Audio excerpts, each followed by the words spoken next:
Welcome to the smartest decision you've ever made, Hustlers University. This is the smartest thing you've ever done. If you're sitting there wondering, you should already know, but if you're sitting there wondering, is this going to be worth it or not? Buckle the fuck up. This is the smartest thing you've ever done. This is the first time, besides the PhD course, I'm going to lay down all of my knowledge in the world about business. PhD course was girls, this is going to be about business. Everything I know about making money. So the way this came around was, I was convincing yet another person. I convinced, well, I'm actually convinced. I often say the biggest mistake people make in their lives is traditional education. So waste of time is a scam. And I always tell people why it's a waste of time, why it's a scam. Like there's the double inflation principle that I coined myself, the fact that more degrees exist every year, which inflates some degrees. The less value more exists. Plus the price goes up every year. If more exists, the price should go down. Scarcity and value are linked. But there's some kind of double inflation that goes on with education, which is propagated by the mainstream think tanks. They want to put you in there and they want to brainwash you. They want to put you in there and want to turn you into a pussy, not actually teach you anything that's useful, just turn you into a little worker drone. Nobody goes to university and leaves knowing how to get rich. And with all the richest people in the world, all the most successful people, they'll say, I didn't go to school. Well, I quit because you're not learning anything about getting rich. You're sitting here just being brainwashed. It's bullshit. So I was sitting there saying to this person, don't go use. I said, what do I do instead? I said, learn from me. He said, oh, okay, well, what do I learn? So you can join the war room, you can learn there. I said, okay, yeah, I'll join. Is there anything else? I thought, you know what? I'm gonna start my own university. I'm gonna give people a genuine option, a genuine alternative to mainstream education. I don't know about you, but me personally, all I ever want to do is get rich. I didn't give a fuck if I got rich breaking rocks or got rich being a professional fighter. I didn't care. I want money. I was not passionate about some business. I was passionate about money and money only. So if you join this course to learn how to run a business and get rich, congratulations, you're about to learn a whole bunch of shit. Because I've run a bunch of companies, you're gonna find out during the length of this presentation. This is no nonsense, no fluff, no doubtedly the hardest hitting presentation given by a multimillionaire on how to make money in history. Because all the other multimillionaires are lying to you. They're lying to you by talking bullshit. Tai Lopez, you read books, you'll be rich. Lie. You can read books all day, you don't get rich as a lie.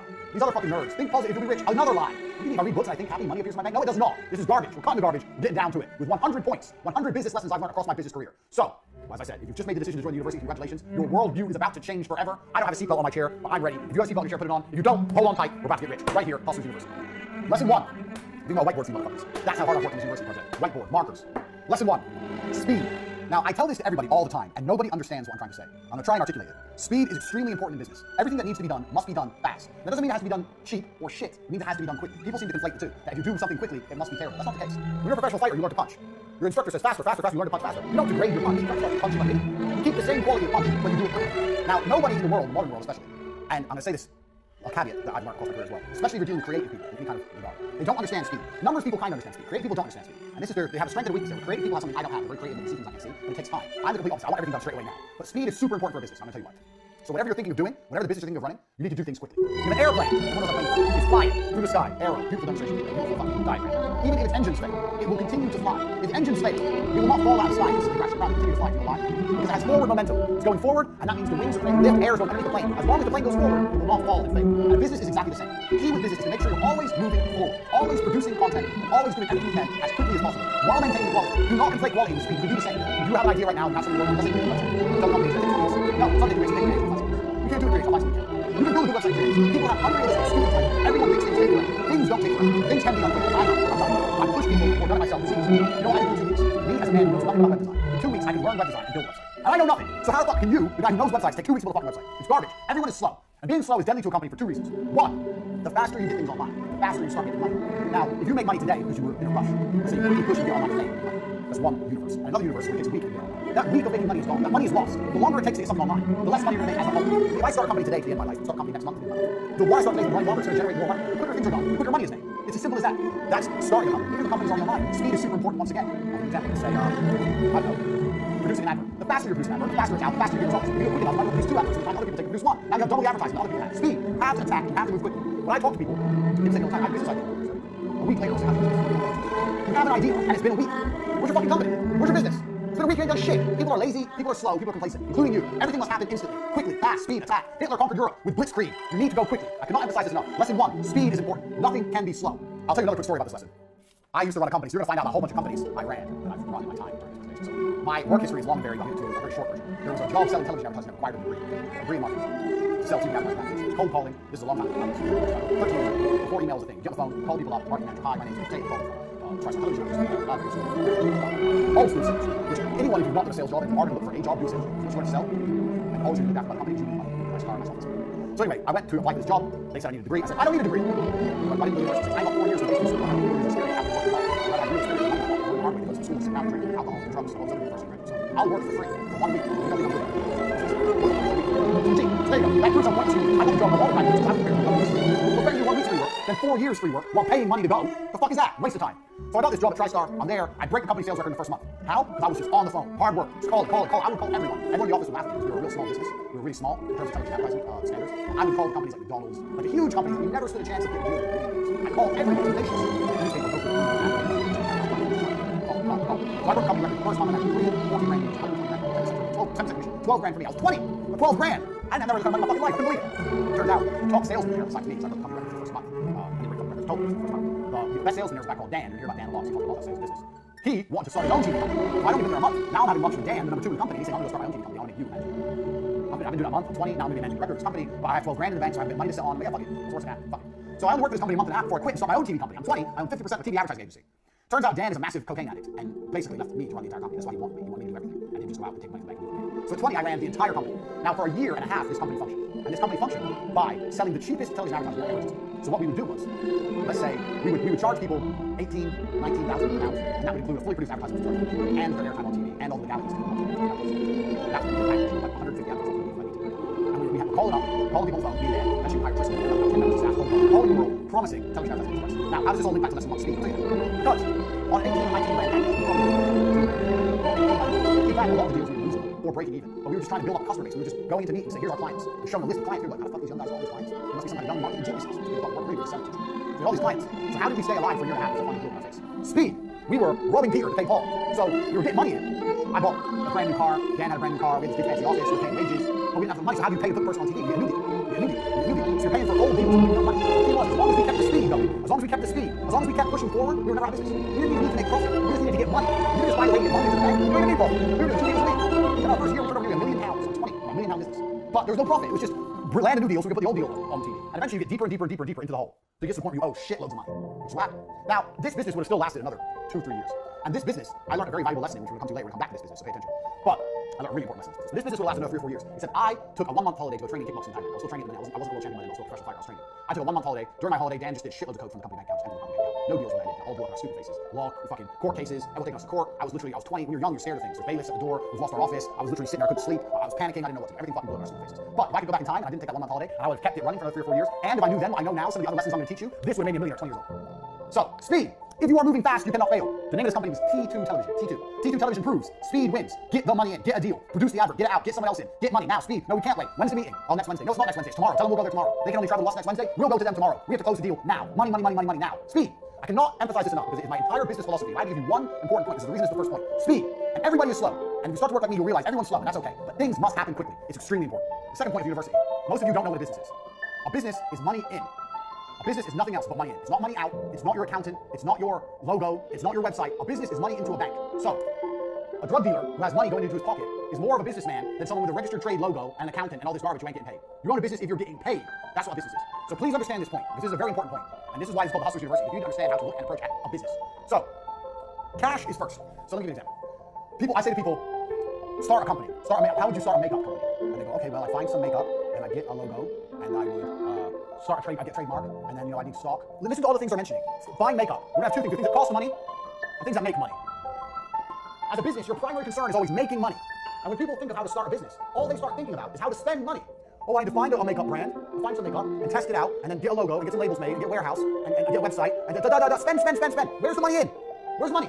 This is a business. Where's the fucking money? You're talking about spending money. I'm talking about making money. So as a hustler, you always have to be about making money. Money in is a business, not money out. The amount of people I spoke to said, I have a business. I go, what do you got? Oh, I bought this. I've got a registered trademark. I own this. I know you've all watched Dragon's Den. You think this shit's important. You do a registered trademark. You own this. You got the logo. You got the labels. You got the product. You got blah, blah, blah. You're not making any money. No one's paying you. It's not a business if no one pays you. It's a business when people are paying you. Until then, it's circle jerk bullshit. It is much better to have this right and this wrong. Understand me? It's much better to have this right and this wrong than the other way around. That is extremely important for you to understand. If I had to start a makeup brand, I would do none of this. Zero. You know what I do? I make a website with makeup on it and prices, and I start advertising. Bang. Now I'm making money. Getting orders. I don't have any makeup. I don't have a warehouse. I ain't got a logo. I ain't got trademark logo. I ain't got nothing. But I'm making money. With money, you can fix the problems. So when I got money in my bank, then I email everyone, the product you've ordered, the one you're interested in is in such high demand, it was sold out. There'll be a slight delay in delivery of your product. But don't worry, we're going to give you one for free. Or we're going to give you a free gift. Thanks for being a valued customer. Now this person's going to wait for a free gift. Okay, sure, I'll wait. Now you have 3 or 4 weeks to find some fucking makeup to put in the fucking mail. But at least you got money. You got money in the bank. You spent none of your own money, or hardly any. You got money coming in. And now you got to find a way to fulfill the orders. That goes back to business lesson number 1, speed. Now you got to quickly find some makeup, find a logo, stick it on, put it in the fucking mail. But doing that makes more sense than this. Where you do all this shit, and then you try and advertise and no one buys. Then you've lost. If you do it my way, I advertise, no one buys. I lost. Big whoop. I lost my makeup. I don't have $500 in my fucking bank. But you do it. A business is money in. When you want to start a business, your number 1 concern is how do I get money in?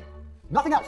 Everyone who starts a business starts talking about everything else. We need an office. Why do you need an office? No one's paid you yet. And you're talking about an office? I need a new laptop. Why? No one's paid you yet. Talking about a laptop? You don't need anything until people start giving you money. Money in is a business. Money out is vanity. It's very easy for me to think of a business, buy an office, buy laptops, hire staff, get an accountant, sort out the tax records, register the company online, get business cards, get a logo, get that trademark, and I'm doing all this shit. I'm spending all this money, wasting all this time, and no one's paying me anything. It ain't a business.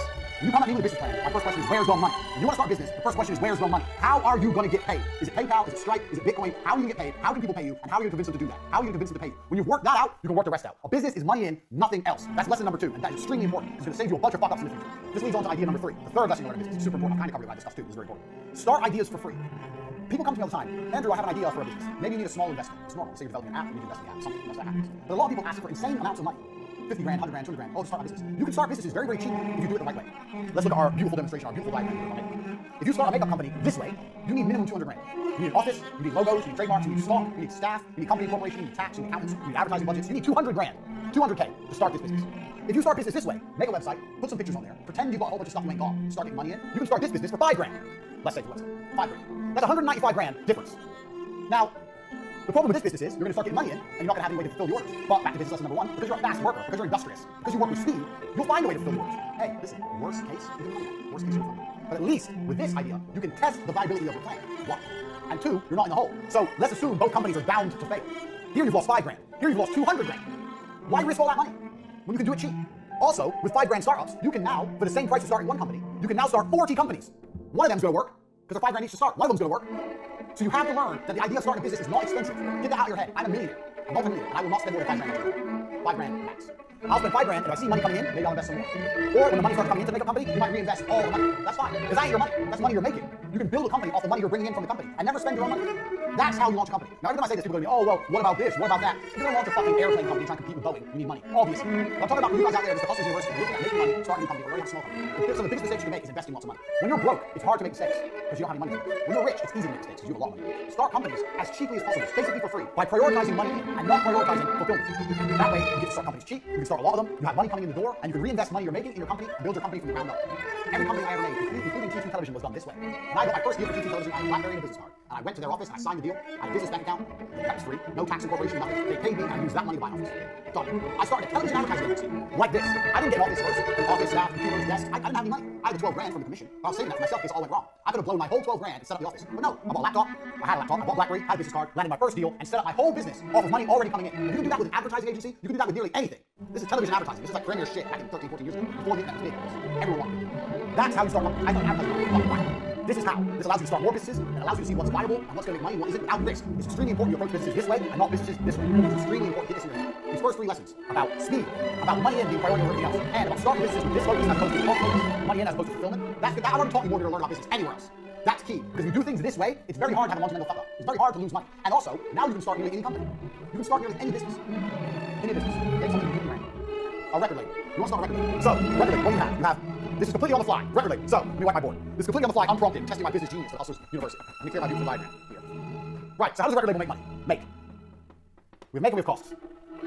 So a record label makes money by selling records, correct? I've never run a record label, I might be wrong. So you have to sell records. Now, a record label is a digital product, so it's actually harder to make money. So how can you sell records you don't have? So what I do, the first thing is test my distribution channels. So, cost, you need to find records you can instantly supply, unlike today. So you need to find artists which are, I wouldn't say smart, but there's certainly you need to go out there and find some artists which don't want money up front. So you need to work out some kind of commission deal with artists and say, look, that's not what makes sales. Just to find, we're gonna put broke boys. Because it doesn't, you know what, at this point, especially with a record label, although you need good quality artists to have a good reputation as a record label, if you have shit ones at the beginning, it doesn't matter. If you have some shit ones and you sign Rihanna later on, you're gonna be like, oh, they have Rihanna now, but 3 years ago they had that crap. So this one, you get broke boys, offer a commission deal to try and sell records. So let's say we sell a record for £1, let's say 50-50. Now you have distribution channels. How are you going to sell the records? Where are you going to sell them? Apple Music, Spotify, whatever. Just test distribution channels, test them out. That's our independent distribution channel. So let's say you do all the traditional distribution. Let's say you want to try and sell something. So start a website or you go on. Is MySpace still even a thing? Yeah, so there's a few other abstract ways you can try and sell money. You try and sell records, let's say through their own website or through SoundCloud, through some other ones. So you try to abstract. Now here's what I would do. I'm on a record label, I find broke boys. Broke boys agree to a 50-50 split. I promise to sell loads of records. You have to promise. This is your job. I promise to sell fucking 100,000 records a month. I promise. I lie. This is what I do all the time. No big deal. 100,000 a month. Easy, easy, easy. I get them, I put them across all the distribution channels. I see how much somebody would sell. If we don't sell any, do you know whose fault it is? The broke boys' fault. I'll come back to them and go, okay, well, yeah, we have 2 of your songs. It's not enough. People don't know who you are. We need to produce some content to raise your profile. I don't know if you guys have any videos of you performing live. We need more music out there. And I'll just continue to extract from the broke boys more videos, more songs, all for free, all based on a commission deal, and just put it out there. Speed. Just like we said, number 1. Like I said, I've never record in my life that's come up top of my head. Speed. Give me more, give me more, give me more. The more they produce, the more they give you, and the more you put out there. It doesn't matter. You sell a little bit of each, you're going to start to make money. Look at what we do and what I do, all my different businesses. At this moment, I run CoverTech.com. I have the War Room, which is a business itself. I have a webcam business. I have 2 YouTube channels. I have casinos. And all I do is just speed, scattergun. So in this kind of particular, if you're doing a record label, you need to have as much as possible video and music that you can afford. When I say afford, commission only deal, just constantly put out the speed on every single possible distribution channel. That's what you need to do. Then what you do is, when you have these boys everywhere, Broke Boys, the Broke Boy record band, you have them everywhere, and you have tons of their stuff. Then you get approach someone who's not shit, or a little bit better. So we have the Less Broke Boys. Less Broke, right here. My terrible writing because I'm writing an angle. And when you go to Less Broke Boys, you can say, well, look at the Broke Boys. We've got them on Spotify, SoundCloud, we're on their own website selling, they're here, they're on iTunes, they're there. Look at this is some videos they're recording, yeah, we use this for promotion, so this YouTube channel, and that YouTube channel. The Less Broke Boys, they're these guys, what do you really do? All you do is distract them. That Less Broke Boys not working. Maybe you don't get, maybe it's a slightly better commission. Maybe they get 60, you get 40. Take their shit. Or you know, you're gonna catalog the stuff. The people go, this is record label, you go, bang. You type any of those bands in, plug in that things. Now you're a record label. Now new bands, up-and-coming bands want to work with you. So they're not permanent, you don't click everything. One of these up-and-coming bands, like, big thing, you know. All I've done in this business model, all I've done is stick to my tenets of business. 1, this is free. This is free. This is running a record label for your bench. Doing all this is some work on your mind. That's all fucking free. Negotiating with the workers is cost of the So this is a free business. 1, it's free. 2, we prioritize money in. First thing I wrote is how do we make money? How do we make the money? We sell records. Okay, so we need this. And the third thing I did was speed, quickly. Get out. Tell the Broke Boys to make more. Tell the Broke Boys to start daily vlogs of them recording. Daily vlog of what it's like in the band. Start putting out on a YouTube channel. Speed, more. Give me content, non-stop. Speed. All I did was stick to my 3 basic business principles. Now, imagine you try this for 6 months and it doesn't work. Have you lost money? No. What did you lose? You didn't have a big fancy office. You didn't lose nothing. What's the worst that can happen? What's the worst that can happen? Nothing. And that is the exact point I'm trying to teach you. If you stick to these 3 tenets in nearly any business, you'll launch it for basically nothing. And nothing can go wrong. Nothing can go wrong. Point 4. Let me clear my board. Sorry, bear with me. I'll get a member of staff. Right. Point 4. Staff. Now, this is going to be a controversial one. But bear with me. If you're watching so far, you should have learned a lot because we're just getting fucking started. We have 100 businesses. Number 4. Family and friends are actually the best staff you can possibly get. Now, people say don't mix friends with business, don't mix family with business. Can you clean my board? Sit here and wipe it. Don't mix friends with business. Don't mix friends with business. Don't mix family with business. That's a lie. So the reason people say this is because people are dickheads. They can't get along with you. They can't get along with anybody long enough to make money. But I guarantee you have family members right this second who can make you money. I guarantee you have a 15-year-old niece, nephew, cousin, brother, whoever, who knows more about computers than you do. I guarantee there's a 15-year-old out there with nothing better to do who knows more about Photoshop than you do right now. His stupid ass needs a job. So you can start a company right now. You can call up all your cousins. My cousins work for me. My brother works for me. When your cousins, nieces, nephews, whatever, some 15, 16-year-old who's in school and bored, you say, we're starting a company. I'm going to make you a director. You're going to have 10% of the business. You're going to do everything I say. By the time you're 20, you're going to be rich. Not bad. 7 out of 10. You're going to be rich. And he'll come start doing work for you. Now, if he won't listen to you, well, then I don't know. You can't tell 15-year-olds to do anything. But me, I always have people I can call. There must be younger people. You don't need some old person. You need young people. And the reason for this is because young people have nothing to lose. If you hire a 30-year-old man, he has to pay his rent. He has no time to waste. He has rent to pay. He has car payment to pay. A 15-year-old, he has nothing. He only doesn't play video games. So if the business fails, who cares? He has nothing to lose. So why don't you utilize it? You must have friends or family members who are young enough in a position that they have time to waste. Don't hire people who can't afford to not pay them. Hire people who live for free. If you have friends and they have a kid, go to your friends and say, your kid's 15, he's good with computers, yeah, I'm thinking of starting a company, let him work with me for free, the beginning, see if he's good, he's good for me. They'll love that. They'll love the idea of their son or daughter getting some enterprise work. Yeah, good idea, what's this? Bang! There are free, effectively free workers everywhere. If they're not free, they're extremely cheap. They're everywhere. You just don't know them. So now, let's think of fucking, you own a website business. Not fucking a website business. Let's say you don't know, like you're me, I don't know anything about those websites. You want to start a website. It's oversaturated other businesses. You go, you find a 15-year-old, you tell his ass to make websites, you business already, and then you start taking money, you give it to the 15-year-old, you're a middleman now. 15-year-old works for free. You can do websites cheap now. You can do websites for $300. I'll do an entire website for $300. Half now, half when it's done. Good life. Yeah, $150 now. Take $150, give $50 to the 15-year-old, tell him he's done, he's done $50. $100 for him, $30 for you, you ain't done shit. Boom, wham, bam, done. You can even start your company website for advertising again for free. Bang, you have free workers out there. Find young people, because young people can afford to work for fucking nothing. Trying to find members of staff that have mortgages and fucking pension plans, that's expensive. The best staff you can find are young people. And in most cases, young people know more than the old people anyway, especially about technology. Young people are fantastic. I love hiring 18 19 They know fucking more than me about fucking TikTok, Instagram, all the blah, all the shit that's big. They know more than me. I'm 33, I'm like, no. These kids are sitting there going, we need to do this and this and this. I'm like, go then. They're like, how long's it gonna take? Like a week. I said, go. So we're ready tomorrow. Tomorrow, show me it. Done. Don't piss me off. Go. Speed. Back to lesson 1. Bang. So you already have workers for your business. You already have them. You just don't fucking use them because you're lazy. So contact them right now. Let's get started. I apologize for the change of face, but Andrew has invited me here to talk about another very important point when it comes to making money, which is work with family when possible. That's why I'm here. Now, it's very easy for people like me and Andrew to tell you to work just with family members because we're 2 brothers and we're exceptionally close, but we actually learned this from other people. Me and Andrew have always been best friends, but we used to fight and argue when we were growing up. And when we were 16, 17, we worked in different, it's called fields. We worked different jobs. We weren't actively putting our resources together and trying to make money. We had some friends who were Pakistani guys from the United Kingdom, and they taught us a very important lesson. One of our friends, I won't say his name, but he had a Ferrari. He used to drive it around our hometown, and we were very impressed. And we said, well, how do you have this Ferrari? Because he was only a lawyer, a junior lawyer, making maybe £50,000 a year, a good income, but not a Ferrari income. And he told us, he said, you English people, you white people, actually, he said, mixed race, have it all wrong. I have 6 brothers, and what me and my brothers do is this. One of us is a doctor, one's a dentist, one's a lawyer, one's an architect, all in different fields. What we do is we live in the same house. Our wives live with us, our wives cook the meals, look after our children. And we pool all of our money together. That way we own the house instead of renting 6 other houses. That's very clever. What about a Ferrari? They said, well, a Ferrari finance payment is £2,000 a month, more than me on my own. However, I don't drive the car all the time. So me and all of my brothers, we bought these finance payments, Ferrari, our Range Rover, and our Rolls Royce, and we all drive them whenever we want. Wow, that is smart. That's a conversation that got me and Andrew thinking at a very young age. From that point on, whenever we were renting a small apartment, we rented together rather than paying our prices were expensive for us to buy. But when we worked together, when we were looking at making money, we thought, how can we do this together? And everything from there went into a single pot. Up until this day, we're multi-millionaires. We share bank accounts. I don't know what's in whose account, under what name, which house, which car's owned by who. I know on paper, but it doesn't matter because everything is collectively owned. Now it doesn't matter so much. Me or Andy could go our separate ways, buy our own family home, and have 3 supercars each if we wanted to, but we don't. You see, when we were much younger, our first ever supercar was an Aston Martin Vantage. An old one, cost us £65,000 secondhand. Wasn't the most amazing car, but we paid for it, the both of us. That way we had a supercar for both of us to use. The money we saved, we put into business, the other activities we were doing, and that helped us propel forward to the point we're at now. So sure, it'd be easy to divide resources and split now, but why? Am I going to reach the next level faster if I do that? No. So now I live in a 7-bedroom house. My driveway is full. It's got 6 cars on it. I actually need to extend it now because Andrew won't stop buying cars, but that's fine by me. Always work with family. Now, my cousin from the United States is in a very lucky position. He's now living here in Bucharest. He works with us, and he essentially works with us forever. As long as we're making money, he's going to be here and he's part of the team. When I first met him, he was 5 years old. I didn't see him again until he was 19. Now, when he was 19, he was smart. He had it all going on, but he was a bit privileged. His mother was a very well-to-do woman, a best-selling author in the field of political science and a university professor. And he was at university, everything was getting paid for him. I thought, okay, he's not from the same world as me. But then things started going wrong for him. He was sleeping on the floor, delivering pizzas, living the kind of life I remember. So after 2 years, what I call the struggle, I thought, okay, it's time to bring Luke back here. Luke is now a member of our team, as he is a member of our family. Now, I understand. Not everybody has brothers. Not everybody has cousins. You may be an only child. You may be an orphan. I don't know what you are. But everyone's got those people. Those people that are so valuable to you that you wouldn't stab them in the back for $1 billion and 1,000 people. Those are the people you want. As long as you are sure that they share your sentiments, those are the people you want to team up with. All your resources, live in the same house, you're broke, you're both working dead-end jobs, rent one room together if need be. If you're good friends, if you need a woman, tell them to take a walk for an hour and come back. That is one of the keys to my Andrew's success. Lesson 5. Command respect. Now, what I want to do in the 100 points is 100 tenets of business. I don't want to talk too much about fluffy bullshit that all the other millionaires talk about in teaching, because what they're really doing is talking out. So it's very easy for Tai Lopez, who has no real business skill. Tai Lopez doesn't know anything about business, to say, you get rich by reading books, because it sounds easy. There's no real reading. It sounds easy. It's not true. And think also you get rich, that's not true either. But some things are true. And number 5, this is true. Command respect. This is true. So I'll give you an example. We'll go back to Dan. So let's talk to Dan sometimes. He's a good guy. He's a good guy. One of the reasons I'm good at business is because I command respect. And I command respect because I'm business professional. This is the reality. So this helps me, whether I'm running my webcam girls or whether I was pitching something else. There's a level of respect humans have for other humans who are business professionals. Dan is a big black guy. The way Dan sold and acted and treated staff, he could get away with it. He couldn't get away if he was an obese white man. Because there's something evolutionary about humans. If you're a person who's weak as, strong, people respect you and people trust you. If you want to run a business and you want people to spend money with you, then one of the best things you can do is go to the gym. Tell you the truth. Get in fucking physical shape, and people will see, okay, well, he's obviously not afraid of hard work. He's obviously disciplined. There's some things that are spoken without being spoken. There's a word for it, they'll come.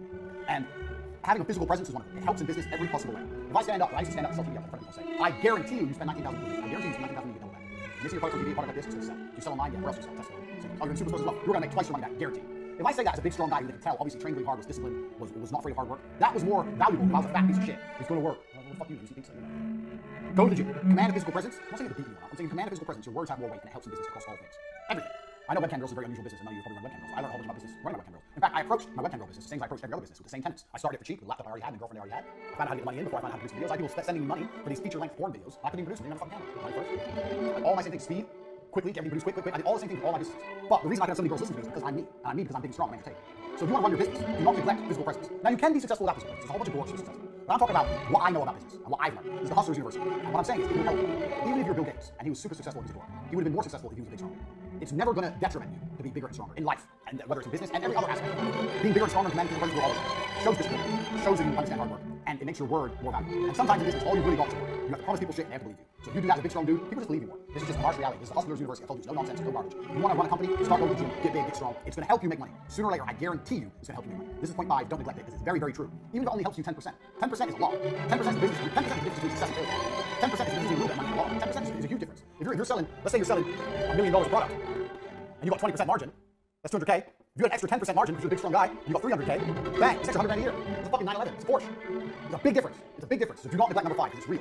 Check your guns. Would you, and here, let me prove the point. Would you have bought this course? You bought this course because I'm educated. And trust me, you've obviously looked at me and you go, you know what, I studied this guy. He knows something, I trust him. Would you have still bought this course if I was morbidly obese? I know it's extreme, this question. If I was morbidly obese in my chair, very, very fat, on the YouTube about business, would you have bought the course? Would you have bought it? And if you're honest with yourself, yeah, you're probably right, I wouldn't have bought it. So that's the extremes. I'm a professional fighter, obese. These are extremes. But extremes prove the point. The closer you are to a good physical condition, the more likely you are to be respected, the more likely you are to be safe. So, get in physical shape. That's point 5. Commanding respect is always going to be able to help you throughout life, especially in business. Point 6. Resell to people you've already sold to. It's the easiest money you'll ever make.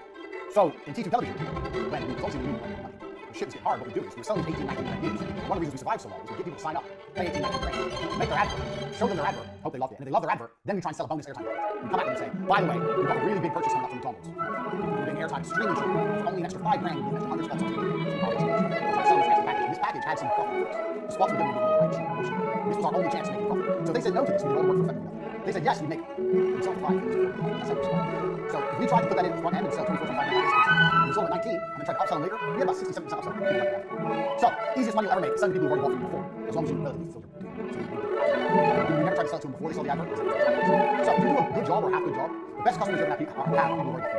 You should already know this about this. This is very easy. But it's so much easier to sell something you've already bought than it is to sell something. A lot of you watching this before you bought something. Congratulations, you're shit. But it's very, very important. It's very, very true.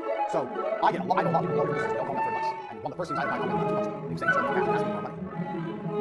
I won't say it. So it's well, okay, how much you need to do? So how many customers? All in all, how many customers? 10,000. Bro, there's your 200 grand. Put together a fucking email campaign. Do a huge discount. You don't have to let it leak out to the public. Let them pay full price. These people have bought from you before. Put it all together, pow, and blast it out. There's your 200 grand. What do you need me for? These people have bought from you before. You deliver. There's your money. Your money's sitting right there. Go get it. It's so easy to sell people who already bought from you before. You have to. In business, you don't need to sell to tons of people. You can sell to the same people over and over. It's much easier to sell to the same people over and over. Keep that in mind, especially during times of cash. The first thing you should do, if you have a company, you're making a bit of money. Make a little bit of money. You know, I want to make some more money. Don't look at advertising more. Don't look at getting new customers. Don't look at new product launch. The first thing you should do is there anything I've already bought I can resell people?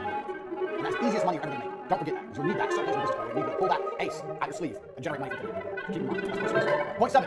This is another one that goes back to don't get legal before you get rich. This is super important. We're talking about hustling here. I'm telling you the hacks to becoming rich. Do not get legal before you are rich. You can fix your legal bullshit when you've already made money. It's a shame I've deleted or erased my beautiful makeup. Right? It's very simple. I have so many people registered the company, registered the VAT, registered the tax, already have an accountant, and haven't made money yet. I, in most of my companies, will make $1 million before I'll even consider fucking around with a tax form, talking to an accountant, or registering these fucking companies. All that shit is on the later base until you have proved the viability of your company and you have money coming in. When you're rich and you have money in the bank, then worry about that stuff. Do not waste your time, energy, and money doing all that legal crap before you know anything about whether your business is going to work or not. Don't do that. It's counterproductive and it's expensive. It's a time sink. If every time I had to start a company or an idea, I had to go register a company, get an accountant, do tax form, do VAT form, what a waste of time. I've started maybe 100 companies in my life. 20 of them made money. You're telling me 80 times I'm going to fuck around? Don't do that. I know so many people who have a company legally, but don't have a company in reality because it exists as a legal entity that does not provide cash. A company provides cash. If you're a street drug dealer, you own a company. Much more than the guy with all the legal entities who ain't making money. We're hustlers here. It's the Hustlers University. Do not confuse this. Money in. What's the lessons I've been teaching you? Money in. Where's the money in? Legal shit is a cost. We're not interested in costs until we've seen the money in. Do not get legal before you get rich. You do not need any legal bullshit. You need a website, a domain name, and that's it. You do not need any legal bullshit before you get rich. Don't make that fucking mistake. The reason people do that is because it makes them feel better. It makes them feel better because then they feel like they have a company. So people go, I want to start a company. They don't know what to do and they don't know how to make money. So they think, well, if I spend money and set it all up legally, then I don't start a company. Then they feel better inside, like they've achieved something, when really they've achieved nothing because they're still not making money. Don't fall into these traps so you can walk around telling everyone you have a company because you spend money. Anyone can spend money. Making money's hard. Spending money's fucking easy. Do not do that. Vanity, I own a company on paper garbage. Fuck all that off until money's coming in the bank. Do not get legal before you get rich. Extremely important. Point 9. Use what you got. So this comes down to one of the ideas for what idea of a business to run. So I just gave you the example of the 15-year-old cousin who can make websites, now you have a website. Or your 15-year-old cousin who can do, I don't know, fucking who knows what he can do. He can mow lawns. Every 15-year-old can mow lawns. Now you have a lawn mowing business. Bang. Tell his stupid ass to go deliver some flyers. Drive him around your car, play some 2-pack, chill out in your car, text some bitches, drive 5 miles an hour, let him drop off all the leaflets, and let him mow all the lawns. You collect all the money and just pay him a percentage. Bang. You now own a lawn mowing company. Congratulations. Use what you got. I made a lot of money with webcam girls. If you're watching this and you don't know that, webcam girls, you go to chatterbait.com and see girls on there on webcam, get naked, talking to dudes, taking money. That made me millions and millions of dollars. I came up with that idea by sticking to this principle. Use what you've got. So right now, if you're sitting there, make a list of everything you have. And I mean everything. You have a house, say it's right, you have a car, it's on lease. You have physical strength, say you're a strong guy. When I was making my list, I was writing it down, I was like, well, I've got 6 girlfriends. 6 girlfriends. So okay, half the girls making money. Strip club, but that takes money to set up. Remember? Costs, money in. Strip club, I cannot get money in a strip club without the club. So I looked at all the costs for a strip club and realized it's too expensive before I could get money in. It's too big a risk. Remember? It's too much risk. I lose 300-400 grand. Can't risk it. How can I get money in? How can I get money in for having hot girls without spending money out? So my first idea was strip club. I looked at all the costs. So, okay, so why do men spend money on girls in strip club? Because girls are beautiful, they can look at the girls, see some titties. How can I do that without the club? Well, the internet. You'll put on the internet. It's cheap. This is literally how I thought. I stuck to my business principles. Okay, it's cheap. So looking up, down, just over the webcam websites. All right, so I've already got the girls, I've already got the laptop, I've already got the internet. Bang! The day I had the webcam idea, the same day I was making money. I didn't spend any money, but I was making new money because I refused to allow myself to spend. Then I started making new money in with the webcam because I knew I had the internet, I knew I had laptops, I knew I had girls. Use what you've got. Look around you. What people do you have? Does your old mother need a new job? Maybe she's at home and she's bored and she wants to. Maybe she'll make things for you. You have cousins, nieces, nephews. You have a girlfriend who has something to do. Use what you have. People, things you have. Make a fucking long ass list, and you'll start thinking of ideas, business ideas. And they're gonna come to you like the strip club came to me. But then you're gonna sit there and go, okay, this is a good idea, but I can't afford that. But then you go back to the other lessons I taught you. Okay, this is how much it would cost to set up that way. But how can I get the money in that this would generate without all the costs? And if you do that, and you sit there with a piece of paper and you write everything down, and you stick to the principles I've taught you so far about how to start businesses, you may find a business you can start for a couple grand. You've already got staff, a couple grand, got an idea. You try it, doesn't work, that's a couple grand. Does work, bang, you're rich. That simple. If it starts to work, speed, more. Lesson 1. It's really not that complicated. This is how hustlers get rich. It's really, really simple. So, use what you got. A lot of you already have things you can use, you just don't use them. Uber's another one, man. Uber's a fucking perfect one. So, I know Uber's a favorite, but you know everyone loves to do when they first get their driving license? Drive. Maybe you have a 17-year-old cousin or some shit. Just get his ass on Uber. Rent a car. Find a way to rent a car with unlimited mileage per month. Tell him he's going to do 10 hours of Uber a day to train how to drive. Lie to his ass and say that you, in the Uber app, you can track his rate, speed, and so put his ass on Uber. Pay for his gas, and give him half money to pay for yourself. Bang, boom. Set him up. Get ready. This is shit. I didn't plan. I'm just telling you things off the top of my head. Because this is how I think is awesome. I don't need to sit and think. I just know there's money. And I find a way to get the money. That's how I am. So right now, you've got cousins out there who aren't driving Uber. You can convince them to drive Uber. Well, then why don't they do it without you? Easy, you can talk some shit. That's some shit up. Hey, you got an Uber account? No, I'll set it all up for you because it's complicated. There's some tax, I'll pay the tax. Blah, blah, blah, get them cars, bang, bang, bang, get money. Done. Wait for it. Use what you got. You've already got people, there's cars, there's things happening. You're just not doing anything. Look around, make a full list of what you have, stick to the business principles, find a way to get money in without spending money out. And you won't lose. That's why I did the webcam company. And I made millions of dollars. Millions. I ended up with huge numbers of girls. All because one girl. I started with one girl, made money, bought another laptop, got another girl, 2 girls, made money, bought a bigger apartment, 3 girls, 4 girls, 5 girls, bang, bang, bang, bang. For you know, I had a fucking empire of women. Because I stuck to my business principles. I never spent money I didn't make first. For my webcam company, which ended up generating over $7 million, I never once, ever spent money that I hadn't made.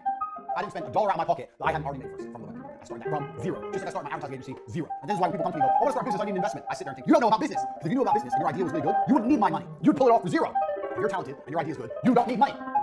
So if you can't make it work for zero or for very little, then it probably wouldn't work anyway and you just lose a whole bunch of money. Because if it would work, if it's a good idea and it will work, then money will start coming in fast and you'll have the money you need. If no one's sending you money in to give you the money you need, then the idea doesn't work anyway. So if I put these hoes on, if I put these chicks on cam and no one was paying them, then they weren't hot enough to be in a strip club, were they?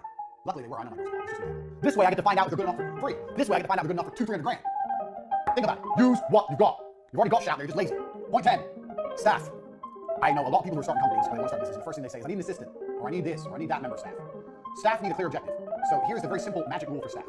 Staff either make you money or save you time. That's a clock. Or you don't need them. So a salesman, a sales staff will sell things and bring money in. You'll be able to sit there and see exactly each week how much money that member of staff made you, and you'll be able to make sure that he made you more than he cost you. Fine. Other member of staff will save you time. Even if it's a general assistant or PA. You'll be able to see the time saved, the tasks saved.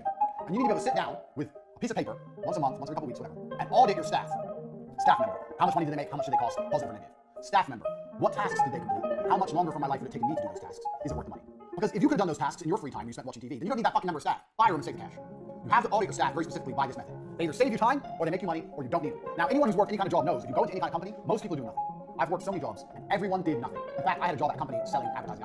After T2 failed, I got a job at another company selling websites and all this kind of advertising. And I spent 3 of my 5 days a week reading Wikipedia because I didn't care. Because I had a basic knowledge. And no one called me up on it. No one knows. 3 days a week, I did nothing but read Wikipedia pages because I couldn't access Facebook. That is literally the level of laziness most people experience. If you take out coffee breaks, cigarette breaks, chit-chatting in the office, most people do fucking nothing. I'm very sure you could fire 50% of the people in nearly any company, if the other 50% is real. Everyone's lazy. Big companies are inefficient because they haven't got time to do this. You're not going to have a big company, you're hustling. You're going to have a few members of staff who are making millions of dollars. You're going to make sure that you're making you money or they're saving you time. Now, the amount of time they're saving you isn't enough, or they're not making enough money to cover their wages, they gotta go. You've got to be ruthless in this game. But this is how staff, this is the magic formula of staff. So when people say, I want to start a company, I need an assistant. I say, assistants do what? Oh, just to help me with things. What things? What things will they help with? How long do those things take? How much time is that going to save you? And why do you not have time to do it yourself? Because you want to watch TV? Because you need to relax? Because you're afraid you'll burn out? Shut up. It's garbage. It's all garbage. You want to feel important, tell someone what to do. It's not how you get rich. This is the magic staff formula. Do they make me money? Do they save me time? Write it all fucking down, work it out, and if it ain't good enough, they got me money. Simple. That is how you manage staff. I get asked so many questions about staff. Make me money, save me time. Done. Another thing that's important with staff is you have to teach staff your business ethics. So whenever I have member staff, I've argued with staff plenty of times because everything must be done quickly. But that is how I work. That is how I want them to work. Now, I am 100% certain that even if it's only by 1%, the fact that I am uncompromising, the fact that I want things quickly, things get done, or quicker. If I didn't say anything, it may take 10 seconds. If I complain, it may take 1 second. It may get a tiny second. But that's how I work. That is how people I work with, I want them to work. Speed is everything. So when you get new members of staff on board as well, make sure they understand your business principles, especially number 1, because that is your business manager. Speed. So if you have a salesman, and he's selling, he's doing fantastic, that's good. You can sit down and say, you know what, you're doing fantastic, you're doing very proud, you're doing this, you've done really well, you're doing target. So one thing I want to talk about is how they are a target, but your input information system might be dependent on it. It must be faster. Free up his time. If he does things quicker, he has more free time to sell more products to make more money. Speed. No one ever works fast enough. When I was fighting, jab cross, the basics is never quick enough. It has to be quicker. It has to be quicker. Fighting, there's no such thing as too quick. Everything must be faster all of the time. It's the same in your business. All of the time, faster. All of it, all the time. If your assistant is saving you time, if they work faster, they save you more time. If they have more time, they do more things to save you time. Faster, all the time. So even if they're both performing, you still have to re-incentivize, re-alliterate. Point 1. Point 1 is super, super important. If you do that, you get more at staff, more money's gonna be made, more work's gonna be done. It's fair for everyone's home. I learned this business. I learned this. We're gonna come now. Probably some of these points will overlap, but before television, I worked as a fishmonger. When I was 15 was my first job. I used to carry boxes of ice and a fish at 6 o'clock in the morning on the market. Shit job. In the middle of the winter, carrying ice. 6 in the morning, it's 65, it's horrible. My hands are shaking, it's horrible. I got paid no money. So if I'll do that at 15, you're 15 year old, nothing, you're fucking most. So I used to get up at 5, run from where I lived in Luton to the town center market, run to end up fucking car, work 10 hours, and then run home. That's what energy you have when you go. And the person I worked for was my uncle. My uncle worked there since Keith, and he always used to tell me faster, faster, faster, faster. And I was always trying to move these blocks of fish as quickly as possible. And when I was moving all the boxes, I'd say, yeah, but if I finish it all, what's the rush? I'm here till 5 o'clock. He goes, no, faster, faster. He'd always push me to finish. And then if I finished everything, I'd have maybe 3 hours left. If I walked, it would take me 10 hours. If I ran like crazy, it would take me 7 hours. So I'd have 3 hours spare. I say, now what do I do? He goes, there's always work to do, find work to do. What do you mean find work to do? Find work to do, find work. If I see you standing around, I'll get angry, find work. That's what he used to say. I'd end up sweeping the floor, or wiping the walls, cleaning the walls, or something. But he was right. We're going to come to this point later on. If you do things quickly, you have more time to find work to do. And finding work to do adds up. I swept the floor, I wiped the walls, maybe someone came in, saw the nice clean, pristine walls, and bought some fish, and wouldn't have otherwise bought it. It was time to run the walls, who knows? The point is, the work got done quicker, because I was being pushed to be fast, it got done, and then more work happened, even if it was menial work. More work happened in the same time frame. More work got done. That made me more valuable as a staff member. That's how he valued me. We'll all be the same. Right. That's the first 10 lessons. We have 90 more. The first 10 lessons of the Hustlers University. I bet you're sitting there already in your mind. You're sitting there like, whoa, I've learned so much. I didn't think of it that way. Tate, you're a genius. I know. We have 90 more. We've just begun.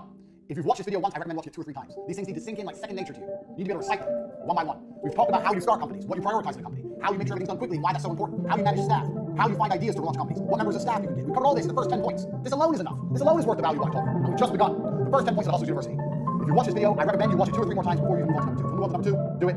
But you need to pay attention to these because they are the basis of everything I'm going to teach you here on after. Hustlers University, straight into it. Point 11.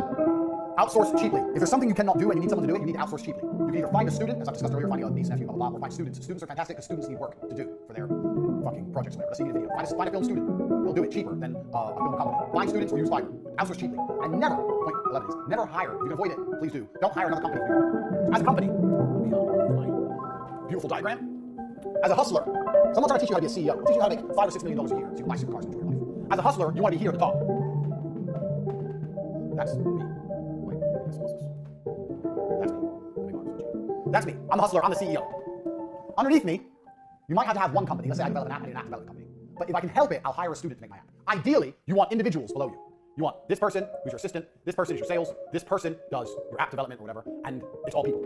Maybe you'll need a company below you to do something. So let's make this specific. Let's say I have an app company. And then let's say this person is, these are all people that do different things. Sales, assistant, sales. My relationship with the people is always going to be better and cheaper than my relationship with the company. Because a company is not interested in making you rich. I know you think the people aren't either, but bear with me. A company is interested in making itself rich. They're very different things. So if I have, let's take an example of a website. If I need a new website, and I tell a person who works with me to make that website, me and the person have a personal vested interest in such a website, I discuss with the person and get it done. If I hire a company to make my website, it gets added to the list of work, and then this company thinks, how can we get more websites? You understand where I'm coming from? The person who's tasked with the website has one job, make my website. The company who's tasked with the website has 2 jobs, make the website, and find more people who need websites. They need to do 2 things. And if they're smart, some of them are, if they have to choose between delivering your website on time or taking on more work and taking more money, they'll take money.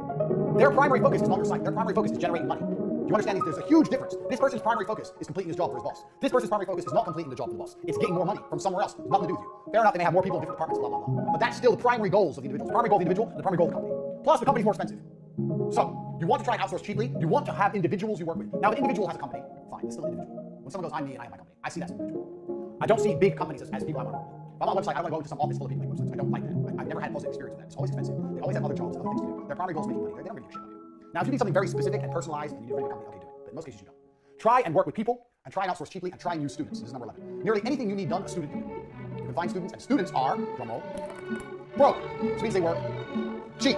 Find students. You know how to do something, find a student you know doesn't matter. Try and avoid going to companies. Companies have a different objective than keeping you happy. If you have good staff under you, you become like a team, you become like family, everyone wants to work together, everyone wants to work together. If you're a good leader, your staff genuinely want everything to work. You genuinely want your staff to be happy. It's a happy medium. Everyone wants success. This company doesn't really give a fuck if your company fails. If you paid the invoice, they don't give a shit. You pay the invoice, they have to deliver a website, whatever. They've got 10 other people to make websites for. Oh, your company fucked up. Big deal. Work with people with vested interests. Students, young people, try and outsource cheap. Try and avoid hiring another company to do it. As a hustler, you want to have you at the top, individuals you trust below you. That's the happiest company structure. Don't let me work with lots of companies. I know guys try to start businesses, they hire a website company, they hire an accountancy firm, they hire this. I was like, all it is you at the top. Company below you, company below you, company below you, all trying to send you invoices and suck you dry. It's bullshit. Don't do that. You won't get rich very quickly doing that. Trust me. Point 13, and this is fucking important, and this is the biggest mistake I need to teach you. Businesses won't last forever. I know you think your business will last forever, but it won't. And if a business won't last forever, you need to get rich quick and put yourself before your business. The biggest mistake I made with T2 is I was so desperate trying to keep it afloat that I wasn't taking any of my money. I bought a new car, and I gave myself a little bit of money. But if I could go back in time, I would have milked that cow. I had money in the bank. But to keep it surviving, I didn't want to take so much money. I had to keep Dan's coke habit down, so I reduced the amount of wages we were taking, kept it low. So when it all blew up, I wasn't sitting on any money. I kept the company alive at the expense of me. If I could go back in time, by the time it all blew up, I'd be sitting on half a million. Look after yourself first. And this is very, very important because no business lasts forever. It doesn't matter what the business is. Even my TV advertising business that worked 13 years ago would never work today. Calling people on the phone trying to convince them about money when they can just go to YouTube for £500 with more viewership and they can track the clicks and directly see how much money they're getting back, which you can't do on TV. I could never sell TV. Never. This is before Instagram, before social media, before YouTube. All this came along and killed TV. Now there's a few big brands left. Netflix, who watches TV? That business wouldn't last anymore. I bet if you told blacksmiths 200 years ago, the blacksmith ain't gonna work anymore. Blacksmiths don't work around anymore. Every single business is gonna fail, sooner or later. So if it's gonna fail, make sure you get that money before it blows up. I have no problem with any one of my businesses going boom if it's already paid. If all my cam girls quit and I have $3 million, good.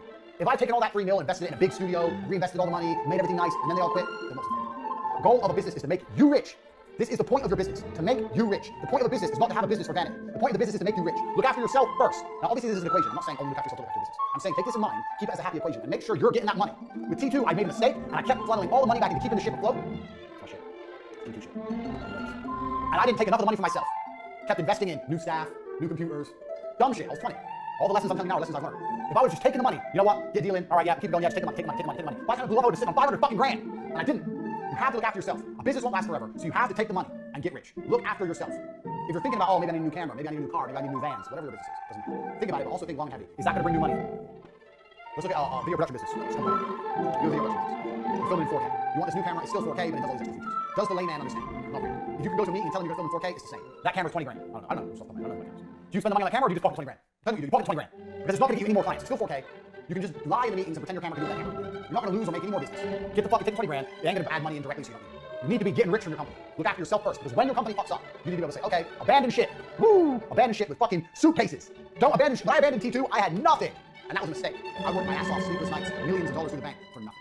Don't do that. Look after yourself first. This is point 13. A business won't last forever. You need to get rich quick, and you need to take the money. Take the money for yourself. Don't run a business organically. Look after yourself. Get that money and keep it. If you have to choose between you and company, most of the time you should be choosing you. So obviously it's a balance. You need to make sure your company's looked after, you need to reinvest in your company, blah, blah, of course. But still, you are the primary focus of your universe. Everything serves you, including your company. That's point 13. Don't make the mistake I made with T2. Putting it all back in and not looking after yourself. There's a reason why you can actually put this in the course. Look him up, Sir Philip Green with BHS.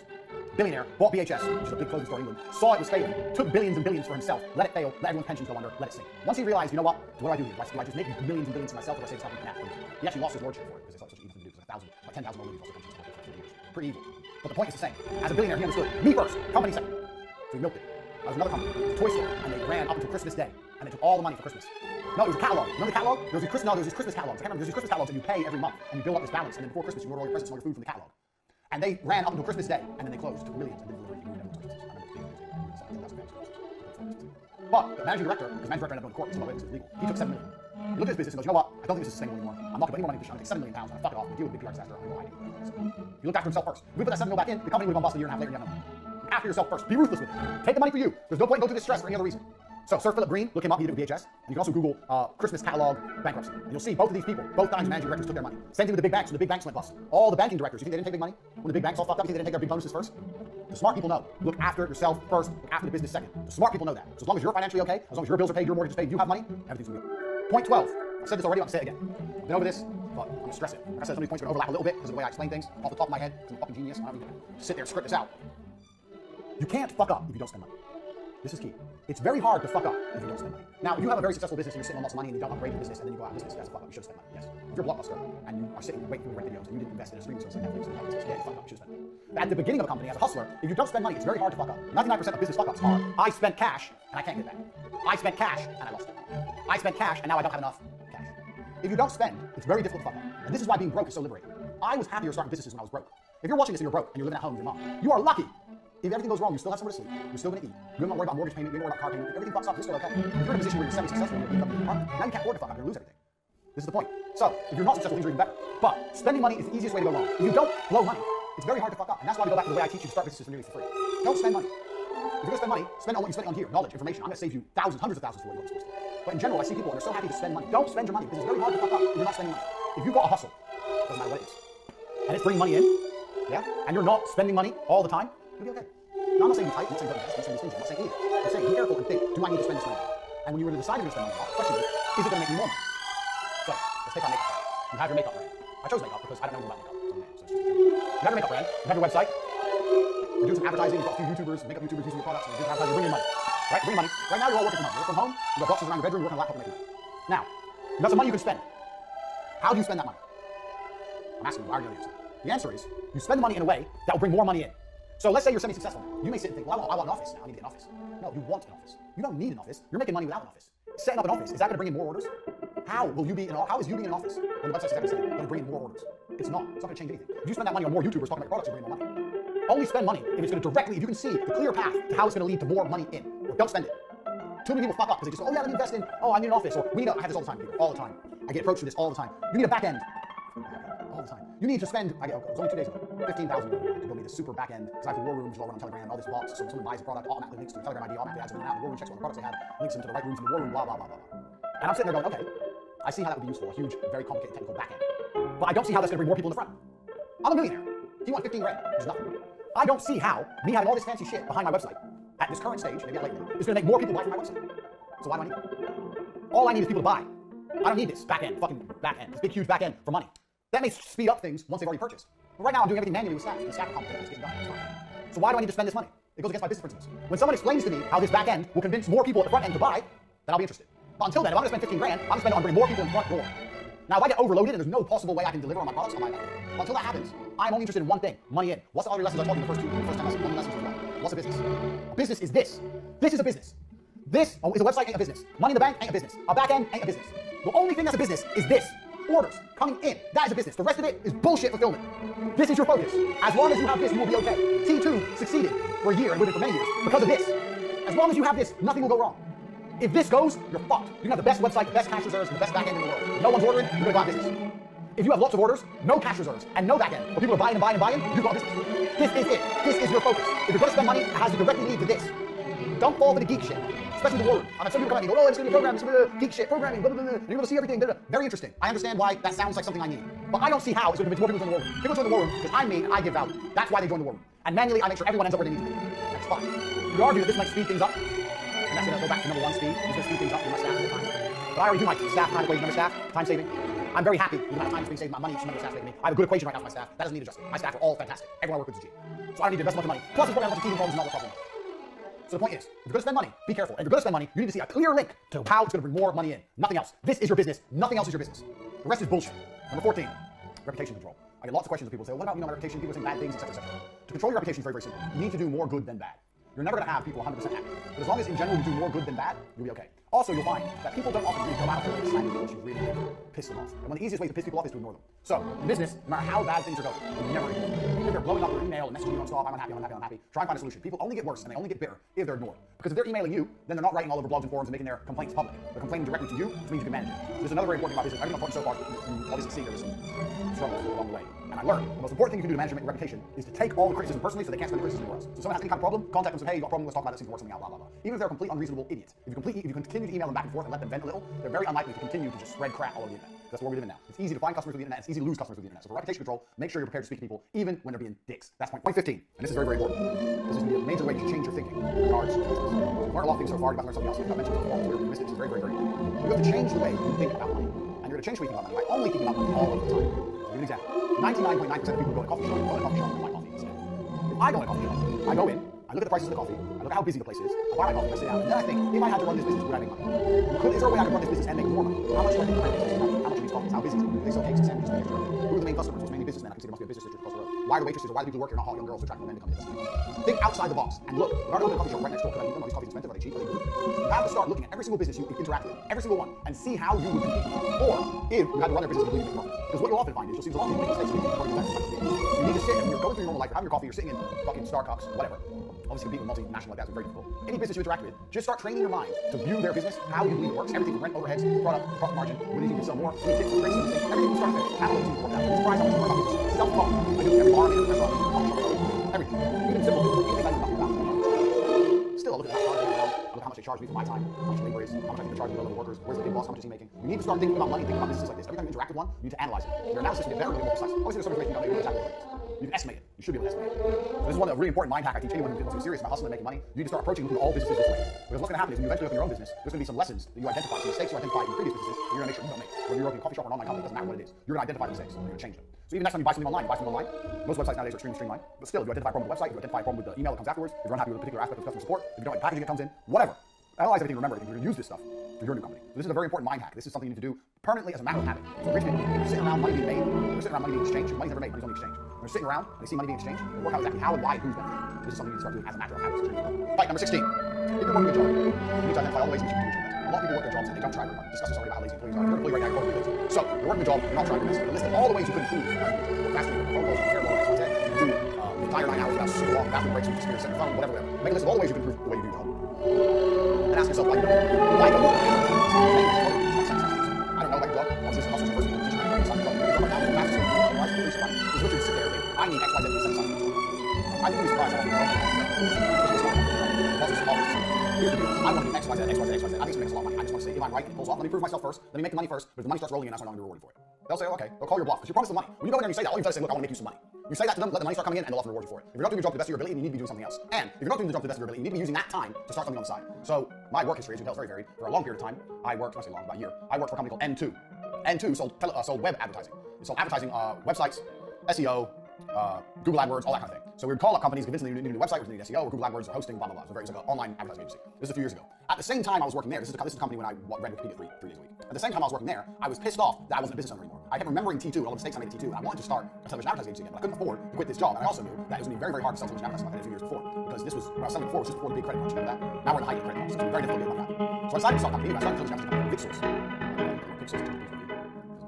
Vixels television advertising, and what I would do is, my brother would pitch television from home, and I would still work my normal job, and in between not doing any work in my normal job, I provide leads and fulfill leads, etc., etc. So not only am I working a normal job, I'm also, I had another company on the side at the same time. And what's good about this is I went to a company, gave me a website, it was a big company, a company I think TV, and I pitched it to Vixels, the side called electricity, pitch. So simultaneously as doing my job, I was running another company. Now Vixels never really took off. I landed 3 or 4 deals, I maybe did 200-300 grand, which isn't a lot of money to me now, 200 or 300 grand is a lot of money to most people in a year of a company. So instead of just sitting at my job doing absolutely nothing, I was doing a lot of nothing, I was reading Wikipedia. But I was also doing as much as I could for my own company on the side. So if you have a job right now, don't quit your job. People say to me all the time, oh, I need to quit my job. No, you don't. You don't need to quit your job. I guarantee there's enough time in the day for you to work your job and work your side hustle. Guarantee, because you're lazy. You don't do shit in your job anyway. You have all the time you need to continue with your job, get your side hustle rolling. When your hustle's rolling and you know the money's coming in, then quit. You don't need to quit your job at the same time. So people say to me all the time, well, should I quit my job? The answer is often no. You don't need to quit your job until you've been through and you sort out all the things you've already been over so far in this university.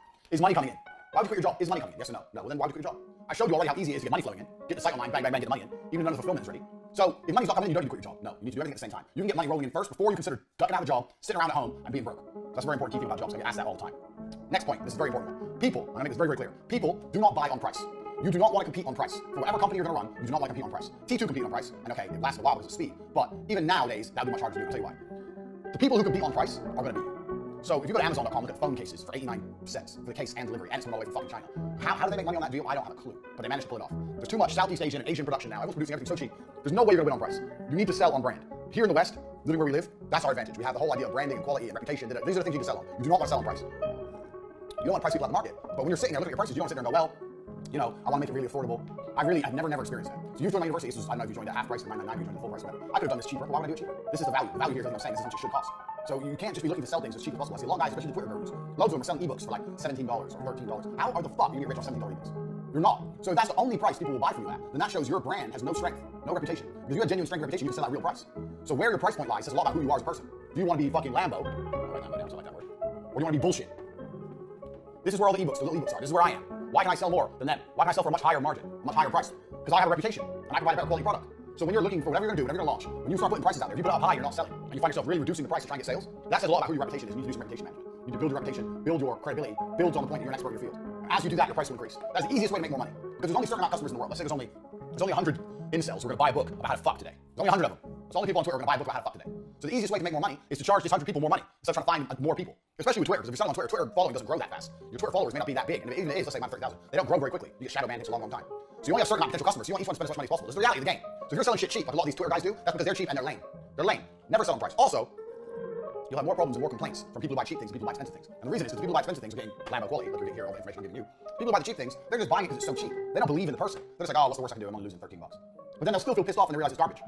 So your number one goal, your number one aim, whatever business you do, is to constantly be increasing prices. You'll be looking to constantly increase the price. And the way you do that is by constantly building on your reputation. That's how it goes. Even if you have to start off at a lower price, you need to always increase the price. You should never get to a point where you price yourself out. People don't buy on price. People buy what they want. If people want something, they're gonna buy it.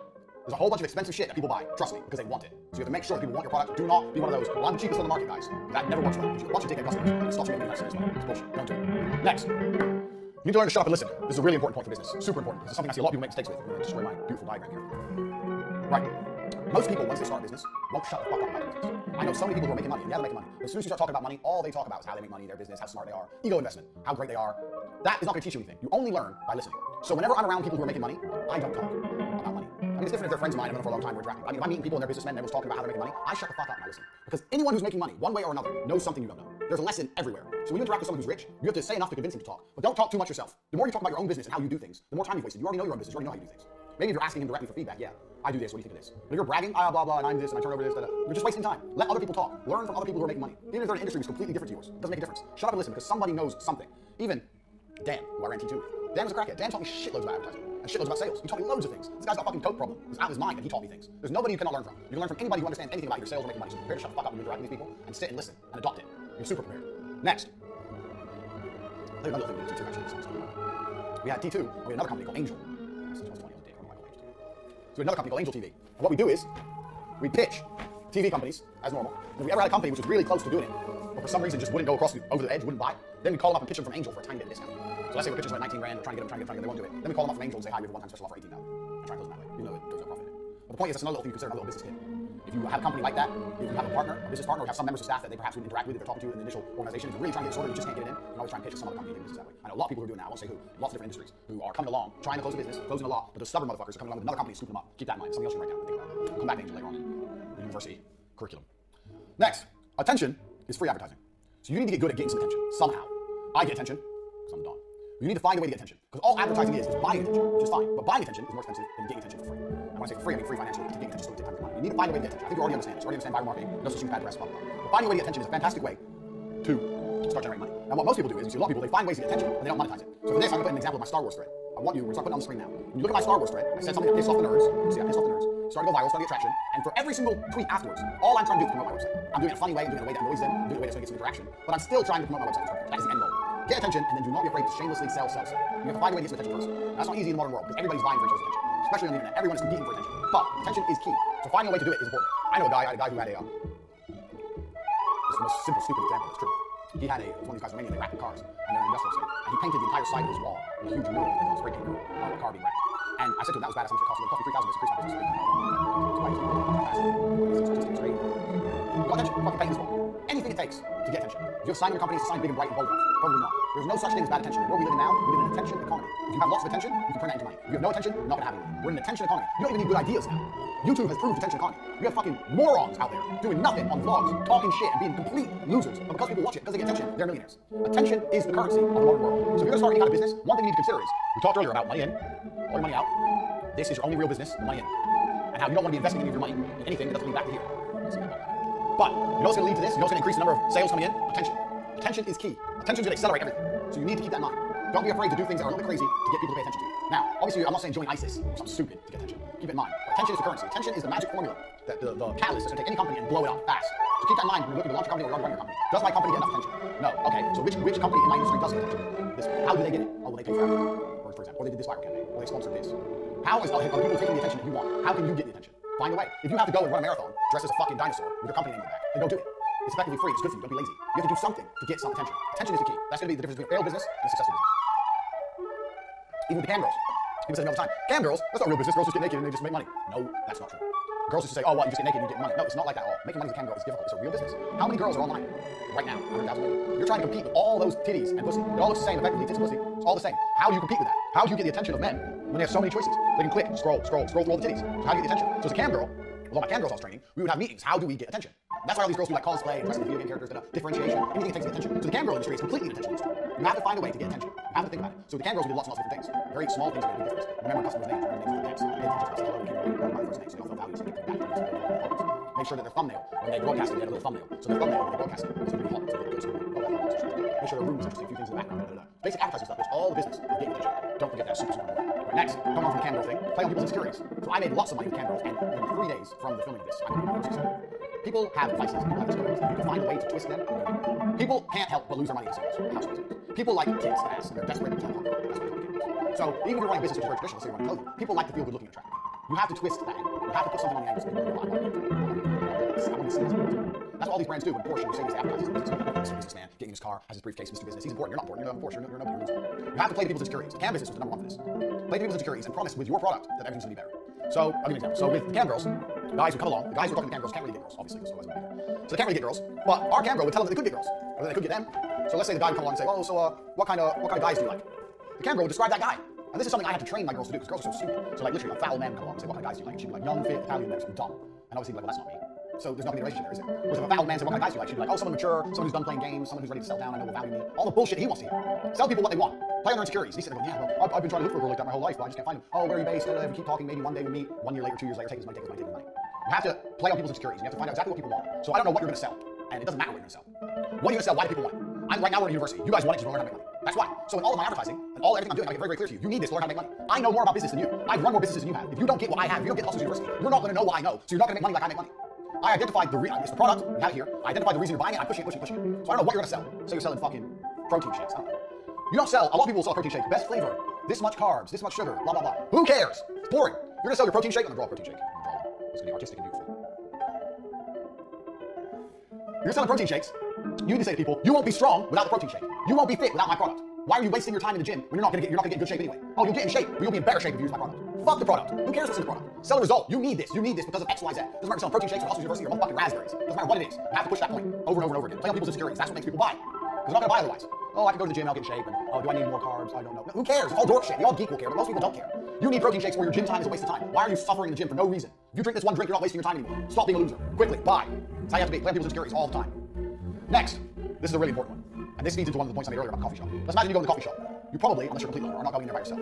The people you're going to the coffee shop with should be the people doing the same thing you do. Analyzing the price of things, analyzing the rent, analyzing how much the coffees cost, how much the staff costs, how much money we made here, could we make more money if we open somewhere next door, is there any gaps in the market, are there any mistakes they're making, identifying problems, etc. Everyone you roll with should be thinking about money. Lesson number 21 is, network is everything. This is super important. If you're a loser, and you're rolling with losers, you are going to stay. I make it extremely clear to you. If you're a loser, and you're rolling with losers, you are going to stay a loser. I don't need to see that. You're going to stay a loser. Losers roll with losers and winners roll with winners. Number 21, network is everything. The people around you need to be thinking about money, thinking about hustling. If they're not, you don't need to talk to them. I hear this all the time. Oh, but he's my friend, we like hanging out. Hanging out, why? To do what? Play video games? Make jokes? Ha, he's so funny. Ha, ha, ha. Jerk each other off? What the fuck you doing? If your friends aren't talking about money, why are you talking to them? This is why I started the war room. If you're watching this and you're not in the war room, get inside. Everyone in there is hustling. Everyone in there is interested in increasing their income and changing their lives. That is the point of a network. To increase your life, you're a node in the network. That's how networks work. You've got nodes and you've got links. You come into the network, you're a node. You know people, you help them, they help you, etc. Network is everything. And in my networking brilliance course, if you don't have that as well, I teach you how to meet high-level people, how to make high-level people like you, how to have high-level friends, how to get multi-millionaire friends, etc. How to pitch them for investment, all that. I teach you all in the network brilliance course. So you've got the war room and the network brilliance course. I'll help you with this. If you haven't got them yet, get them. It's going to help you. You need a network around you. You need people on your phone who are talking about money and doing important things. You need to be mixing with them. That needs to be your network. If you're rolling with a bunch of video game things, you're going to stay video game playing. This is super important. The network has to change if you want to really become hustler. Everyone around you needs to have hustle. Even if all the people around you don't have hustles. Remember what I said earlier about finding free staff? Okay, let's say all your friends are losers. Well, now you've got a brilliant idea. So now you're the leader. I want to run this company. You're going to do this, you're going to do this, you're going to do this. But they all sit there and go, no, I'm tired. I don't have time. Blah, blah, blah. And these people are completely useless. They're wasters. Get rid of them. They either agree to work for you or fuck them off. Find some new friends. Join the war room. In the war room, you can link up with people all around the world who are getting shit done. Get the network brilliance course. Learn how to get fucking important friends. Your network is everything. I don't answer the phone to broke boys. You call my phone. If I answer, that dude's important. When broke boys call me, it gets ignored. All rich people are the same. I cannot stand being around people who are not on a mission to get rich. That's the only mission I'm interested in. Everyone I hang around with is on the same mission. We ain't got time for no dumb shit. If you're still participating in dumb shit, you have got to change your mindset absolutely. If your network's full of losers, employ them. If they refuse to work for you, fuck them off, find new friends. If you can't find friends, the war room will give you a network instantly. That's the whole point of the war room. International network of moneymakers. Not playing any fucking games in the war room. Right. Next point. Number 22. Keep your panties dry till the big guy's hard. So, too many people get excited about business they ain't got. Or excited about business they do have. This is just monetary exchange. You have to be a fucking professional. James Bond may enjoy fucking bitches, but you don't see him excited about fucking bitches. He enjoys it. He ain't excited. He's smooth. He's cool. He's never giddy about it. You launch your business. You start to see some money coming in. Money's coming in. You're making some sales. Good. Be happy. Be proud of yourself. But don't be giddy. Don't be, oh, wow. Don't be going to see clients like, okay, wait, it's going to be so much fun. This is numbers on screen. It's numbers on screen. Move the numbers. Warm up. Learn some emotional control. Don't be getting all giddy and shit. Keep your panties dry. Keep big guys hard. Don't wire them. That's business. Some people get giddy and excited. One number, two, you got money. Good. All this is money comes into the door on Tuesday. On Wednesday, do you know what I do? I wake up and I try and find some more fucking money. Don't worry about it. Don't get excited about money. Because when money comes in, you're allowed 2 or 3 seconds of excitement to check bank. Then it doesn't exist anymore. Here, okay, now it's done. This is done. It's in, done, it's gone. You might as well say it's effectively gone. You have to find a way to make it. You shouldn't get excited about chunks of money or any chunks of money. You should always be pushing for more. Don't get excited about what you've already achieved. You can't live in the fucking past. Second that the business is done, it's the past. Living in the past is going to sink your business. You have to live in the future. Constantly pushing for more. I wake up every day broke. Every day I wake up at zero, poor. Every fucking day. No matter how much money I made the day before. That's not how I operate. Every day is a new day. You wake up broke. You're not getting giddy and excited and emotional. Oh, but last week we had a really good week. Who cares? That was last week. Last week, fucking Iran had attacked an American army base in Iraq. Last week was a different fucking world. This is this week. Shit's different. Don't be getting excited about old shit. Every single day you are poor. Every single day you need to attack and go again. Every single day. From fucking every day you wake up at zero. Don't get giddy and excited and emotional about money you've already made or money you might make. It's even worse. I used to know so many sales guys. When I worked at TriStar, first TV company before I went to 2. So many sales guys would be fucking in the office laughing, drinking their coffee, talking shit, saying, oh, I've got 4 really good leads, I've got 4 really good pitches, they should be coming in today. Laughing about money that they thought was coming that they hadn't made yet. And even if all 4 came in, which never happened, 2 came in. Even if 4 came in, the time they're wasting being happy fucking around, they could have found more. Don't fucking waste time counting money that you ain't got yet, or counting money you've already got. You live right now in the present. Right now, I'm going to draw the diagram, so I'm going to get happy about diagrams. I think my art's getting better. I think it's getting better. So, my art's getting really good. So, because my art's getting good, we're going to draw another diagram. I want motherfuckers to understand something. So, this is you. This is the past. This is the future. You're looking this way. This shit doesn't matter. It's come, it's gone. Even if it's still in the bank, even if it's $10 million, it doesn't matter. It's over. It's dead. You should never be looking at it. You should always be chasing more. You should live here at the present. When I say chasing, I don't mean excited for. I mean get it. You need to get it from here, move it to here. And forget about it. More. If I have a really, really good day with Cam, when I had really good days with Cam, sometimes I had all my girls in line, it was popping, every room was busy, the girls had like healthy competition between each other, and all the clients were helping them win tip wars, it was going off, and we made fucking $12,000, $13,000 a day profit for me after I paid the girls and everything. Really, really busy. The next day I wake up, every fucking day, oh, we did this day, we're taking the day off, they go online and half-assing, like, no, yesterday's done. Yeah, it was a good day, but it's over. Today's a new day. Today you're on zero. Oh, but yesterday, I don't live this day, I live it today. And the only day coming for me is tomorrow. Yesterday is gone. Half of me that way with money. Some business people do a little bit of business, fucking sit in their ass. There's some dork on Twitter called Kyle Trouble. And I can just tell by his whole face, he's a nerd. And the guy is fucking on Twitter going, oh, I had a really bad year, I put my off the gas. You want to teach people about business? And he's saying publicly on Twitter that he made a little bit of money, so he business. And then his money ran out, he's so hard. Fucking dumb. Lazy. So you sit around his party and jerk off by his free girlfriend. What's wrong with you? This, fuck this. Put it here, forget about it. More, next. I don't care how big a deal you do. I don't care how many tokens you make online with no camera. I don't care what happened yesterday. It's over. You have to push forward at all times. I see so many people do a little bit of business and end up fucking changing their attitude to money. Oh, I've got some money now. No, you don't have shit. That's yesterday's money. You get today's money. Right. Next. 23. This is important. Very important. This is a business hack, by the way. Clean my board. Teach you my business hack. That nobody does. You're about to learn something that nobody does. Only I do. And it works fucking brilliantly. It works brilliantly. Check this out. My business hack is send people their money. So check this. Advertise if you want something and you really want it, and then kind of look at your bank afterwards and talk. So what I used to do when I sold advertising first, I had this trick where I'd sell a package, let's say I got $2,000. They'd sell, I'd sell it, they buy it. When the invoice comes in, I'd call them up and go, hey, this is going to take from that too. I just go, I just want to let you know that some things have changed. I don't think now is optimal time for this. I'm interested in this as much as you are. I have invested interest in this working. I don't want to just take your money. I want to make sure that this pays off for both of us. Because if it pays off for both of us, we want this. I think it'd be better to wait about 2 weeks. 2 weeks from now, I think it's a better opportunity. So I'm going to send you your money back now. I don't want to send your money. It's your money. We can still do the campaign. I just think if we wait a week, maybe 2, not very long, I think there'll be some more opportunities. So yeah, well, I'm not supporting it. No, and I send them their money back. I tried to buy, and he gave me money back. It's kind of like a takeaway trick. I tried to buy it, and he said no, he gave me my money back. And now they trust you loads, so no one Then when I called him a week later, he said, bang, now it's time to do business. I'm fantastic opportunity. We do this. We have this gap, we have that gap, It's only 3,000. Every fucking time. They buy. They're like, oh, that's more. So yeah, I know it's more last time. I mean, we can do the 2,000 package now, it's really You build so much trust when you send them money that they will spend more money. I did this trick every fucking person. Every client. Buy, pay, call them up, now's not the right time, send them the money back, talk some shit, how relationship, blah, blah, blah, hit them up, every fucking time, and it always works. It works because the trust you build when you send someone their money back is immense, because no one does that. Nobody does that. Remember what I said earlier about there's only 100 people on Twitter who want to buy bullshit ebook? It's the same as everything. So my logic was this. I'm making phone calls all day. Let's say I make 100 phone calls. Only one of those people is in a position to buy something. The other 99 are never going to buy now, buy, say. So that one person who buys, I can make as much money as possible. Well, that's earlier, that's right, I'll buy a price. So that one person who bought for 2,000, only got to make more money. Just get him to pay for more. There's only one customer that day. This was just my money. Send the money back to them. And it's fantastic. So even if you're selling $17 ebooks, let people buy for $17. Email them and say, you know what, I'm going to update the ebook now. So I'm going to send you your money back. Send your money back, so the ebook's going to be updated. Let me know how to pay you. Email in person, so they have to see it and reply. Don't just click refund when it knows. Let them look at it. Send them their $17 back. Okay.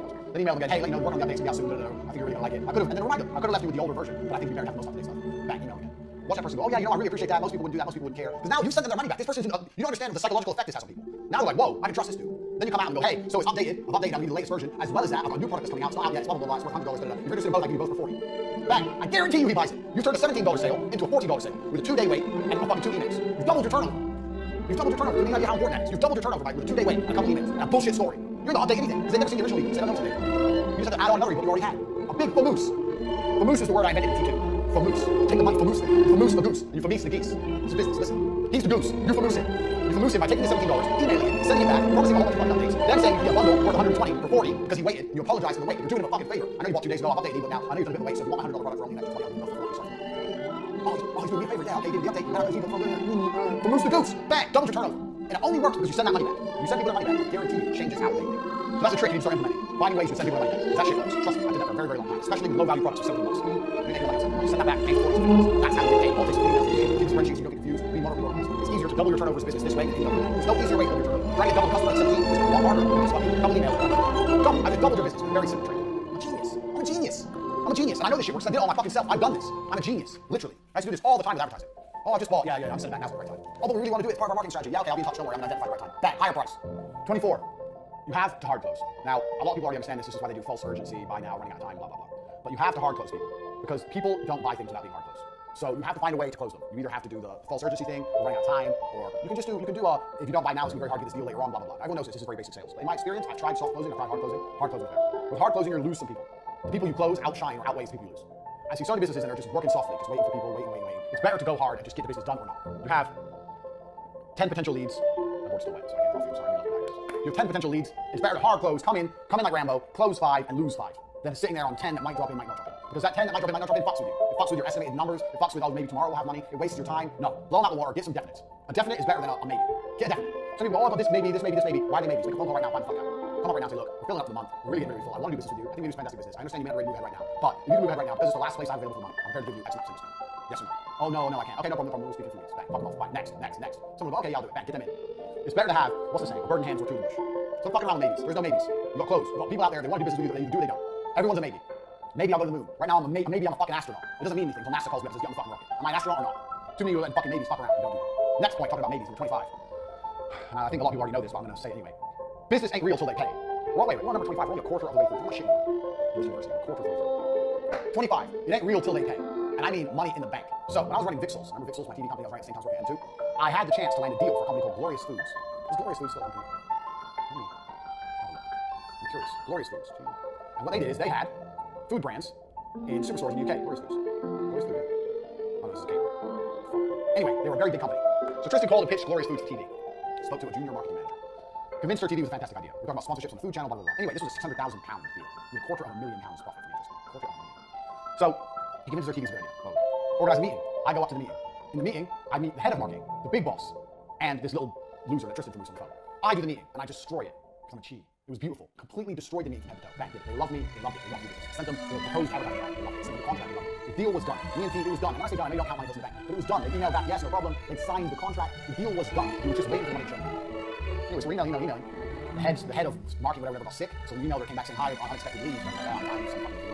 She got sick. The junior marketing manager had no power. It turns out the big managing director didn't want to start TV campaign when the marketing manager was away. So he just wouldn't sue. Because he knew they were so big, this is a billion account, that we couldn't sue. Like, I know they signed a contract, what the fuck do we do? So we're sitting there waiting for money, and guess what? Until the money's in the bank, doesn't matter if you sign a contract, yes, doesn't matter if you agree to everything, doesn't matter if you start the work, nothing matters until money is in the bank. It's super important. We realized the money was coming. That was the closest I've ever come to feeling genuine impression. We were so excited about that money. We did exactly what I said don't do. Don't get it. We weren't professional. We were excited. $250,000 liquid cash. What we do, we do this, we go there, blah, this, blah, change our lives, all this bullshit. Do not get excited about money until it's in the bank. Super important. Trust me, that Glorious Foods was fucking up. They didn't work properly. So pissed off. Totally demotivated. Don't let that happen. And that feeds into the next part, 26. Stress tolerance. You need to learn to care about things mentally, not emotionally. How successful you are as a hustler is directly linked to how much stress you can tolerate. Money making is only stress tolerance. So when you're making money, most of the time, what you're doing is you're taking stress off of people, especially if you provide a service. You're in this cleaning service, you're taking away stress from someone else. You're not being stress. The more stress you have, the more money. You need to have high stress tolerance as a hustler, as a money maker, as a business. You have to deal with stress. Things are going to go wrong all the fucking time. You have to be able to just ride the waves. So, in life, usually there's two kinds of people. You have the stoner dickhead who smokes weed, doesn't give a shit about anything, who gets nowhere. And you have the person who cares about things, but is very emotional, very uptight. Oh, fuck's sake, oh, no, this is all wrong, angry, blah, blah, blah, running around like a bug. You don't want to be either. You want to be in the middle. You have to care about things mentally, but not emotionally. Andrew, the website's gone down, and PayPal has blocked us, and whatever. You just sit there and go, okay, yeah, all right, that's not a solution, You need to care mentally, but not be getting emotional. Stress tolerance is a huge aspect of this. Most people out there, the only reason you're not successful is because you can't tolerate stress. And I'm saying this to you now. You cannot tolerate stress. What do you mean? I know you can, because if you could, you already have side businesses. You don't. You work a job, you don't have side businesses. Oh, I'm busy, I'm tired. This is sales stress tolerance. Needing to sleep is stress tolerance. That shows you have low stress tolerance. Not having the energy shows you have low stress tolerance. Not knowing what to do is low stress tolerance. You do know what. You got ideas, you're just lazy and you're just afraid of the effort. You don't like the idea of stress. Oh, now I've got more things to do. I can't handle it, more things. You're a little fucking baby. Stress tolerance is super important. Life's stressful. Being successful is stressful. I have 8 supercars in the drive, and it's all stress if I can get it. And I enjoy when I drive them. I wouldn't have it any other way. You have to increase your stress tolerance. You're going to be stressed. You have to learn to do more things and deal with more bullshit. Increase your stress tolerance. If you're watching this right now, I don't care what position you're in. Start a company today and deal with the bullshit. The quicker you get better at swimming through bullshit, the quicker you're going to get through the bullshit to the end, which is money. Stress tolerance is super, super important. I can't stress that enough. 27. I kind of touched on this earlier with the protein shake. So let's draw the protein shake. I kind of touched on this earlier. It's important. How is my beautiful protein shake? It's really nice.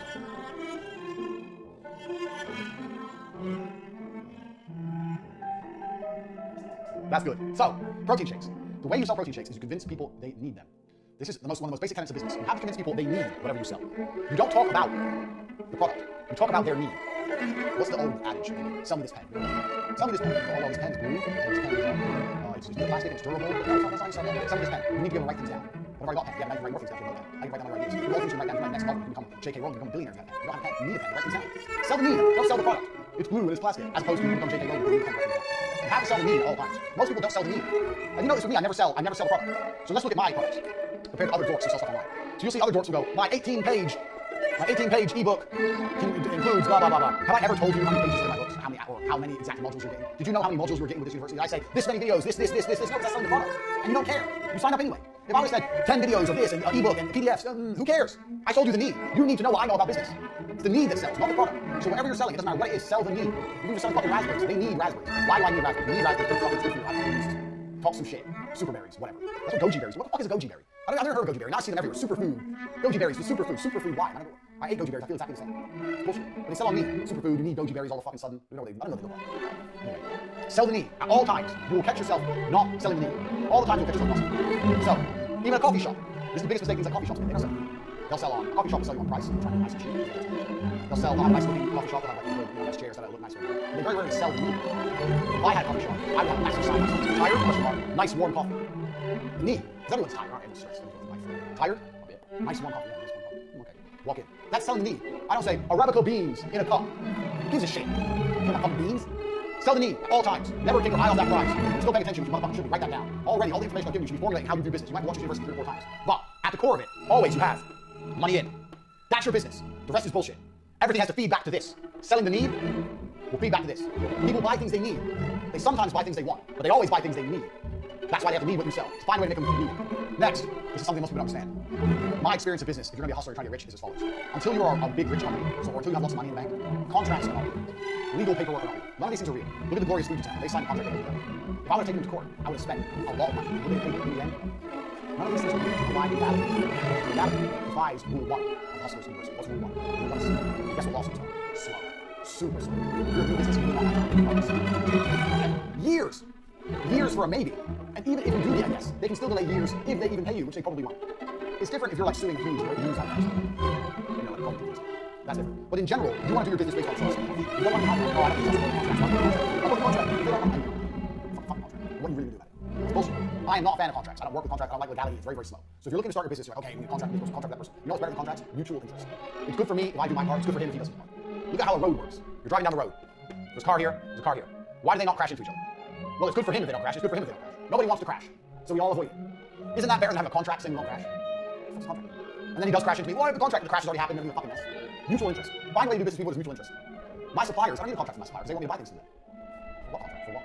I see so many people who get involved in business start talking about contracts because they like to sound smart.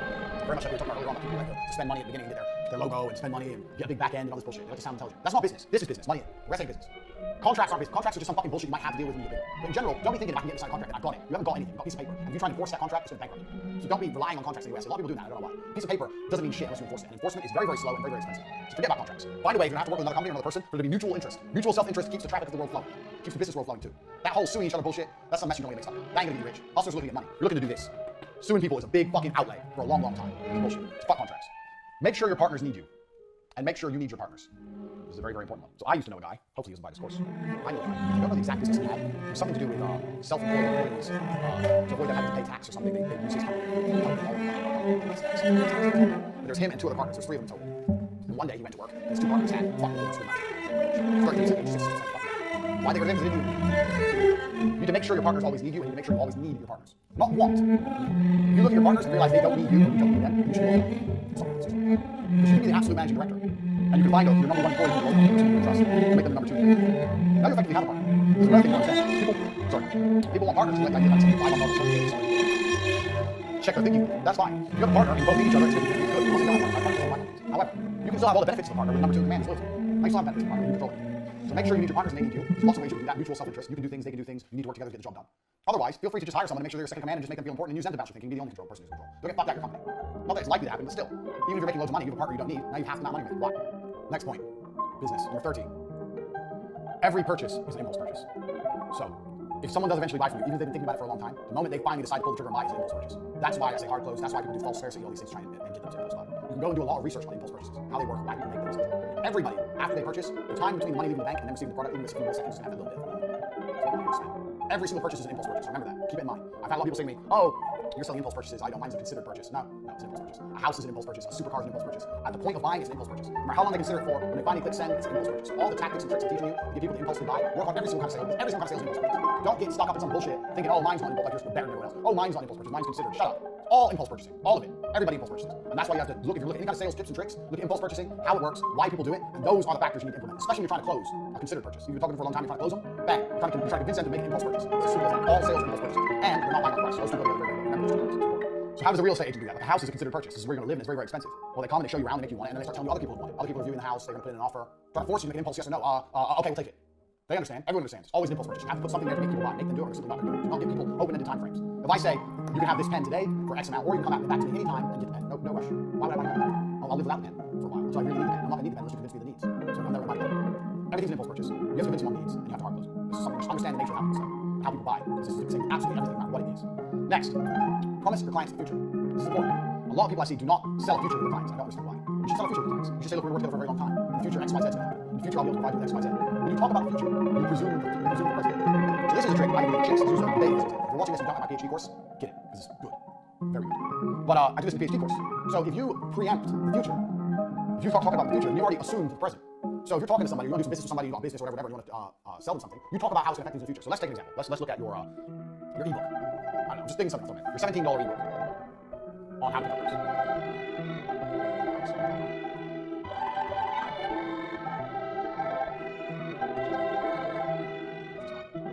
So how do you preempt the future to make sure that they buy? So let's say you're talking to someone not sure if they buy. Well, then you talk about the future. You say, well, in the future, maybe we can go dig in. In the future, we can go dig in. Or in the future, if you're texting a girl and not sure exactly what to say. Or in the future, if you see a girl doing some of the things I point out in my ebook, send me examples. Talk about the future like he's already bought and digested the product. And that makes him far more likely to buy and digest your product. So I do the same thing when I date girls. Oh, when we're married, how do I know you're not cheat? I just met her. When you mean married, ha ha ha. If you're talking about when we're married, that's presuming I'm going to fuck you sooner or later. So we're going to fuck before we get married. Presume the future. Presuming the future makes the present, you're setting the you're setting what the present's going to be. You're saying this is what's going to happen now, so I know what's going to happen in the future. You do exactly the same thing with business. So when I was selling TV advertising, I was talking to clients, and I'm trying to close a small 19 grand deal, I'd be talking about 2 years, we're doing a 500 grand deals. So when I'm trying to close this, I'm talking about this. I'd be like, oh, in the future, well, in a few years, we're launching big campaigns, we can do sponsorship, sponsoring before and after programs, money wants to go to the channel, blah, blah, blah, blah, talk about all this imaginary shit. Let's try and close this. Sell the future. At all times. If you presume the future, it makes you more likely to buy now. And that's something that people don't do. Even for bullshit $17 ebooks, for television advertising, for websites, doesn't matter what it is. If I was trying to sell a new website for them too, I'd be talking about how 2 years later down the line, we can integrate a new back end with the website. No, who gives a shit? Talk about some fancy shit that's going to happen in the future. If you do that, you're more likely to sell it. That's super important. Don't talk about now. Back to the ebook. If you buy my ebook, you'll see what girls are texting you, and you'll see why they need it, or why they're saying it. If you buy my ebook, you'll see why girls are saying what they say in text messages, as opposed to after you've seen my ebook and you see what these girls are saying, it's exactly like I do. When they do a screenshot, it's very simple. The future. Okay, after I have the ebook, then I'm going to know, he said I'm going to understand what I'm doing. I'm going to You've already told him he has the ebook. Presume the future at all times. Very important. Next, number 32 is something I've already been discussing at length accidentally. What happens is when your brain, like mine, is a plethora of knowledge, you end up tapping into things that you're supposed to be saving for later because it fits at the time, you just know so much, you're so hyper intelligent. That's how you sell the result of a product, not product. We're discussing this. So we're discussing the ebook. Selling the product is, I have an ebook and I deliver it to you instantly and it has 8 pages and 5,400 words and it talks about girls. That's selling the ebook. Selling the result is you're going to understand women, you're going to live a better sex life for the rest of your life. Which ends more interesting? $17. The result. Always sell the result. Write that down, I mentioned earlier, it's extremely important. Next, 38. Image sells. So we're hustlers. This is the Hustlers University. Image sells. Now there's a lot of guys on Twitter who constantly talk about saving money. It grates on me. It annoys me. These are the other guys in the saving money and making money space. It's not how much you make, it's how much you save. Can you save? Stay at home, save. Don't have a girlfriend, she's expensive, jerk off, save. It's bullshit. You need to have a nice image of yourself if you want to sell things. Buy a nice car, find some money, make sure it's still coming in. Because buying a nice car, you say, oh, how does that make equal money in? Well, it actually does, because it's your image. You have to have a nice image of yourself if you sell things. Buy a nice car if you can. Have nice clothes, have nice things. I'm not going to tell you not have nice things. A lot of people say that are fucking liars. Tight losers, they're tight losers. They're living in tight losers. You want to sell $17 ebooks to sit at home, not spending money. Single. We're going to be like you cars. Who knows more? Yes, another question. If I would have launched Coca-Cola, I was already living in culture. So that's the difference between me and all the other course guys. These guys need courses. I'm rich, not rich. When I launched Coca-Cola, the reason it was so successful was because I already had money. My car paid for itself. Would you be buying from me right now? Would you have bought this university by the house? If I said, I know loads about business, I live in an apartment. Your laptop is sitting there all day. I know loads. Would you even bought this course? That shows how important image is. Flex it on the broke boys is important. So don't fucking neglect it. I'm not saying blow all your money. I'm saying having a good image is not going to hurt you in any way. Don't be afraid to spend money for your image. It's a real thing. Everything in life is basically the same. Everything in life is people walking into rooms and saying things. That's what politics is. That's what business is. That's what emotion. Everything that some guy walking into some rooms and saying things. That's what politics is. People talking. Talking is something you need to be good at. If you're good at talking, you have a gift of the gab, as I said. You can sell it. No matter what you're selling, the better you get at talking, the better you're going to sell it. So there's one skill you need to practice for your sales: how to talk. How to talk convincingly. How to put image into your presentation. How to not be bored. Learn to speak. If you don't have my body language course, it's a course on what all the teachers body language and cover operation. How I talk, what I do. The grandmaster. But you need to be good at speaking. Being good at speaking will make you be good at selling. They're the same thing. Get used to talking. I've been in presentations over and over again with people who have a fantastic product, fantastic information, great price point, and the presentation is slick, they've got PowerPoint, etc. But they're just not good at talking. There's no fucking X factor with their talk. There's no pow. You need to have that power. You need to get good at talking. Practice it. Practice getting good at talking. It's one of the most important skills you learn for life. From getting winning to selling products, it's exactly the same thing. You need to get good at talking. It's important. So, there's lots of different ways you can get good at talking. My way, the way I talk, suits my personality, is to develop your own type. But I make sure, I try my best to make sure I put loads of energy into it. Most people speak and they don't realize it's super low energy. And we will. And when you have the ebook, you don't sell the ebook, you sell the result of the ebook. Because if you sell the ebook, you're bored already. I'm bored. So I scream and move arms around and shit. I'm eccentric. I'm over the top. You don't have to be that way. There's other ways you can also be engaging without being the same as me. I know lots of other guys are engaging in other ways. But you have to develop an angle to be engaging. So next time you talk to someone who's an engaging speaker, find out why they're engaging. Even some people are engaging because they laugh all the time. People like positivity. So if you're going around someone who's like constantly like laughing when they talk. But then you're like, well, you listen. What the fuck's so funny? His life's so funny. Find a way to differentiate yourself from everyone else. There's loads of different tips and tricks. I can't tell you to be like that. But you need to find a way to be engaging. The way you do that is next time you listen to someone and you're particularly engaged, work out what about them is engaging. So I like to be high energy. But high energy always helps. Being low energy never helps. Even if you're shit in bed, at least if you're high energy, you're better than low energy. Fucking do something.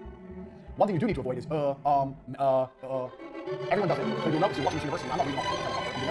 Very, very rarely. So I'll start just saying, I've trained it out of my brain. And I teach how to do that in body language course. You're watching this and you want to speak like me, free flowing, out on machine gun. Do the body language course. But you start slowly. Talk slowly, you breathe, you make sure you don't make any and then you get better at it. And you switch to me. I talk very fast. And will lose you a deal. Oh, so explain to me how the flux capacitor works.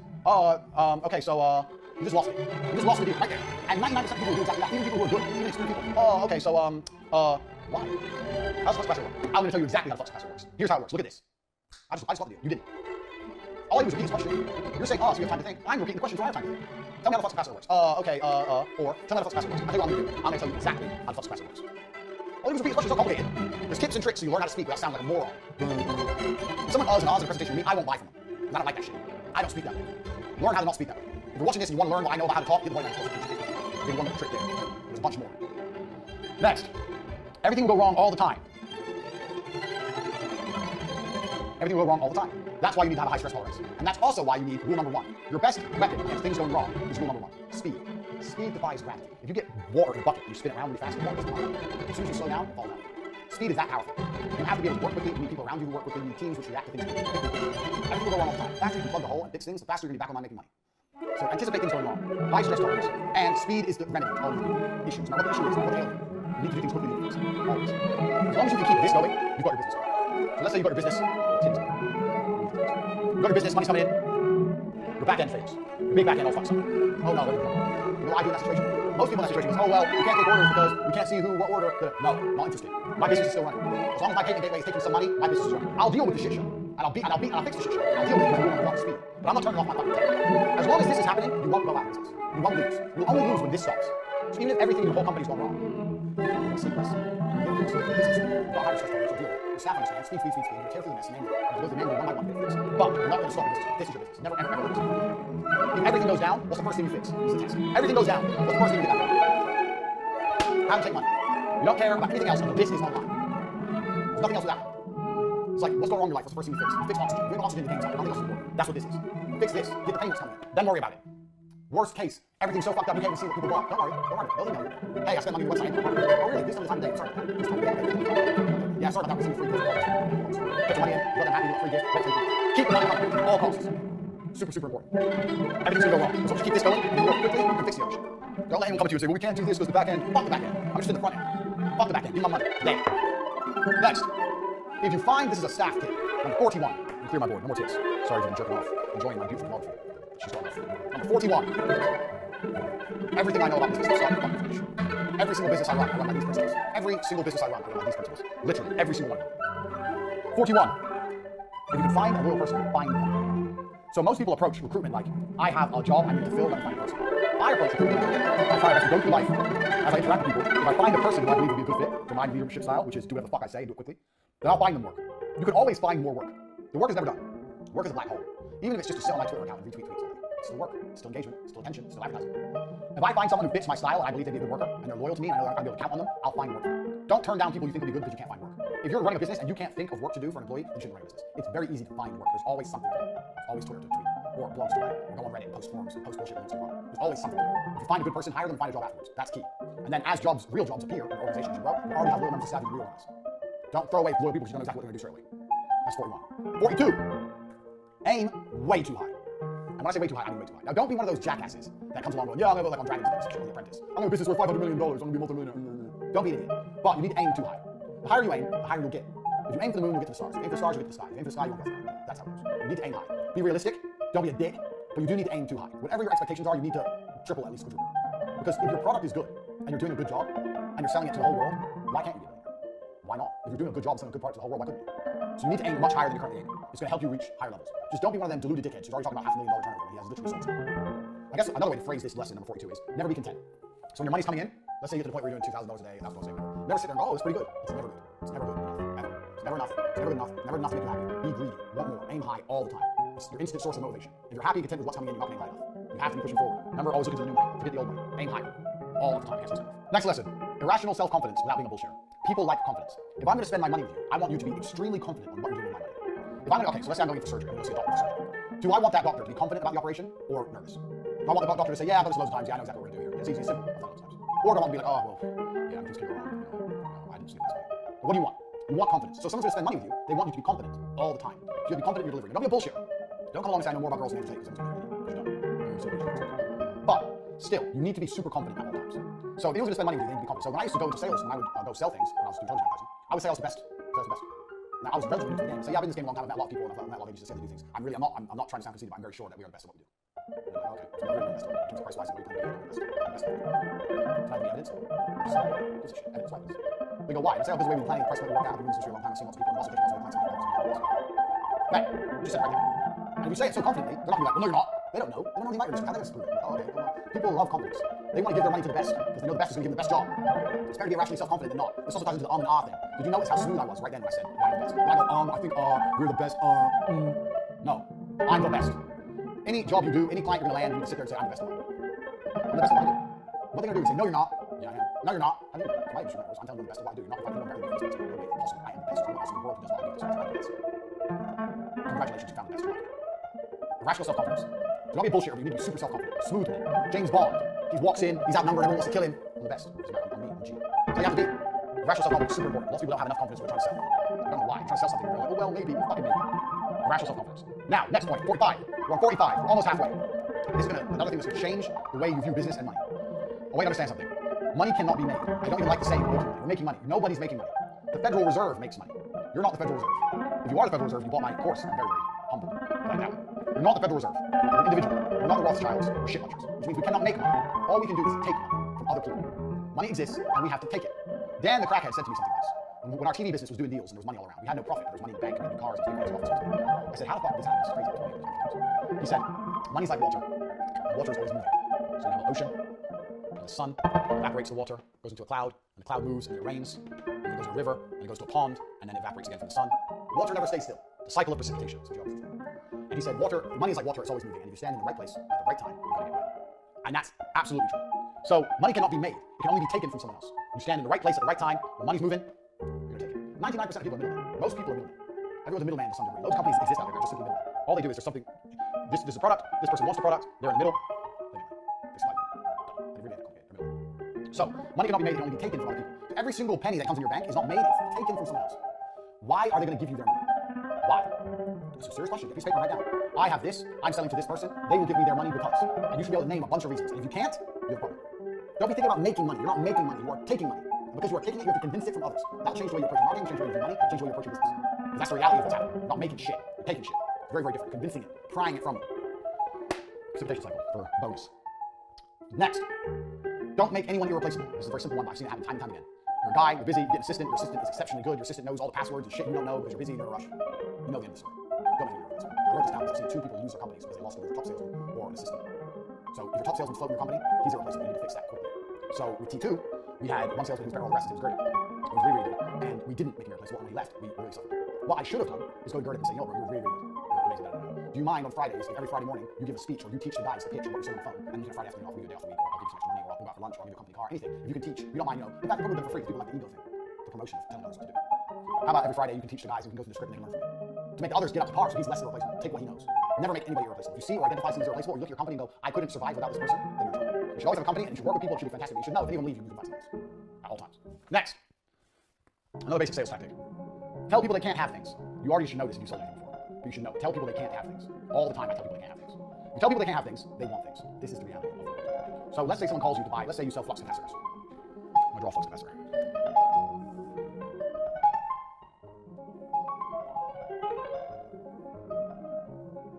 Let's say you sell flux capacitors. And someone calls up and goes, I need 2 flux capacitors, please. The first thing you say to them is, Oh, yeah, sure, okay, no problem. Let me just check and make sure we have some. They've been kind of I'm not sure we have any. What do you need them for? Oh, I actually want to buy them for XYZ. Okay, I don't think we have any right now. Let me get back to you. What's your name, number? So what just happened in that exchange? Dude wants the flux capacitor. I am in the middle. In that short exchange, I told him, 1, he may not be able to have the flux capacitors, and 2, I asked him why he needs the flux capacitors. So 1, I told him he can't have it, and 2, I asked him why he needs it, to reconfirm in his mind that he needs it. I don't know we have any. Maybe there's something else. Can I ask what you want to use it for? Oh, I need it because my dick is too small, and I want to use the flux capacitor to grow a man-sized penis. That's fine, I don't think we have any. So he's reconfirmed his need, and I've told him he can't have it. Take away. His desire for the flux capacitor is higher now than it was before.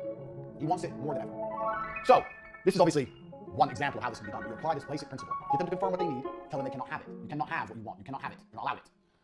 When I eventually call him back and go, okay, how many did you need? 2. All right, I can get all the 2 for you, but it's going to be difficult. Are you looking to purchase right away? Oh, well, I'll see you next week. Okay, well, I don't know. We're going to have it so bye. You looking to purchase right away? Yeah, I am. So you ask them, are you looking to purchase right away? And they say yes. No, deal's done. They can fuck around. They can purchase right away. Bang, done. This is sales. You've managed to fulfill his need right now. Tell people they cannot have things. Now, a lot of people do this online with the simple running out of time. This book won't be allowed around forever. Blah, blah. But that's shit because the ebook is around forever. So everyone knows you're just doing it because it's garbage. If you actually could use your brain, think outside the box a little bit, you can find a better way to do it. Tell people they can't have things. So, for example, if you sold a $17 ebook on Rose, saying the ebook won't be around forever, everyone's like, bro, it's a fucking ebook. It literally will last forever. Shut up. If you say, I'm going to cap the number of sales because I don't want people stealing my lines, or I don't want my lines to become less effective, that's probably a better angle. It's not fantastic angle, but it's better. At least it has some kind of validity to it. Telling people they can't have things is a fantastic way to make it works. Here's a little example of how that's done. We'll come back to this point later, another point in which I nearly start talking about something. But shut up, because I know it's later. Learning. We have reached the halfway point of your education. Point 50. And I've deliberately made this point 50 so I can tell you something that you already know about yourselves halfway through this presentation. You already know what to do for your business. You already know how to make money. You're fucking lazy. And I'll give you an example. The other day I was talking to some chick, story of my life.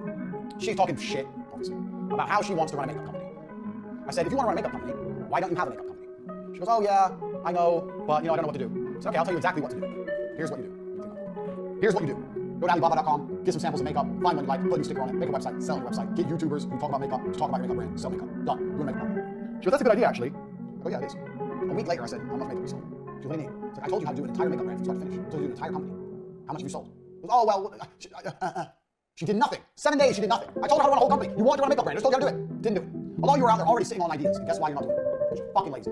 You know how to do it, but you won't do it. You already know what you should do, you already know how to do it, but you're not doing it because you're fucking lazy. You already have the idea. Go. Stop waiting. Number 1, speed is everything. What are you waiting for? If you were to start the idea a week ago, it'd be ready by now. You're fucking around. A lot of people out there with business already know what to do, they just are lazy and they don't get it done. If you're waiting, hoping you need some kind of investment, or you're waiting for something, you should learn enough in the first half of this Hustle University that you don't need investment.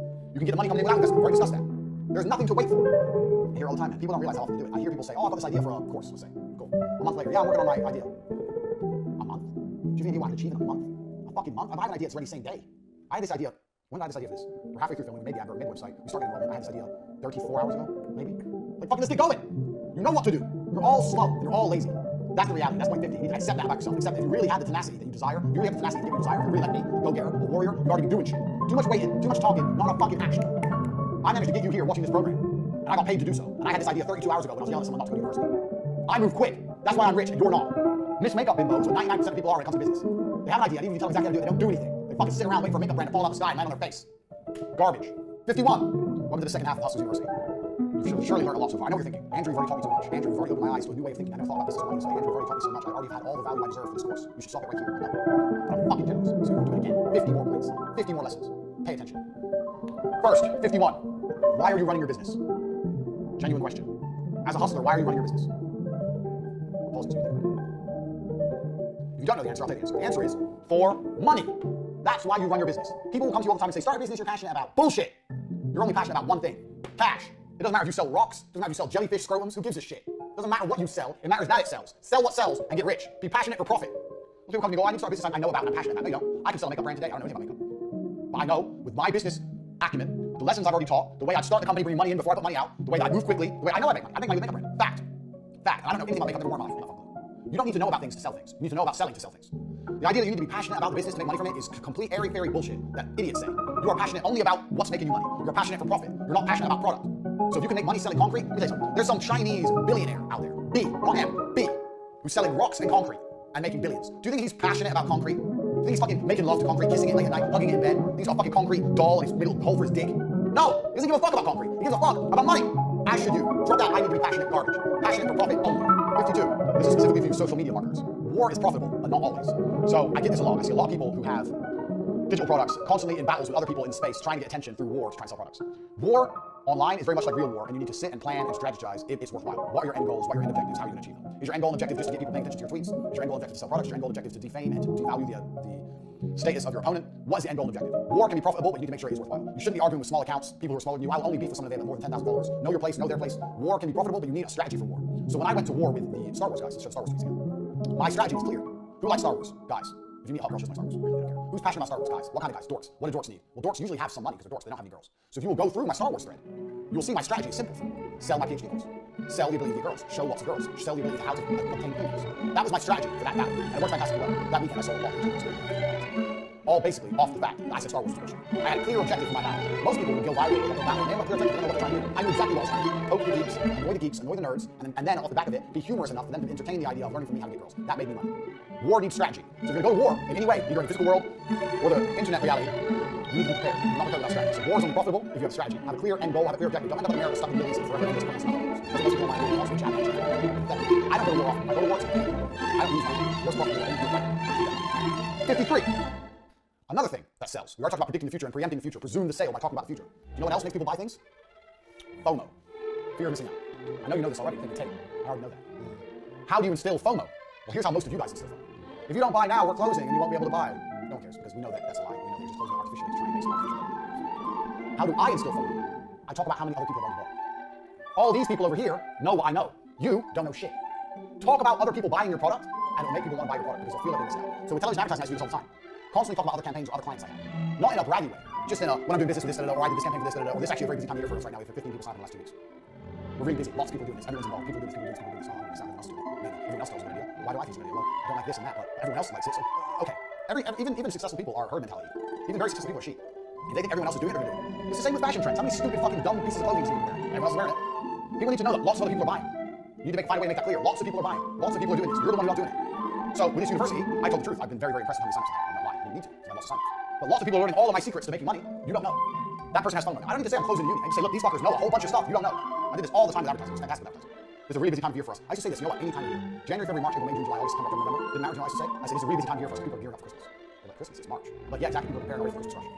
It's March. So now they're sitting there going, it's March. We haven't even thought about Christmas yet. All these other businesses are thinking about Christmas. They're thinking about doing adverts at Christmas. It's March. We haven't even thought about Christmas. Yeah. Oh, no shit. Oh shit. Christmas. Shit. I used to say that any time of year. December 1st or January 1st. I say January 1st. I used to say, when I was doing meetings, you know what's funny about January? I say, what? I say, we used to sign up most of our Christmas advertisements. Really? Oh yeah, preparing for Christmas. After Christmas, everyone's made a lot of money in TV advertising. People have made a lot of money in the campaigns we've already run. So now they're already preparing for the next campaigns of Christmas. So we're actually gearing up for Christmas right now. People be sitting there going, maybe I need to be preparing for Christmas. Other people are doing things. You're not doing anything. You are lazy. You are slow. Other people are ahead of you. Quickly, get on the train. The train's leaving. Quickly, get on. Quickly, pay the invoice. Yep, thanks. That's how you do it. I do it all the time with advertising. Talk about other people buying. It sells. Always talk about other people buying. Super important because it sells. Because one, instills some confidence in them that you're a real person, a real company. Two, it allows their thinking to be checked. Well, I think it's a good idea. And all these other people do it. So on my website, you'll notice on CobraTake.com, I have something called social proof. I pay money to have that thing at the bottom that tells people every time someone buys from my website. So you go on my website, you see other people are learning. You're not learning. Other people are. FOMO. Super important. You can apply this to nearly any other company, any other business. Other people need to buy. Super important. 54. Chaos and opportunity. I once got told that chaos and opportunity are the same word in Japanese. I don't know if that's true, but I'm going to say it. Chaos and opportunity are the same word in Japanese. In other words, every cloud has a silver lining. Every time stuff's fucked up, every time there's chaos, every time there's a mess, there is an opportunity. A huge opportunity. And you have to find a way to identify it, one way or another.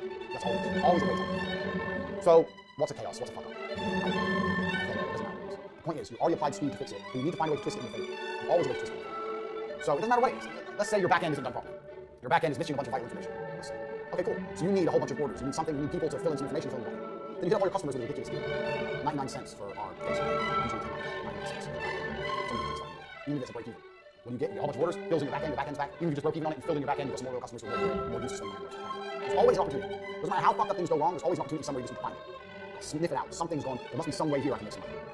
Everything has feedback to remember. Money in. That's important. Chaos and opportunity are the same thing. Especially, that's chaos in your business. There's chaos within your market, it's even better. So I don't know. Let's say, let's stop 9/11. 9/11 fucked up the airline industry. All the planes got grounded, no one could fly, huge lines at the airports, chaos. There's chaos within the industry. So where's the opportunity? This is all off the top of my head. If I was an airline executive boss, I'd be going, okay, from now on when we sell tickets, we're going to sell it with an added option for insurance, for refunds in the event of terror attack or something. We're going to contact a big insurance company, we're going to get them to insure us, we're going to get them to insure us, and we'll sell the insurance packages on top of premium next time. Because now people who've been stuck in the airport for 4 days, next time they book a flight, they're like, yeah, you know what, I'm going to pay for that insurance, I'm the last time to pay. If I pay for this, I get my money back. Bang! Chaos in the industry. Opportunity to make more money. This comes to me off the top of my fucking head. Where else was there huge chaos in the industry? You think of chaos in the industry? It happens now and again. Now and again things really go wrong. So, fuck knows. But it happens all the time on smaller levels. And when there's chaos within a specialized industry, you need to find a way to monetize it, like I just did there with 9/11 Airlines. Because there's always a way to monetize chaos. So when things go wrong, it happens. So like the YouTube apocalypse, for example. Everything went super, super wrong with all the YouTubers making loads of money off advertising, and then the apocalypse happened, they weren't making money off advertising. So let's say that I'm a YouTuber and I see this happen, this huge chaos in the industry. No one's making money off advertising. You know what you do? Well, I go, okay, well, that means I need some merchandise. So I contact all the other big YouTubers and say, hey, I've got a really good link for merchandise, if you're interested in selling merch. I'll start a fucking merch company. Or I get a link with a merch company for commission. It's not complicated. So let's look at the apocalypse. Everyone, I don't even know what happened. Everyone had all these big YouTube channels making loads of money. Overnight, that all goes down to zero. Now they still got viewership, so they got no money. So how do they make money from there? Well, they all start selling merchandise. They don't have the merchandise set up or worked out. Me as a big YouTuber, I contact a merchandise company, explain the apocalypse, explain what happened, explain I want to produce my merchandise, and explain that I know 10 other big YouTubers who are going to go to another merchandise company, but I'm going to bring them to you if you'll give me a cut. How much money? You know, anyone in their right mind will go, well, okay, get on the phone, old school. Yeah, I know 10 other YouTubers who I met with and I work with, blah, blah, they're going to use this merch website to do it. And I'm saying I want to use you, but if I bring them all to you, I want 5% of their turnover. They'll agree? Bang. Now, from the chaos in the industry, you've become the fucking shark of merch. Now you're making money off all of their YouTube channels. With one phone call, by just being a G, now every time Jackass 1 and Jackass 2 sells a hat, you get paid. Before, you didn't get none of their money. You just knew them. Now all you have to do is call them and say, bro, Apocalypse is bullshit. I know a fucking awesome company that's going to sell us merch and sell merch and make money. Bang. Chaos in the industry is an opportunity. Every time if you think like me, if you think like a hustler. This is setting up a company, a revenue stream, it costs you nothing. There's no outlay to this. This is just a phone call and a hustler's mindset. Bang, you got paid. Chaos is opportunity. Find it every time. 55 or 55 now. You should have learned a whole bunch of shit already. A little more coming. 55. Right. Remember what I said to you earlier. You cannot make money. You can only take money. This is super important. This is lesson number 55. You have to learn to view all of your offers from the buyer's eyes. You have to understand why it's so important. The Federal Reserve can make money. They can print money. You can't. There's only one way you're going to make money. And you need a demonstration of how that happens. This is Mr. Customer. This is his money. This is you. He gives it to you. Beautiful. Very comfortable. That is how you make money. You don't print money. You don't generate money. You make money because people decide to give it to you. So you have to learn how to view your offer very, very specifically from the buyer's eyes. This is point number 55. So your offer is whatever. I am the best, the surgeon, masseuse, who the fuck knows, blah, blah, blah. You're thinking it from your point of view. Oh, I see this all the time with people. Oh, but people are going to come do business with us because our oil is the best. Our massage oil is the best. Does he know anything about massage oil? Does he even give a fuck? Has he tried bad massage oil? Does he know the difference? Has he felt the difference between good and bad massage oil? Like, you think, I see this all the time with people. They think nitpicking tiny little details to make money. I took a massage company at random. Let's use this as an example. You're a massage company. You think, oh, we use the best massage oil, that's why we're the most expensive, people come to us. If you actually, instead of being a fucking dork, like most people who run their businesses are, if you're a geek and you're a massage oil geek, it doesn't matter if you're a programmer geek or a mechanic geek or whatever your business is, a dropshipping geek, anything, it doesn't matter. You'd understand that from the buyer's perspective, they don't give a fuck about massage oil. They don't know the difference in different kinds of massage oil. And they don't even know they don't know the benefit of using a good massage oil. They've never used a bad massage oil. They don't know how bad a bad massage oil is. They don't know oil. So you're not viewing the product. You're not viewing the offer from the eyes of the consumer. You're viewing the offer from the eyes of you, a knowledgeable nerd. Most consumers are not knowledgeable, especially on what you're trying to sell them. They don't know anything. You have to view it from their eyes. If you view it from their eyes, you understand they don't give a fuck about massage oil. So then your choices are as follows. Either you educate them on massage oil, you incorporate that into your advertising and teach them and explain to them why it's better, or you fuck it off and get something cheaper and save money. Those are the two genuine options. Always look from your buyer's eyes. Why is your buyer going to give you money? And do this intricately. Like do it down to the tiny details. Doesn't matter, we'll go back to a coffee shop. Why are they going to come to coffee with me? My chairs are comfortable, my building looks warm, I use those the same lights we have in here, Edison bulbs, warm. My staff, I've got cute girls there, my cups, I've got colored cups. It doesn't matter, you need to think everything. Why would someone want that coffee shop? Yeah, have to think on at that level. For every single product you sell, why you and not someone else? Because there's always someone else selling. So you're viewing yourself from the buyer's eyes. While you're doing that, you view your competition from the buyer's eyes. So you do in this example, this is competition. He uses cheap massage oil, but he's cheaper than you. So from the buyer's eyes, he's like, okay, masseuse, he's 20 bucks cheaper. I'll just go with him first. They'll go with the cheap guy first, and unless it's absolutely awful, they're not going to be upgraded. Now, 70 times don't sell on price, so I'm not saying he's trying to outprice competition. The point is, if he is viewing to you, the only difference he can identify is the cost. Why would you buy most expensive? So you need to understand here, okay, I have an important job. My job now is a dick. So you're a dick. My job here is to identify my USP, which is expensive massage oil, educate my consumers as to why they should use it. So every time someone calls you, you need a poster, things like that, you need to say, guaranteed listing, guaranteed best results for acne, best results for eczema, whatever. Anything to make people go, oh, why is that kind of what? You can explain to them, oh, we actually use this kind of oil, other people use cheap oil from China, we don't use that, we use oil from Tanquest, like, for virgins and Italian now.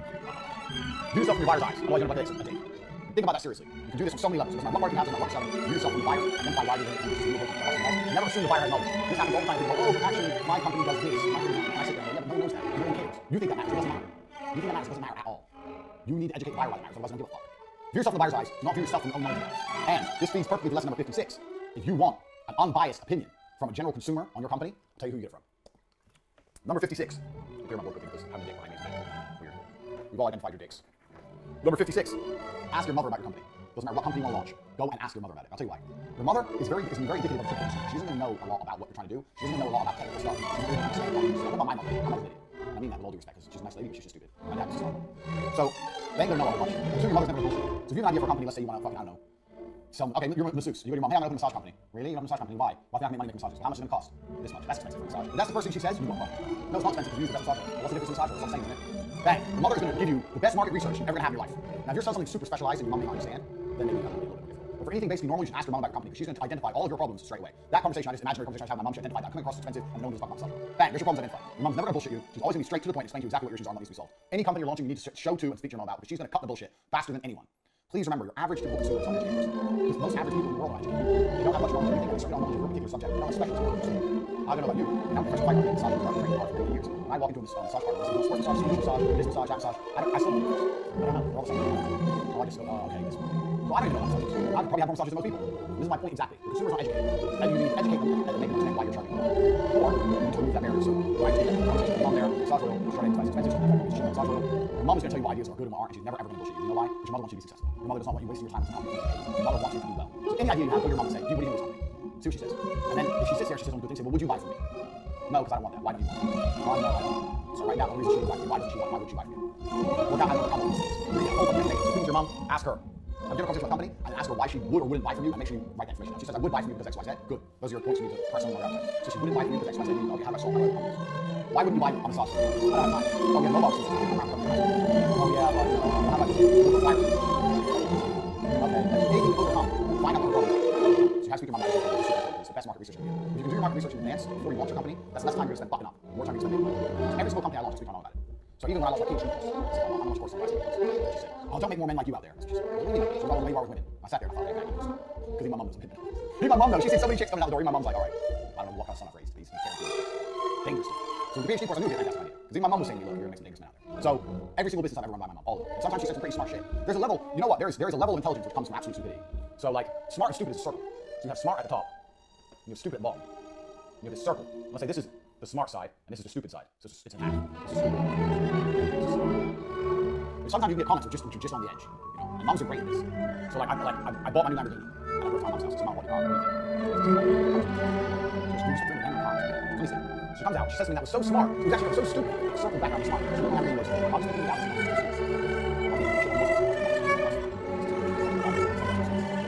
which is stupid, but it kind of gets into the smart realm. It's kind of, you know, you have all these kind of comments. Next. Key point 57. This is very good. Money never motivates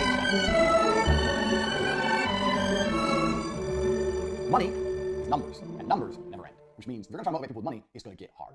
If someone doesn't like the job, doesn't like you, and doesn't like anything about how they're treating the job, or how they feel, or what they do, you have to pay them a lot of money to make them do it. A lot of money.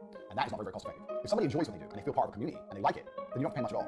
And the proof I'll give of that, I just saying proof to my coffee door, is that people do shit for a sense of community all the time. Remember after T2 Television, I started Vixels, my own company, still television advertising. So what happened is I found an office in Luton that was £400 a month, and I decided I was going to become a television advertising. So I found about £400 office. Me and Tristan would sit there, and then we advertised for salesmen, commission only. So it was a commission only position. You sent emails all day long, just emailing marketing managers all day, just copy and pasting, just emailing anyone you can find on the internet, emailing all day long. If they replied to you, there'd be a phone call. I'd do the phone call. So T2 was all phone pitching, and that's why it took a long time for us to train our staff. Every single day we would do 2 hours of training, phone pitching, not television advertising, phone pitching. And T2 made money, but training people to be good with phones is hard, and a lot of people are scared to make phone calls as well, and people are lazy. So we just had the idea, email blast anyone you can find. By all the magazines, email every marketing manager. We'll go through all of the websites we can find. We Google up things like store locator. If you type store locator into Google, you have all the companies that store locator. So these companies have multiple branches, so television advertising will suit them because they're across the national. Email. Any marketing manager email back, I do the call because I'm on the phone. So Vixels was different. T2 everyone pitched on their own. Vixels is just emails out. So we put adverts out there for a position. There's commission only. So no basic. Every deal you landed, you got 5%. So you landed a 20 grand deal, I'll tell you TV, you get £1,000. So if you landed 2 a month, you get 2 grand a month. Ain't gonna be rich, whatever. And we were hiring basically anyone, like dorks, it doesn't matter. Like, we had one guy who had a criminal record, we had one dude who was just a bit of a weirdo, some fat guy, we had some other guy who definitely drunk too much, some booze. Who cares? They're coming in, they're sending emails, and they send an email back, I call them. Over time, as people came and quit and did landing deals, we had quite a good little team, 4 guys, plus me and Tristan, so 6 guys who were in this office. Now these guys were working hard. They were emailing like machines, because you can't get a machine to email, because you got to go to the websites, find their email marketing manager's name. You can buy email marketing manager lists, but they never work, because it changes so often, it's bullshit. So we had to go and manually find and manually type it in. So these guys email. Anyway, most of the guys I had there for the first solid month didn't make a fucking penny. I had 3 staff for a month. I had 4 guys plus me and Tristan, working their asses off for free. How did I motivate them? Every day I come in, positive energy, come full of energy. Guys, today's the day we're gonna make it. Oh, your guy emailed back. Oh, I'm calling him later. That's a deal. That's definitely a deal. Do this all the time. I think a few weeks. That's gonna be a deal. And I'd order pizza. Every day I'd order pizza. We'd sit around. We'd eat our pizza in the office. I'd talk about the big dreams of how T2 is such a big company. How Vixels is gonna be bigger. I'd sell a dream, and they'd eat pizza, and everything was fine. So for $10 pizza every day, I had 4 members of full-time staff. Now, none of these men were motivated by money. They're motivated by my energy, the dreams of the future. They weren't getting paid anything. They may have been motivated by the future prospect of money, but I hadn't offered them any money to turn up, and they were on time every single day. You do not need money to motivate your staff. If your staff respect you and they know where you're going, and things are going well, then you don't need money to motivate them. I actually fucked up big here, because what happened with this company is I accepted a fight, and I decided to go training in Slovakia. And when I went away, Tristan came with me. We went away for 10 days. And in 10 days, me and Tristan didn't turn up in the office all night. And that's what the end of Vixels. And that's because we weren't there. The leaders had abandoned ship. They felt there's no leadership energy in the office. There's no one buying pizza. Why am I coming here every day for free? All of a sudden it dawns on them, and they leave. But the The point I'm trying to make with the story is on 57 is that money will never motivate your staff. There's better ways to motivate your staff. Obviously pay your staff well. Obviously they need money with money. I'm not saying you can get money for free. My point is, I see loads of people who go, I'll start a company and I'm going to pay my guys the most. I saw this with a fight promotion. So there's a fight promotion coming along. I'm going to launch the biggest fight promotion. Some guys with money, big money as well. We want to launch a kick, they came to me. We want to launch a kickboxing promotion, we want to do the biggest. We're going to do the biggest. We're going to pay all the fighters the biggest money, the most money. So they don't want to fight for us. Get the best fighters. Sounds like a good idea, especially fighters because most fighters are broke. The problem is they didn't end up getting the best fighters because they didn't have good exposure, they didn't have good cameras, they didn't have good social media platforms. So a lot of fighters were choosing to fight other places because of the prestige they got from winning as opposed to this organization we've heard of, like Collector 100. Money doesn't motivate. There's far better ways to motivate than money in life. So don't be thinking you need to pay your staff loads of money to make them lose. That's complete bullshit. At all. That's not true at all. Get that here. Money doesn't motivate. 58. Success is exponential. When you've done something once, it's much quicker to do it again. It's the same with anything. Let's say you start driving, you parallel park once, it takes forever. Eventually you get good at parallel parking, it's quick. It's exactly the same with success. Success is exponential. As you've done things, it becomes quicker to do things. It takes a long time to make a million. It's easier to make a second million. It's easier to make a third. It's easier to make a fourth because you understand mechanisms. So starting from the very, very bottom, if you can stay motivated, work hard, and you have nothing, you're in the hardest part. It does get easier. The problems change. As you get bigger and become a bigger company, you have new kinds of problems. You have legal problems, fulfillment issues, all these other problems, but you won't be broke anymore, at least. I believe business gets easier. It starts hard, H for hard, and gets easier. If you can stick it out here, you'll enjoy this. Most people quit here. 99% of people quit when it's hard, and that's why the 1% is the 1%. It's exponential. The first time you make a website, you have to go out there, you have to source all these different companies, you have to find member staff to make it, and you make it, and you make mistakes, and you change it because SEO ain't set up, blah, blah, whatever.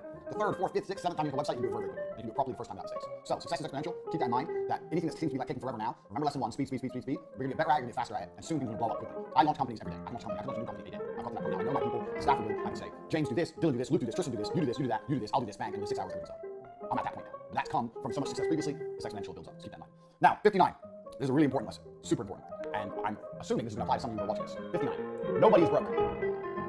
Yes. Nobody is broke. They're simply just buying other stuff. They're buying other things. People go, I can't afford it. That means, well, I can't afford it, but I decided I need something else more. Broke people are not broke. They just want something else more than you want to offer. Your offer has to be more important than food. So what you offer, whatever it is, whether you're selling flux capacitors, how food. No matter what it is, has to be more important than food. Because when broke people say they can't afford it, unless they're literally crackheads on the street, which is quite rare, they're still buying food, and they're probably still paying for the car, paying for the rent, going out with the weekend with friends, they're still socializing, they're still paying for that ski trip next month. So they're paying for plenty of stuff. They're just not paying for what you've got. So no one's broke. They just decide that other things are more important than what you offer. So how do you get around that? Well, you have to make sure your offer is always geared as more important. So let me ask you, some of you guys who bought Hustle University, it wasn't too big a deal for you. You're sitting on some money, you got some savings, or you're in my Forex program, you're already making lots of money with Forex, and you thought, fuck it, all right, Hustle University. Some of you guys who bought this, literally it was all your money.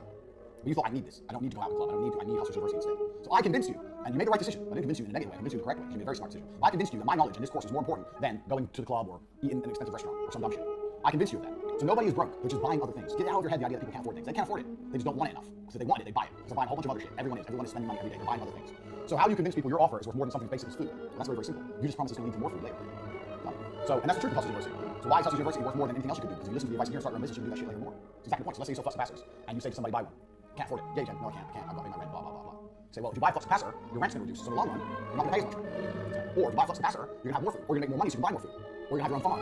Who gives a shit more? Find a way to get around people's objections so that they understand that buying your product is more important than doing any of the other dumb shit they do. Nobody is poor. Everybody's a customer and everybody has some money. Everybody. You have to get around it. So let's say you're selling, there's a dude in the war room right now who just launched his own company. He's selling gas and oil supplies. I don't know anything about gas and oil supplies. I also don't know how he sells. I don't know his particular selling tactic. However, I'm sure he makes it very, very clear to people when he tries to sell a new pipe. You need this new pipe. That's my drawing of a pipe. It's a square. It's beautiful. You need this new pipe. I can't afford it. But if you buy this new pipe, you're going to save money. You can't afford to not have it. You're going to save money if you buy it. So if your problem is money, then you really need this pipe. Bang. Flipped on him. Your problem is money. You told me you have no money. Now you need a pipe. Otherwise you're going to never have money. Now the pipe's more important than saving money. You have to make everyone understand that your offer is more important than anything else you possibly buy. If they put something else above it, more important, like food, air, water, promise them more food, air, water to buy your product. Nobody is broke. They just need to want it. You have to make it to want it. That is your goal. So get out of your idea, oh, right now, here all the time for this. So it's a slow period right now. Why? Oh, the recession, or people ain't got much money right now. Complete garbage, complete bullshit. You know what? I ran Cam Girls in the height of the recession. All these businesses were out of business because of the recession. There was dudes sending me millions of dollars while jerking off. Do you know why? Because they really wanted to see some titties. They wanted it. They wanted kitties more than they wanted anything else. So why are some businesses recession-proof? Why do you think during a recession, things like gambling, things like smoking, drinking, cam girls, these vices will disappear? Oh, it's a recession. We have to cut back all the dumb shit and focus on the necessities. Why does that not happen? Why does the dumb shit grow? Because people go, oh, okay, it's a recession, I'm going to save my money. And they start being tight and being stupid about other things, but they still can't control their vices and end up blowing on their vices. Because with vices, people want it. And this proves my point absolutely. Even during an international recession, people are broke. You just have to make them want what you have. Get that out of your head. It's completely untrue. You just have to make your offer more appealing than anything else that costs you spending money on, and they'll buy your offer. You do that by either promising more of something else or positioning yourself above something else. Very, very easy. Next, nothing ever fixes itself. Point 60. Point 60. Nothing ever fixes itself. This is the same with anything that's happening in the company. We're all adults and you should know this. So you're an adult. When's the last time your car broke down and you did nothing about it? When's the last time you had a flat tire and you said, well, you can't. You came out 2 months later and the tire was fixed. Never. Nothing fixes itself. If you have a problem inside the company or a problem making money, you're going to do something about it quickly. I see people come along and go, oh yeah, it's been a slow couple of months. I'm like, okay, so what are you doing? Oh, you know, well, it's been a slow couple of months. We're placing adverts. Wait, it's been months of slow, and now you're thinking of placing adverts. After the second slow day, I would have been in a panic. Well, what the fuck's going on? It's been 2 days. What was the Oh, but sometimes you can barely get it. Now, no, we'll change that now. Speed. Nothing's ever going to fix itself in any company. Same with all your tech stuff. PayPal or fucking your hosting. I know, like, one guy worked with James called the principle of supervision. If you wait around for other people to just fix things, it never happens. I've had it a million times. The number of times I've been waiting on PayPal, thinking, oh yeah, it's going to be fine. It just never happens. You have to hound everyone to the end of the earth. I've been in business a very, very long time. I did not think of single deal where I thought, I'm not going to chase or hound or annoy this person. It's never happened. You have to be constantly focused on the day. You have to briefing people non-stop. There's a reason for that. Because the people who work in this company, people who work for someone else, they don't give a fuck about you. They've got their own problems. Their girlfriend's cheating on them. They hate their job. You think really thinking, oh, I really better get this online, this hosting online for that guy. They don't fucking care. Even if you call them, like, yeah, I understand, sir, it's a big problem. They don't care. They got their own lives. They don't give a shit. No one gives a shit about you. So nothing's ever going to fix itself. So don't get ready to be a hard ass with technical things. That's the first thing. The second thing, if you've got problems inside your business and you've identified it, you need to start thinking of a battle plan to fix it quickly. It's not going to go away without you doing something. Just like a flat tire. If you have a lack of customers, sitting there going, okay, well, we're still building the brand, still building the name, so let's see where we stand in a month. No. You've identified your lack of customers. What can you do about it now? I said, Steve, how can you fix that problem today? Even if you come up with a plan, you all know it's a problem, it costs money, effectively. You come up with a plan and you implement it. Even if it doesn't work, you're still in the same position. That's the most important. So this is where Tristan and I sometimes disagree. So let's say Tristan and I, when we were on the Can Girls, there'd be like 3 or 4 days which were really slow. And I'd say to Tristan, what the fuck's the money? He'd go, oh, it happens, there's a big football game, guys are busy. Tonight I buy that now. This girl needs a new account, this account scores low. This girl needs new costumes, this girl needs this, that'll change everything. And Tristan's like, it's been 3 days. Just chill. We're not changing anything. This or that. Her set's been the same for a year, so let's re-walk in the wall, get a different set. Let's change this, let's change this. So we do all those changes. Then 2 weeks later, money's rolling in. Just so you know, the money's rolling in now, but I don't know, we don't know if the changes made, it's just a fucking good check. The money might roll in anyway. And we've gone through all that, we don't know why. I said, look, what I know is this, the money is now rolling in. The butterfly effect. I know that in the current reality, I did a bunch of things and now the money's good. You're saying that maybe if you didn't do those things, maybe the money would come in. Not in the Navy world. Nobody knows that. I know that. It was 2 days, 2 or 3 slow days. I identified the problem, I took drastic action, and I fixed it. Now it's fixed. You can try and pretend I didn't fix it and that was going to happen anyway if you want. But things don't fix themselves. I know how the world works. And Tristan eventually will concede. So if things are slow for 1 or 2 days, I'll get panic mode with business. And I'll fucking start doing something. And that's when you have your best ideas when you're panic. And as long as you can implement those ideas without spending a whole ton of money, I'm not saying panic buy Google Ads and money. I'm saying sit there, okay, how can I get customers right here, right now, so you work on this. All I did was buy some wallpaper, adjust some beds, make a new account that's free, tell the girls to change lipsticks, and market it. I know it's because Tristan sometimes will be like, oh, well, maybe it would happen anyway. Nah, maybe, you don't need it. I know a whole bunch of shit. I could have just sat there, 3 days quiet, 4 days quiet, 1 week is quiet, 2 weeks is quiet. Yeah, it's quiet period, yeah. People aren't, it's hot outside, people don't want to sit on the computer. You know, make excuses like a dickhead. Or I could have done things, action, speed, number 1, fix the problem, and make some fucking money. That's the difference between me and Tristan, who I mentored on business. Because Tristan will be more like, oh, it'll be fine, it'll be fine. It will never be fine unless you fix it. It's never going to be okay unless you do something. The customer's never going to come unless you bring them. They're never going to give money unless you force them. Your website's never going to fix itself. Fucking PayPal's never going to email you, go, okay, we're working now. Your payment processor's never going to go, oh, okay, we'll update you next week, everything's going to be fine. No, nothing is ever going to be okay unless you take it into your own hands and fix it yourself. And any adult who's lived any kind of life knows that's true. You leave things to other people, it doesn't get done. You know that. You already know that. So keep it in mind, especially your business. 2 or 3 days, no customers, do something. Nothing fixes itself. That's super important. 61. Never, ever, ever, ever say no to money. Ever. 61. I can't believe I have to tell people this, but sometimes I do. Never say no to money. So my business card, I'm sorry, people ask me all the time about my business card, and they take it off me and go, is this a joke? It's not a joke. I had to sell multi-million-dollar business deals. This isn't a fucking joke. This is my business card. Take it to prices unlimited. There's no limits to what I can do. Like a limited company. We're limited. There's nothing I can't fucking do. The whole point of the card. Kickboxing world champion.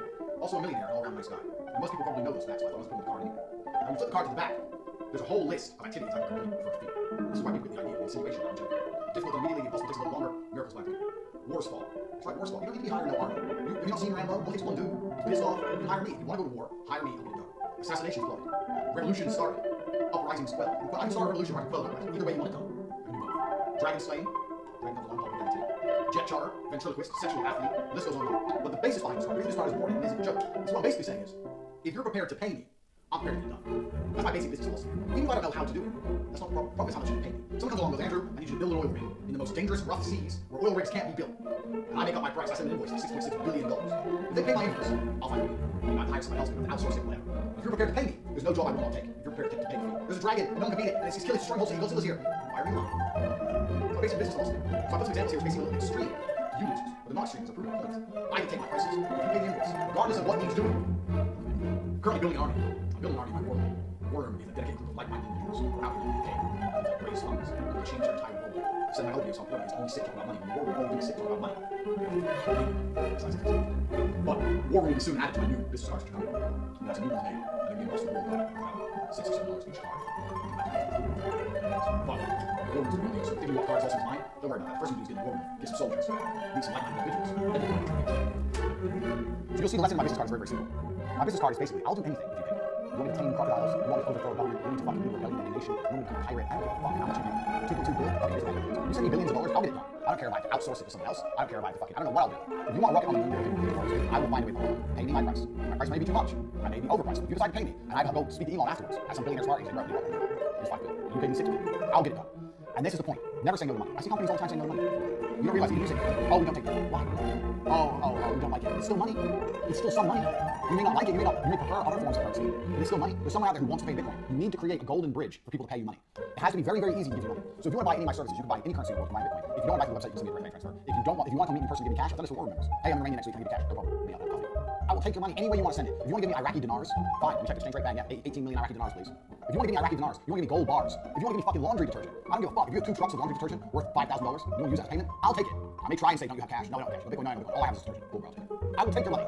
Never say no to money. Any way people want to give it to you, take it. Any way it's easiest for them, take it. This comes down to the whole legality thing. Remember I said earlier, get rich before you get legal? This is important. I know loads of guys who are like, oh, we can't take cash because it's against the rules. We can't take Bitcoin because the Federal Reserve and the tax. You're not rich yet, bro. You're not multi-millionaire. You need to take everything you fucking get. Worry about that bullshit later. Fuck the rules. Dude wants to give you laundry detergent, and a gold bar, and fucking a pile of South Korean won. Who gives a shit? You pay it. Take it. Take the money. Always take the money any way they're prepared to pay. Any way they're prepared to pay. Such a fucking mistake people make. Make it very, very easy for people to pay. Because people have loads and loads of unique ways to pay. So this happens a lot in Romania. So Romania, when a company sponsors another company, they usually do it with stock. So let's look at my good friend Sebastian. Who knows me? My good friend Sebastian. He owns RXF. RXF is a cage fighting organization. On the cage, you have the sponsors, which get to go to me. And the sponsors don't actually do money. So all the sponsors are essentially roofing. They don't like to give Sebastian cash because this is Romania. This is Romania works. So he goes, I don't want to give you cash. I'll give you roof tiles. So he's paying for his sponsorship roof tiles. Sebastian goes, okay, cool. I'll take the roof tiles. Ultimately, Sebastian doesn't know a lot of money. He's in a sponsor with a lot of money. How much roof tiles? And then he'll lose the sponsor. Sebastian makes it very, very easy to do this. He'll pay you roof tiles, lumber, fucking anything you want to give me. All you need from there is 1 or 2 other connects and shit. There's roof tiles money. There's roof tiles worth money. You can get $5,000 roof tiles. You call Friday, pay $5,000 roof tiles, get $4.5 grand, now, bang, $5, bang, bang, bang, bang. Very, very good. 62. This is some basic shit you should already know. You need to diversify to become anti-fragile against attacks. And when I say this, I'm talking particularly about big tech. And also the way you accept money. So the reason I put these in the order I have is they'll. So if you're like Sebastian, you're anti-fragile. If you're very anti-fragile, because the way he takes money makes it very, very hard to stop. So let's say the IRS or the tax services will come along and free Sebastian bank account. He'll still run the shows. He runs a show, by the end of it, he's sitting on fucking 400 balls of vodka, enough roof tiles and lumber to build 3 medium-sized homes. He's fine. This is how Romanians are. We're dealers, hustlers. This is a hustler's universe. It's a hustle. You want to give me a whole bunch of wood and some bottles of fucking wine? Cool. Sebastian anti-fragile. He'll block his bank. Be anti-fragile. So the more ways you take money, the more anti-fragile you are. Because a bank pays for an account, or you might need to take a commercial account. So you need to have lots of commercial accounts. Bitcoin also take money. You need lots of different banks. But also you need to be anti-fragile in places you advertise. You need to be on all the platforms, even the ones that aren't so successful, because the successful ones will get banned. I am on Twitter, Facebook, YouTube with 2 channels, Telegram. You've got to be everywhere, all the time. Not even just to reach new people, even just to reach the same people in different ways. Shit gets fucking short. You have to be anti-fragile. You just way to be anti-fragile is to diversify. I talk about this in my piece, which is referenced here, about you can't go off grid.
Each year, every 2 weeks out of the year, to go to a country, park up. You might get a rental agreement, get a bank account. Anything it takes to go through the motions. Sometimes I even got to do a test. Sometimes I prove I have a license to give me a license. Anything it takes to have a license. And I am stopped by the license, which is all the fucking time.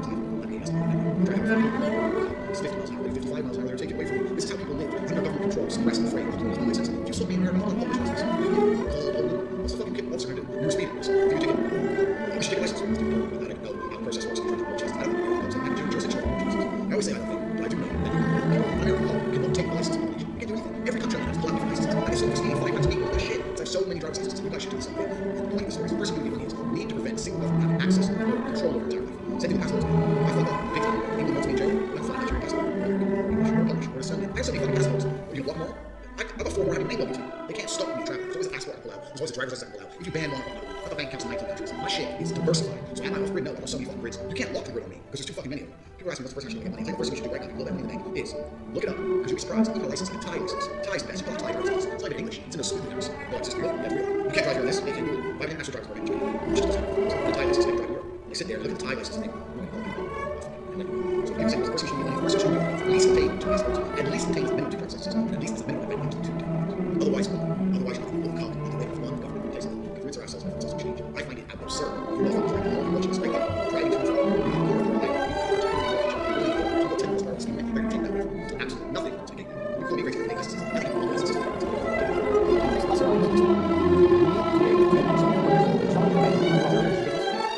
You're taking money so many different ways, in so many different places. You're advertising yourself in so many different places that you're near impossible to solve. This is how you need to think about individually. And this is another reason why the whole idea of being super legal in the company. Oh, I've got a limited company, it's all set up. Here's my limited company, here we are, blah, blah, and we file our taxes. If you come along closing down with that, check 8 companies, 8 bank accounts, and 9 big businesses. Hustle to take money. You think you're all doing it, it's just one company. Buying a license is very, very different. And fragility comes from diversification. So, you can get one bullshit member of staff and make their job strike citizens. I want to know everything first. Sign us up for them all. Put them all on websites, the exact clothes on their website, on domains that we haven't active yet. Be ready to roll. This concept is important. Debt, in many cases, isn't real. Now, it depends on the business you run, because this is subjective. But I'll tell you a story. I knew a Jewish guy who sold everything. He basically was doing an Alibaba business, getting bullshit like wind-up flashlights and crap. This was dirty too. So 15 years ago, before Alibaba was a website, before everyone understood what dropshipping was, before Amazon, he'd go through trade shows in China, buy wind-up torches, and get them into stores, and get stores, and sell them on his website, whatever. It was making big money. Now, this Jewish guy wouldn't pay an invoice until you threatened him. So you invoice him, you invoice him, file warrant, you'd have to invoice him for 4 months, and eventually we settled everyone in court this invoice did. Because he could always find a new supplier. The supplier of fresh money. His attitude was very much like, debt is real. As long as I don't have to pay money out of my bank, my business is wrong. We all raise. So, a lot of people are like, oh, debt, Look, debt's ain't real for 2 reasons. 1, it's a long time to pay. 2, if you never want to do business with that person or that company again, there's no point in fucking paying at all. 3, once people get desperate for their money, you can often do deals with it. So if it goes to a debt collection company and you owe someone 10 grand, you call them up and say, look, I'm about to go out of business. I owe you 10 grand. I can pay you 3. If you won't take 3 and settle the debt, then I'll pay you nothing. You take the court, I'll close the business. So, give people that ultimatum. They'll take 3 grand. I did this recently in public partners with Canberra. There's a house Canberra's left. Didn't need apartments anymore. I owe 3 months rent. I said, it's not right. It's 2 grand. 26, yeah. The girls left. You didn't know the Canberra's. The girls were so I'm over. It's like, I'm 2 grand. It's not enough. Because I would take a course. I didn't get a course. But I'm going to pay you. Come on the phone. Next day. Can you do 3 grand? No, bro. Sorry, about 2 grand. That's all I literally have. I'll see if I can do any more. 2.5. I paid it. 6 grand down to 2.5. What choice did he have? Take it to court? He wasn't getting no money. I told him I didn't need the apartments. Can't kick me out. I'm not there. I already left. So don't be thinking about worry about debt. You need to be worried about one thing in your business, which is I'm not even draw it because you should know what it is by now. Money in. Debt doesn't matter if enough money's coming in. Nothing matters if money's coming in. See people panicking, worrying about debts. Fuck debts. Get in debt. Get in debt if it's going to get money in. You're a hustler because you know what's not real compared to cash? Debts. If you had a company and you had a whole bunch of assets and you could lend $3 million against your company and you can get it from the bank, take the $3 million. Then listen to the lesson before. Take 2.5 million, put it in a personal account somewhere, hide it. Then try and work, your company, try and pay it off. And if you can't, who gives a shit? You work out a deal with banking in. You need to be about yourself. You can't be afraid of debt to get there. If I had to get in debt to get money in, and I didn't have to repay it anytime soon, and money was pouring in, I'll take it. Money in is primary. Debt is not nearly as scary as people pretend it is, especially with a limited company. What does limited be? Limited liability means limited liability. The company's debts are not your debts. They're not yours. Fucking chill. And 9 times out of 10, you could close the company, open it again, clear the debts off, and have the same phone number and same fucking website. Just chill out about that. I get so many questions from business guys. Well, I'm debt, or I owe this, I owe that. Fuck that. How much money's coming in? Fix that. Stop worrying about other shit. It's not important. I already mentioned this. Don't pay unless you have to. But reputation management. So this is another key point. Reputation management. So with the guy with the apartments, the reason I pulled that move on is because he's not Romanian. And Romanian, I'm very well known here, and it'd be bad for reputation. The guy with his apartments was Turkish, and he lives in Turkey. So my reputation management, I thought, okay, we can't have reputation, so the reason to pay. The Jewish guy, the reason he didn't pay the invoices, so he threatened to take the course, because he didn't need one supplier more than once, so he didn't care if I knew supplier, so he didn't need the reputation. Don't damage your reputation, of course. If there's a supplier you need a reputation with, then you must pay them. If you don't pay someone that you don't pay, then they need to pay. But if there's a way you can manage your reputation to stay intact and not pay, then you can fucking wait. Fuck them. Being a nice guy, it ain't worth it, man. I'm telling you, when I ran T2, and I had invoices outstanding, and I had staff to pay, and I had no money in the bank, I was chasing all these companies to pay their invoices. The big companies, the big boys, they didn't care about me. Yeah, we pay invoices, it takes up to 90 days, it takes 3 months to pay invoice. It's bank transfer, it takes 2 minutes. That's how all these other companies are, so you can be the same. You can fucking wait, fuck them. Next, this is a key point for staff management. HR is bullshit. What is HR? You always see some fucking chick with a bad attitude. I work in HR. Human resources. She sits around all day talking about human resources, goes home, puts a dick in her mouth. Let me tell you how you run an HR department. Real leader. As a leader, you do the most work, so people respect you. And secondly, you're positive. Positivity is your HR department. Remember me telling you about Bixos? How all my staff work for free and I turn up, be a good mood, buy pizza. We're all gonna get rich, guys. Bam, bam, bam. Wolf of Wall Street. Positive energy, positive energy, positive energy. Second I went away to Slovakia, everyone quit. There's your HR department. Positive energy is your HR department. Your staff are gonna work harder for you, respect you more, be happier. You're happy. Be positive. You've just fixed your HR department. You do not need some fucking dickhead hoe. Like, you don't work hard, I'm gonna give you a written warning. What the fuck, written what? Be positive, your staff will be positive. That's how you have a fucking HR department. That's how you make people work hard for you. That's how you make people respect you. Talk about it. Next, people always say to me, what do I sell? I get this all the time. I don't know what to sell. What's a company? You're selling something. That's how you make money. But I don't know what to sell. It doesn't matter what you sell. It matters how you sell it. This is super important. You can sell anything. I can sell anything. I can sell anything. It's a fucking dream. It's not about what. It's about how. How you sell it is more important than what you sell. So there's people out there selling fucking complete bullshit. Dick and margin codes. It doesn't work. So it's not the what, it's the how. Mass marketing, spamming, pathetic prices, some company papers. So they put themselves in a situation where with enough numbers, they're anti-friendly, they can't be taken down, but they sell garbage. It's not about what they're selling, it's how they sell it. You can make money from pens, you can make money from cups, you can make money from it's about working out a way to sell it. So when you're sitting there going, well, how do I sell my business? What do I sell? Forget that. Start thinking about how you can sell it instead. When you think about how you can sell it, you find out that what isn't all that important. So me, for example, I have a wide reach and very low respect for the market. I can sell anything with social media and with curiosity, and with explaining to people that I have social proof and there's a reason you should listen to me. I can sell basically anything. I could take this pen and say every contract I've ever signed in my life I signed with this pen, and this is why I'm not contracting $38. It's not what, it's not about pen. It's all the how around it. So identify your strengths, identify a way you can provide product, and that will give you an idea on what the product should be. It's not about what it is. Keep this in mind. It's selling anything. So go to Canvas, it's going to be a Canvas pen. So I go, just run it. So if I don't know what to sell, try selling videos that I want it. Try selling this, I don't want it. Try selling that, I don't want it. I don't want to buy it. So okay, let's think of how we can sell something instead of what we can sell. So what do you mean? I said, okay, so I was sitting there watching on the chat, all the guys were like, where are you, what are you up to? I said, okay, let's add some curiosity in, and let's add in a how. So what we did is we took her out for a bedroom, put her in the bathroom, and she started adding purpose in the bathroom, and whispering. I said, well, why are you whispering? She goes, oh, my stepdad's here. And he doesn't know on camera, so I have to be quiet. So it wasn't what, she's doing the same thing she was doing before. It's about the how. Now she's in the bathroom hiding from her stepdad. She's whispering, he'll hear her. Guess her room went crazy. Everyone wanted her to use a vibrator then. They were paying money nuts because she didn't get caught. It's the same thing as before. It's just that how you sell it is not what you sell. You know what I'm saying? I put a different how on it. She went from nobody to a fucking hero. She spent the next 2 months in the bathroom whispering, convincing these dorks online to her dad. Occasionally I walk by and knock on the door. She's like, oh. People love it. It's not about what, it's about how. You see my genius? Do you see my genius? I didn't think, okay, what could she sell? Well, she tried videos, it didn't sell. She tried pictures, it didn't sell. What else can she sell? What else? I didn't think what. I thought, okay, let's stick to the same what's, same things, cameras, not that complicated. What does she sell? She sells, okay, shows where she uses a vibrator, she sells videos, don't know. How can we put spin on this to sell it? I didn't try and change the what, I changed the how. This is important. You can sell anything if you work out the how, and work out what it is. Next, play to people's strengths. This is especially important with staff, but it's also important with customers. Play to people's strengths. So, on a chessboard, you have a knight and a bishop. How do you win the game? Using it to their strengths. You make sure you understand how each of them works and use it for strengths. A lot of people have staff and they don't understand the strengths that their staff have. You might have 2 receptionists on a desk, but one of them's hot, one of them's easy. And you have a really big deal. The guy's got 4 38-year-old businessmen. Which receptionist should you have on the desk? But this is the kind of thing people don't think about. I mean, the answer is obvious, but people don't think about it. They'll just go, okay, yes, reception, okay, they're on the way. And those things all really fine. No, details matter. Play people to their strengths. You know, certain members of staff are more physically technical than others, certain who work harder than others, certain who are more stress resilient than others, certain who are more adaptable to changing hours. People learn your staff. You need to understand them. You need to use them to play to their strengths because everyone should have just like you should. If you have a weakness, someone else who works with you does it. I'm shit with creating stuff. That's why I'm such amazing creating people. I'm shit. Even if I know in my head what I want, I don't know about cameras and everything. So I hire to do this. But what I am, I do. So you need to play to your own personal strengths, your weaknesses can be outsourced, and your staff needs to play their personal strengths and outsourced, and your weaknesses with your opponents and your clients can be exploited. Doesn't matter what it is, you need to exploit people's weaknesses. Let's take T2. We do a T2 example right now. So T2, I exploit people's weaknesses all the time. People sit there and meet me and they say, well, are you selling enough product? It's a stupid question. Well, yeah, I'm not. Who fucking wouldn't? Yeah, okay, well, TV's gonna do it. I just made them admit, they just showed me a gaping hole. I want to sell more. I will make a sell. Okay, so good. Play their weaknesses against them with my strengths. Very simple. I can say parts, can you sell enough already? We'll sell enough, we'll sell more. Okay, let's do 2 weeks. Send the cameras, I use people's weaknesses against them. You know, guys come along and say, oh, well, I'm an old guy, you wouldn't like me. And go, no, I'm tired of some guys playing games, I need guys to totally settle down. Play the old guy. And then I come along, well, I'm not like these old creeps. And go, yeah, I know, thank God you don't like these old guys, I nice to young handsome guy for once. Play their ego. Strengths and weaknesses. Everybody has them. Even me, Lord Emperor Tate, has the odd weakness. Very few. You need to identify them in your staff, identify them in yourself, identify them in the people you're trying to convince to do business with you, and use it against them. Because that's the reality of the world. That's what we do with everyone and anyone we meet. We exploit many more alone. This is natural human nature. So we speak to people, speak to clients, we identify their weaknesses, where are they weak. So we're speaking to a company, but I was speaking to a company for taking them successful, already sold and they need more sales. Now you're telling them about the schemes to do and making sure that all of their competitors are their industry. They're going to be the first one on TV, and that nearly every industry company that went on TV first held the market share, and that you only get one chance to be first, and the competitor comes first, they're going to lose that prestige of being the first people with the bouncy ball company on television. If I had a different client in the same industry, who wasn't selling anything, we're talking about the fact that we're going to sell a bunch of product, we're going to get them up there, we're going to make them market. How to identify their weaknesses? I worked out what they wanted, what they needed to hear. Do you do that? No. You fucking should.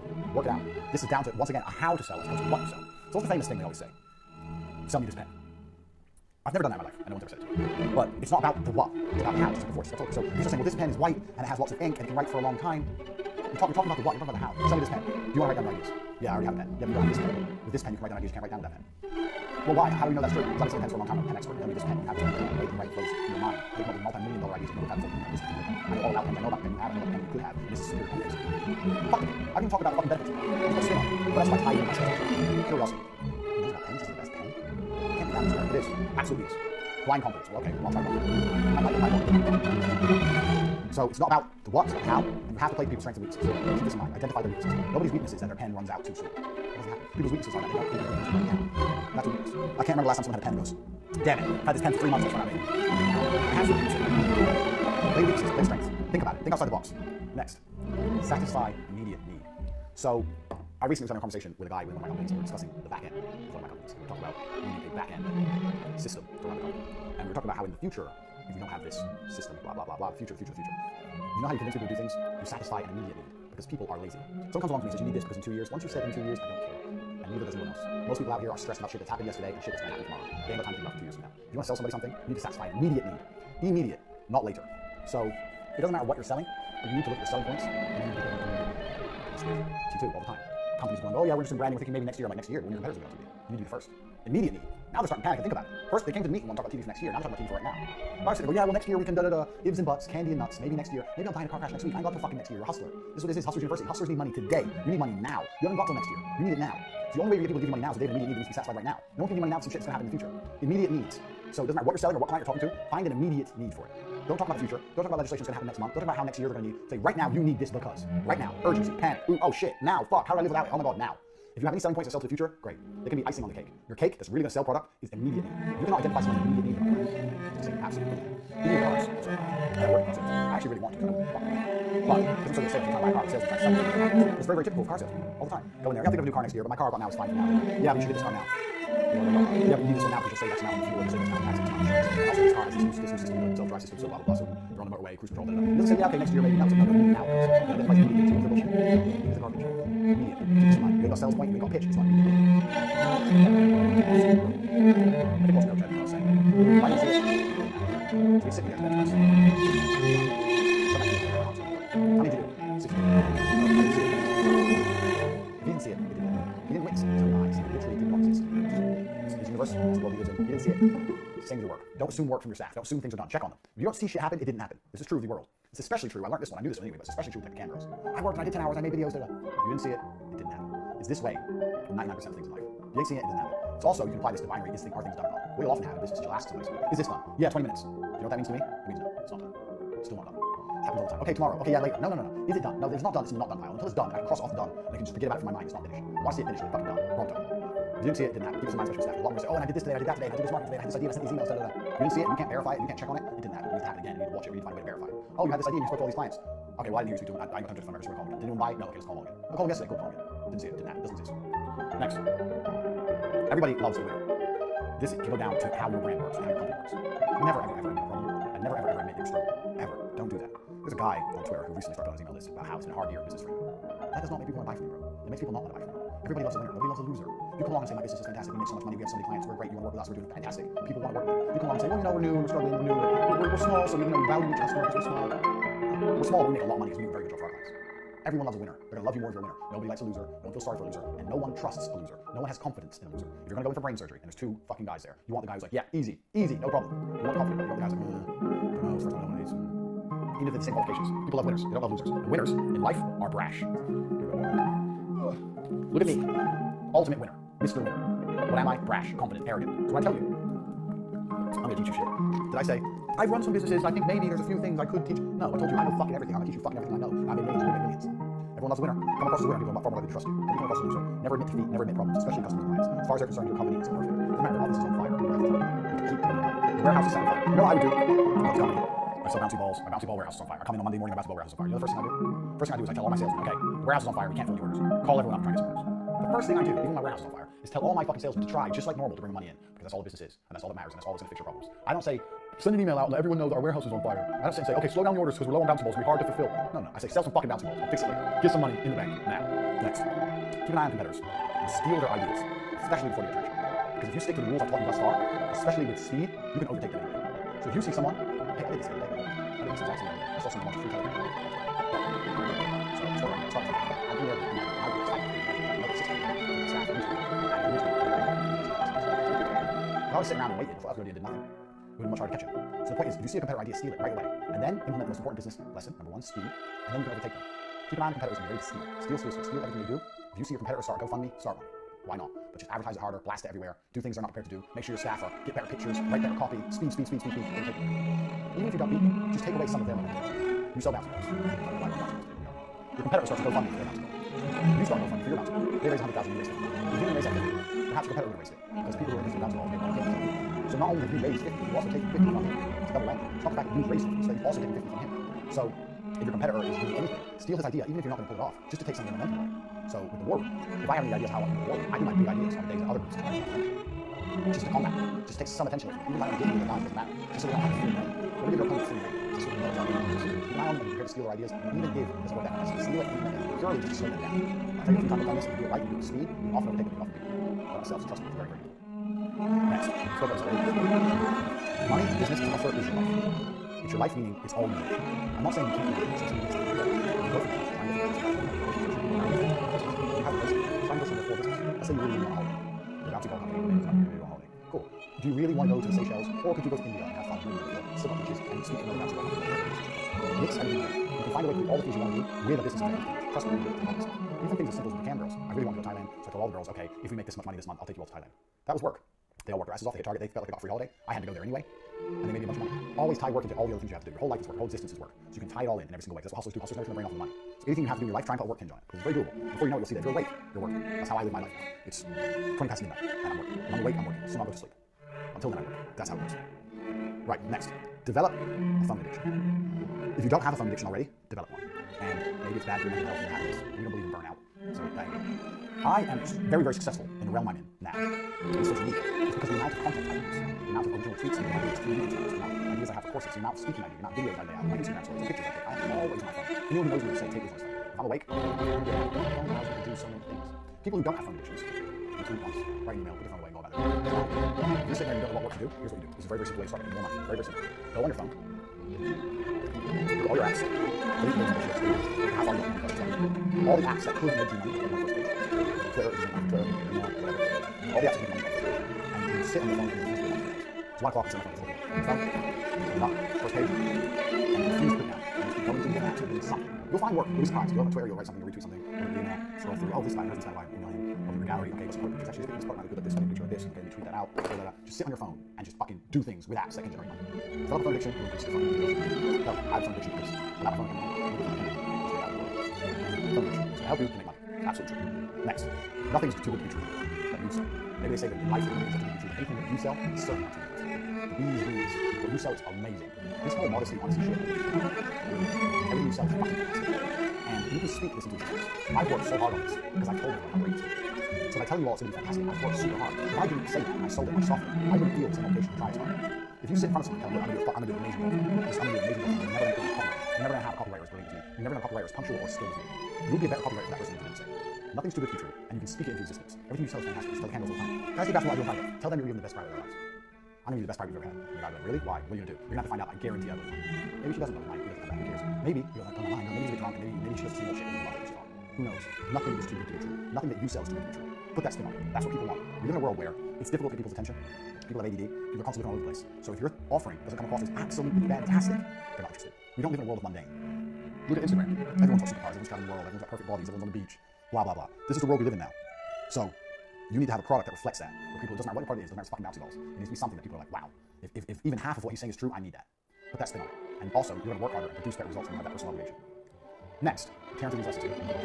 If you guys listen to everything I said to you so far and you look at your company and literally go through one by one every lesson so far and implement it in your company, you're going to see how quickly things change. I'll give you a lot of fucking knowledge. Every single one of these, every single one of them. Next, swap bullshares. Now, this is very, very important for people you do business with, for business partnerships, clients, for swap bullshares. And there's a very easy way to swap bullshares. What you're really trying to do is find out if people have money or not. And everyone pretends they have money when they don't. Do you know the easiest way to see if someone has money? I refuse to believe that. Yeah, there's some dorks. But if they're that kind of person, I see so many guys on Twitter. I'm an e-commerce 6-figure, multi-millionaire, 9-figure, 8-figure, talking complete bullshit. And they're you mean 9 figures? I lease my Lambo. I mean, I don't make 9 figures. I'm sitting on 6 figures. So what the fuck are you talking about? Learn to swap bullshares, and it's not hard. I get email propositions twice a day. Hey Tate, you make a lot of money. I'm a 9-figure money maker. We can work together on swap bullshares. Same thing when people come in to work for you. Let's say you're trying to hire sales. What car did you pay on? If you're a nice car, you must have sold some product for the company before it. In terms of a shit car, you didn't sell much. Say, oh, how did you go to the last job? I was a top salesman. I'm not fucking and I'll ask people. I don't give a shit. I'll ask them straight. I was a top salesman. Why are you a Toyota? What do you mean? Well, you're a top salesman based on the money. Sure, okay. Why are you a Toyota? But they come back and go, oh yeah, I sold most of the company. That's why I'm here. Fine. But they start panicking. What bullshit? You're on the spot. Don't let anyone lie to you. Don't let anyone flamoose you. Because if you get flamoosed, you're a goose. This is a word I met in T2. Geese are for Phoenicia. Goose are for Phoenicia. So geese and goose. Maybe something what the fuck they talk about. Geese are all people out in the world. Once you start interacting with them, you get to know a person. You go from one geese to a particular goose. So you Phoenicia the geese to make them a goose. You Phoenicia the goose to get the cash. Do not let some idiot Phoenicia by bullshit you and he's taking your money or taking your time and you're lying. Do not be a goose for some dude to Phoenicia. You Phoenicia the goose. You Phoenicia the geese. You don't get Phoenicia with Phoenicia. Write that down. If you don't know what I'm talking about, watch it again. There's no one Phoenicia's me. I'm like the other day for some guy. Hey, I'll do something for you. It's an Amazon store. It's 30 grand and it generates profit every month. You don't do anything. I'm like, well, how does that work? Because I let people talk. How does that work? We start a business. We start an Amazon store with very little margin. We start selling sofas. The sofa costs us $10. We start $10 a penny. We start making traffic. The Amazon store's at the top. We start selling $15. They get $5 profit. So everything before you start making okay. But there's a big chance here that you can Phoenicia me. I'll pay you 30 grand and you'll guarantee you here. So, okay, I'm really basic person. Oh, no, can't just really basic. So I let him talk. I got his idea. I came back into the store for a week and check it out. And then I buy. Point is never. I was trying to swap the shares. I'm 90% sure they were bullshit. I put them on the spot.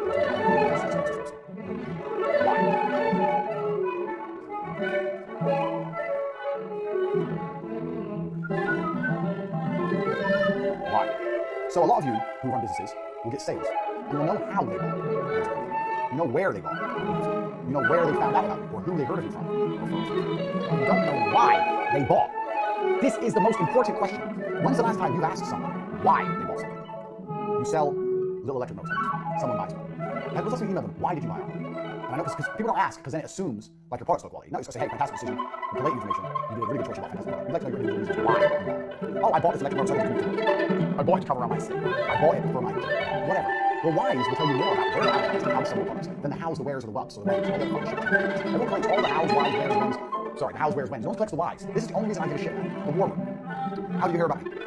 Where did you buy it? What did you buy it? You bought via number with this car. When did you buy it? 12:33. None of that helps me sell. Why did you join the world? I joined because I want to feel like I was part of the community. So then when I advertise in the future, I say, do you want to feel like part of the community? This is the question. You need to find out why everyone bought. Because that will also tell you why more people will buy. Nobody asks why. The cameras, when my girls would get a new client, a really good guy, a guy, they'd say, why do you choose me? There are so many girls online you can pick from. I'm just curious why you pick me.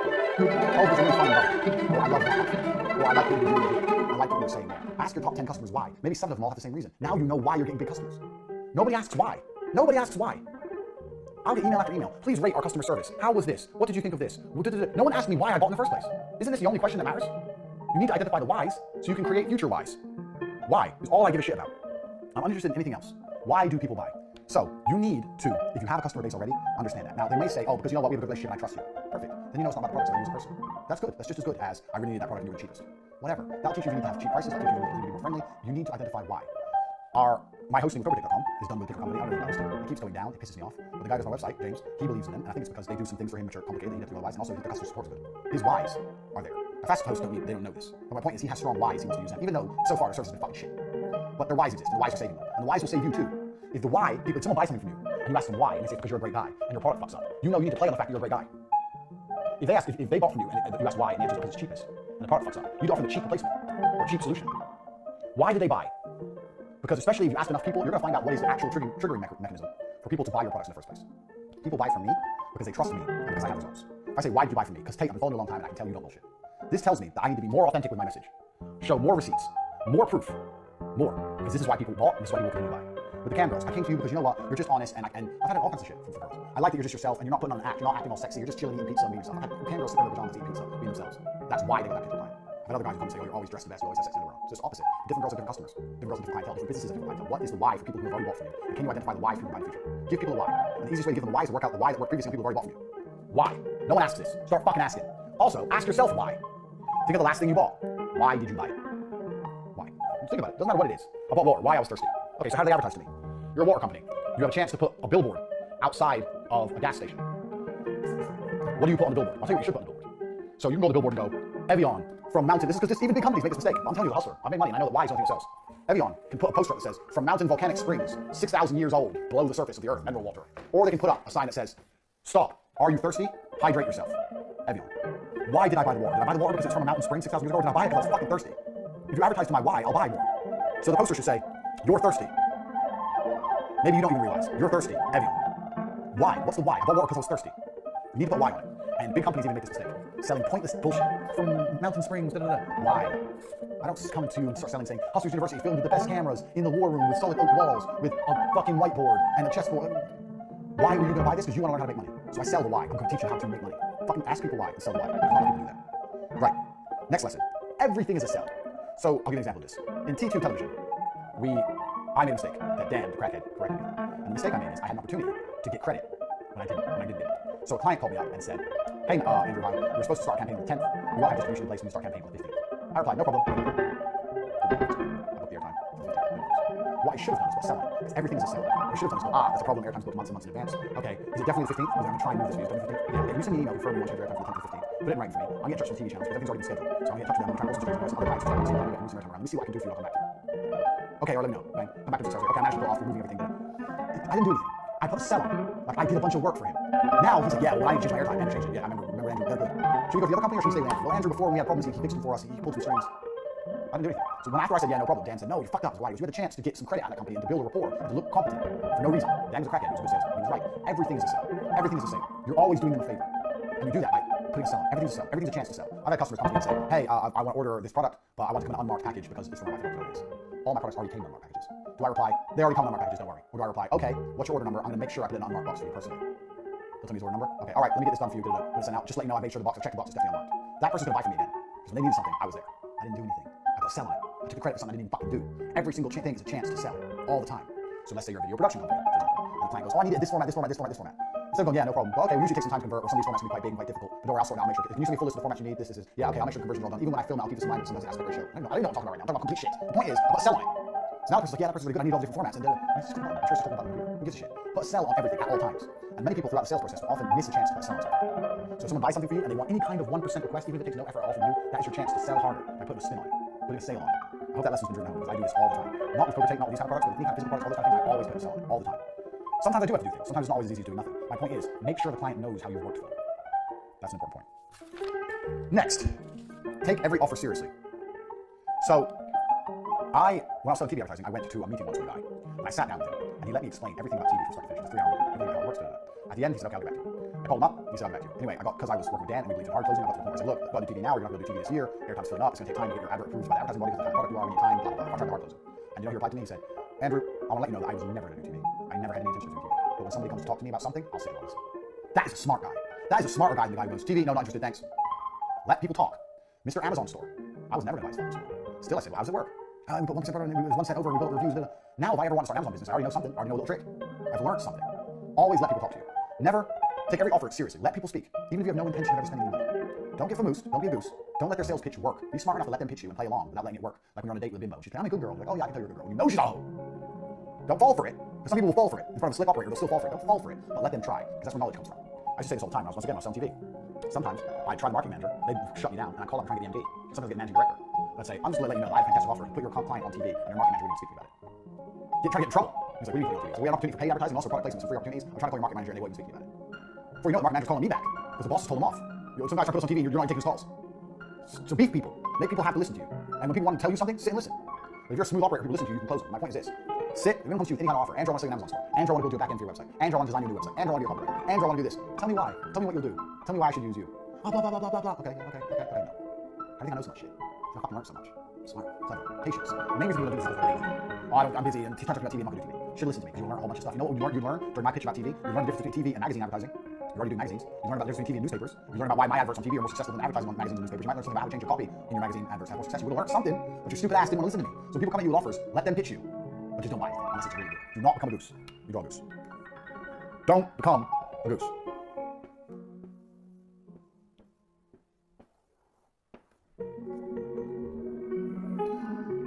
Next, this is another really important point where people are fucking up. You don't have to understand it to make money. So let's use cryptocurrency. At the height of cryptocurrency, it was all going crazy. Bitcoin was $20,000. Everyone jumped in and everyone lost money. Even me, I lost a little bit. Everyone was getting involved in cryptocurrency. So I had another boy who I knew was involved in crypto. We both put $100 grand in crypto. For the next 3 weeks, while I was working on other projects, he was watching videos on how Bitcoin works, how the blockchain works, how the exchanges work. And he's sitting there going, no. I'm like, why are you watching that? It's because we have money invested in, I've got to understand the market. No, you don't have to understand something to make money from it. I'm a hustler. What do you mean? It's like, no matter how many videos you watch, how much you know about Bitcoin, it's not going to change the global Bitcoin market. It's either going to go up or it's going to go down. It doesn't matter what you learn or what you sit and watch. It ain't going to change anything. He disagreed with me strongly. How can you put money somewhere you don't understand? It's hard though. I understand up and down. It's either going to go up or it's going to go down. I understand that. I understand how you get money in and out. I understand the important things. I don't need to know about how the fucking blockchain works. I really don't. He disagreed with me. 3 weeks later, it crashed. We both lost money. You know the difference between me and him? During those 3 weeks, I made more money than him. I made most of my loss back because I was already hustling on some other project while he was watching blockchain videos. Do you see the difference? Put it in, I understand up and down. Okay, whatever. Next, bang, bang, speed. Next, open this business. Bang, next. Okay, launch the war room. Next, bang, bang, money. Oh, Bitcoin's going down. Whatever. Money. New money. When Bitcoin went down for him. So, well, the blockchain says, starts watching more videos. You're not changing what's happening. You don't need to understand something to make money from something. You don't need to understand the chemical composition of concrete to sell concrete. What you need is concrete that someone will fucking buy. What you need is money in and fucking get some concrete out. You need to know how concrete works. And you do need to know how it works. You hire someone who knows how it works. You don't need to understand things to make money from things. People who think they need to understand everything to make money from it waste so much time. You don't have that time to waste. The cryptocurrency example is a perfect one. To this day, I have over $1 million in crypto. And to this day, I don't know how fucking blockchain works. I don't care. It goes up or goes down. No matter how much I know about blockchain, ain't gonna change whether it goes up or down. It's gonna go up or down. It's with the gods. Do not waste your time spending energy on something that's not going to directly correlate with money. Because that goes against the earlier lesson. What's the earlier lesson? Money you spend, any money you spend, has to go back to the income. You spend money, does it add money in? You spend time, does it add money in? You spend energy, does it add money in? Researching the blockchain, does that increase the price of Bitcoin? Yes or no? No, it does not equal money in, so stop fucking researching it. Sure, you can argue, well, if I research the blockchain, maybe I have to start some company around the blockchain. You look like a geek. We're hustlers here. It's bullshit. You do not need to understand things to make money. What you need is people who are going to give you money. That's what you need. You don't need to understand everything about what they're giving you money for. You just need them to give you money. I'll tell you another example. I, right now, as it stands, don't understand, really, fucking HTML, or CS fucking S, or fucking HTTP, or I don't understand any of it. But I just use it and utilize it to get money. I don't need to understand it. I understand this. And this is what you need to understand as a hustler. You need to understand all the bullshit. You need to identify why and make people buy from you. Don't waste your time fucking trying to understand every intricacy. Yes, being super knowledgeable about certain products is essential, and yes, it will make you some money. I'm not saying don't do that. I'm not saying be a dumb though. I'm saying there's a lot of time people spending energy on things they don't need to spend energy on, or trying to understand things they don't need to understand. When the only key, most important thing is this: money in. Keep that in mind. So let's look at my Forex program. My Forex program is making money. It's doing better than the World Trading Academy. It's making money. I keep putting up receipt after receipt after receipt because I know why people buy from me. People buy from me because they know I'm authentic. That's the why. So I keep proving I'm authentic to continue to sell. Everyone who's doing the Forex program is doing fantastically. Do I understand Forex? No. I don't know how my traders come up with the trades they come up with. But I'm still making money with Forex. I don't understand it. How did I do this? Well, I understood that I'm going to hire people, like I said earlier, who know something I don't. So I went to Dubai with Dollar Trader and hired a dollar trading team over for hedge funds. Best in the business. So now the only way people like you can get access to a trading team is through me or with your own dollars. And I'm cheaper. They place a trade for a bank, the bank makes 10%, I place the same trade, I make 10%, you place the same trade, you make 10%. Now we're rolling with the big boys. Now since I placed that retainer, have I sat at the graphs trying to understand how they came to the conclusions? Have I analyzed the Japanese economy to work out why they think it's going to go down against the euro? Have I sat and watched news 14 hours a day like they have? Or have I fucking just carried on with my life? I don't understand it, I don't need to understand it. I found people who understand it, I've paid them a whole bunch of money. They're competent, and I know they're competent, they're proving themselves competent, and everyone's doing well. I'm making money for Forex, and I don't understand it. If I can make $5,000, $6,000, $7,000 a day for something I don't understand, doesn't this prove my point completely? And there was a whole bunch of geeks out there who in my position would sit and go, okay, make money for Forex, got a Forex team, I need to understand why they place the trades, so I need to learn everything about Forex. Whereas I'm thinking, I'm going to launch Hustlers University. Now, okay, maybe I could learn everything about Forex and replace them and save myself next year. There's an argument for that. I don't believe I can replicate in 1 year or learn enough in 1 year to have the experience that those 6 men have across 20 years of trading. So in that mind, in that perspective, I think it's a waste of time trying to learn anything. I'm not going to learn enough to replace them. I didn't learn anything because I'm in a binary world. Can you replace them? Yes or no? No. Then it doesn't matter if I'm 99% close to replacing them or 1% close to replacing them. I can't replace them. So it doesn't matter. So instead of sitting around looking at Forex, I launched Hustlers University. If I get shit done, I'm a hustler. So you don't need to understand things to make money from them. It's very, very important. Right, next. I see a lot of people get into business and then by extension end up being in politics. Politics is for people in business. Politics is for Amazon. Politics is for the steel companies who have trade tariffs and fucking war tax wars against China. You're a hustler. You're small time. You're going to be multi-millionaire and still be very, very small time. Politics is a mental trap, and it doesn't matter who president is. It ain't going to change whether you're going to be successful or not. Even if the president changes and taxes go up, I doubt the tax increase is going to be the threshold just enough to sink your business. If you're a business that makes it, you're a business that isn't. I doubt that when a new president comes, tax goes up 2% and the new business goes. I know this happens with some businesses, some industries, some sectors, but you're basically politics is a mental trap. You do not have unlimited influence. You don't have forget politics. You're a hustler. Forget politics completely. You're a multi-millionaire. Only then do politics matter because poor people are at war. If you're still poor, just forget politics. This is a big key. See, we get into business and they start talking about, yeah, well, we're going to lower the taxes through Trump. Shut up. Are you making millions of dollars? No. Who cares about taxes? Care about this. When this is big enough for the 1% tax increase to be worth millions, care. Until then, you're busy. Fucking dorks. All my notes here for my 100 lessons. The lesson I've written down here is Famoose Goose and Famisa Geese. It's an important lesson. You got Famoose Goose, you got Famisa Geese. See, you guys don't understand what that means. If you have the hustler mindset, that means something. You're sitting there going, what does that mean? It means something. So let me tell the story of the time Glenda saved Christmas. So Glenda owned a company called BombBomb, which was organic lip balm. And it was December 17th, and every single company had closed, basically. And we had no money for Christmas. Me, Dan, and Tristan, and my one member of staff from T2 was its infancy for TV. We had no money. And we're trying to hard close business, but it was too late to get them on TV for Christmas. Everyone wants to do TV next year. Why would they pay you just for Christmas? They're all like, we're talking to you. It's impossible to get money out of you. And we're trying our best to hard. If you buy now, you get a discount for next year. If you buy now, you get bulk packages. By the time it gets to New Year, you can hit the ground running. You can already have your advertising strategy, work on every trick we need. And eventually, through a process of 3 hour phone call, convinced Glenda, the owner of BombBomb, to pay us half of an invoice up front, which gave us like $7 grand, which we split up between us, so we had $3 grand each for the week of Christmas. Now, to you, that doesn't make sense. I'm sorry, we needed money. Pronto. So we did everything it took and sat down and bought every hard close. I've had 7 years, free of everything and tried to have eventually, what we managed to do is Famoose. Does that make sense to you? You have to Famoose the goose. Maybe if I didn't Famoose that goose, in the new year, she would have decided to do something else. A bird in hand is worth 2 in the bush. Money in the bank is money you can spend. Money in the bank is not money you can spend. Famoose the goose. So one of my cam girls had a really big birthday. 2 years ago, on her birthday, her cam birthday, it's my birthday, and she'd like have balloons, and it would cost a certain amount to pop a balloon, there's a surprise inside, she had a cake, and she'd drink shots and get drunk, and had this big 12-hour show. She made $10,000. For the year after, she started saying to all her customers a couple months in advance, don't forget my birthday. And all her customers would say, okay, I'm saving. And they'd stop tipping her to save money for her birthday. And she'd obviously still talk to them, give them lots of attention because they're saving for her birthday. And I told her, Don't do that. What do you mean don't do that? That's a fucking terrible idea. She goes, why? I said, because you're not vamoosing the goose. You need to take the money now. You don't need them to save their money. You can save their money. Take their money now. Who cares if they tip you nothing on your birthday? It's just a day. If they brought money now, vamoose it. Take it. Oh, but I want a big birthday. I want a big birthday. It's a bitch. Don't you understand that these dudes are just going to spend the money somewhere else, or change their mind, or tip some other cam girl, or they're going to tip you a amount they saved to your birthday, which is less than the cumulative you had anyway. They tipped every day they're supposed to. She wasn't thinking of how to vamoose a goose. She was thinking like most people do about business. Hi, Glenda, do you want to do TV? Probably New Year. Okay, yeah, I'll call you in the New Year. That's not vamoosing a goose. Hi, Glenda, do you want to do TV? Yeah, New Year. Fantastic. You want to do TV in the New Year? We need to start right now. Immediate need. Right now, it's about our company's supposed to be Christmas. Exactly. So while everything's down, we do all the advertising standards paperwork. We're going to make sure we hit the ground running. We're going to make sure that in the new year, we have no delays, because in the new year, lots of customers who are sorting out things for their campaigns. We don't want to have any kind of delays, we don't want to miss a window to be successful. When you want to be on TV, ask her. Doesn't matter what her answer is. March, April, November, who cares? Yeah, exactly. So we are low on time to get everything ready, because if we miss that window, then we're not going to have a successful campaign. It's my job to make sure your campaign is as successful as possible. So the last thing I want to do is miss that window. So what I think we should start doing is advertising standards paperwork. I don't know, I need to speak to my husband. Okay, well, I just need to speak to your husband, and I know it's upcoming Christmas, etc. Well, I just need from you a commitment. If you can make a commitment, so I know we're definitely going to have a campaign, we can start advertising paperwork. Usually we take 50% up front, we can take 30% campaign now, and we'll make sure the paperwork's done in time, so it's supposed to make before Christmas. So the first thing on top is done, make it back up, blah, blah, blah, blah. Close! Glenda saved Christmas. We literally sat in the office when that bank transfer came and bought a bottle of vodka and drank it, and we're laughing about how Glenda saved Christmas, because we had no money, zero, now we had money. Glenda saved Christmas. We got on the phone and vamoosed the goose. That cam girl was not trying to vamoose. And guess what happened when her birthday came? Who's always right? Hi, babe. I'm going to tip you, but I couldn't save as much as I hoped. Because they were too busy tipping other girls. They were getting your attention for free and spending the tokens they're supposed to be saving on other girls. So they give you a big tip, which is shit compared to the cumulative of all the tips you had anyway. Guess how much she made on her birthday? Guess how much? 6,000. She cried for 3 days. Stupid bitch. Told her. Oh, I just thought they really liked me. This fucking idiot bitch. Vamoose the goose. If I didn't vamoose Glenda, I called her in the New Year, she might be like, oh, well, over Christmas we were watching TV and we decided that it's not for us. Or I was talking to my uncle and my uncle got me drunk and touched my pussy and now I don't want to do TV. Who knows? Who cares? If you don't vamoose it, it ain't yours. You need to vamoose a goose. You need to vamoose a goose. That's the lesson I've written down here. Write it down. So when you're sitting about how I make some money, where's the goose? Where's the gooses? Where's the geese? Vamoose them. Vamoose them. Does this make sense to you? As a hustler, it makes sense to me. Get this in your mind. Vamoose a goose, vamoose a goose. Don't be like my cam girl bitch, relying on the future. Don't let Glenda have Christmas with the money in her bank when it should be in your bank. Moose a goose. Next. This kind of ties into the whole don't get too legal before you get rich. The rules don't make anybody rich. The rules don't make anybody rich. The rules are to be broken. So I'm going to tell you the story of my biggest ever television video. And it ties into my business card, it ties into a lot of my lessons. So I'm going to my board instance to the story. My largest ever television advertising deal was how I bought my first asset market. And it was £300,000. With a profit margin of around £100,000 split 3 ways between me and my brother and a salesman called Gerald. And this was for a company I may not mention yet in this fucking thing. My career in TV was long. In between T2 and Vixels, for a 6-month period, I had a company called Movie Single. Oh, that's why. Random name sounds important. And we sold TV advertising. We were our top salesman from T2. When I left T2 and left the company to Dan, she ran on his own. I started another agency with our top salesman who left T2 company Tristan. We started Movie Single. So, our largest ever TV advertising deal was SkySig. SkySig sold electronic cigarettes. Electronic cigarettes are not allowed on TV. In England, at the time, they were not allowed on TV. But we called them up and told them that we could get them on TV because we're experts at passing the advertising standards, and that we could guarantee get them on TV. And they were very interested in speaking to us, and we flew to Scotland, and we went to the meeting, and I remember when I flew back to Scotland, checking my bank balance, and I had like £300 in my name. I got in my suit. And we convinced them we could get them on TV, and we convinced them to do a £300,000 contract. And they were so desperate to get on TV because no one else was going to speak on TV, that they paid half up front, 150, another 150 when they were going to go on TV. Now, what's the lesson here? The lesson is this. The rules need to be broken, because following the rules will never make you rich. If I would have followed advertising standard agency rules, I would have never got rich. I broke the rules, I lied, and I took all their money. And I thought, fuck it, I'll find a way to get them on TV. Because just like my business card said, if you give me the money, I'll find a way. I got them on TV. Now, their advert didn't say electronic cigarette. It didn't show an electronic cigarette. But I got them on TV.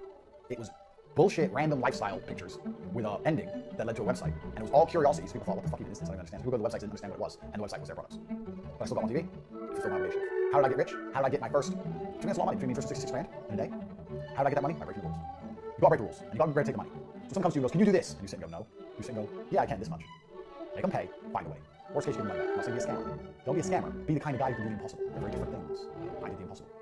And my business card said, if there's a problem, if there's money you're prepared to pay me for any service, I will do it. I will break the rules to get paid. So you're sitting there going, oh, well, this is how we do this. This is how this is done. When you do this, you have to do this.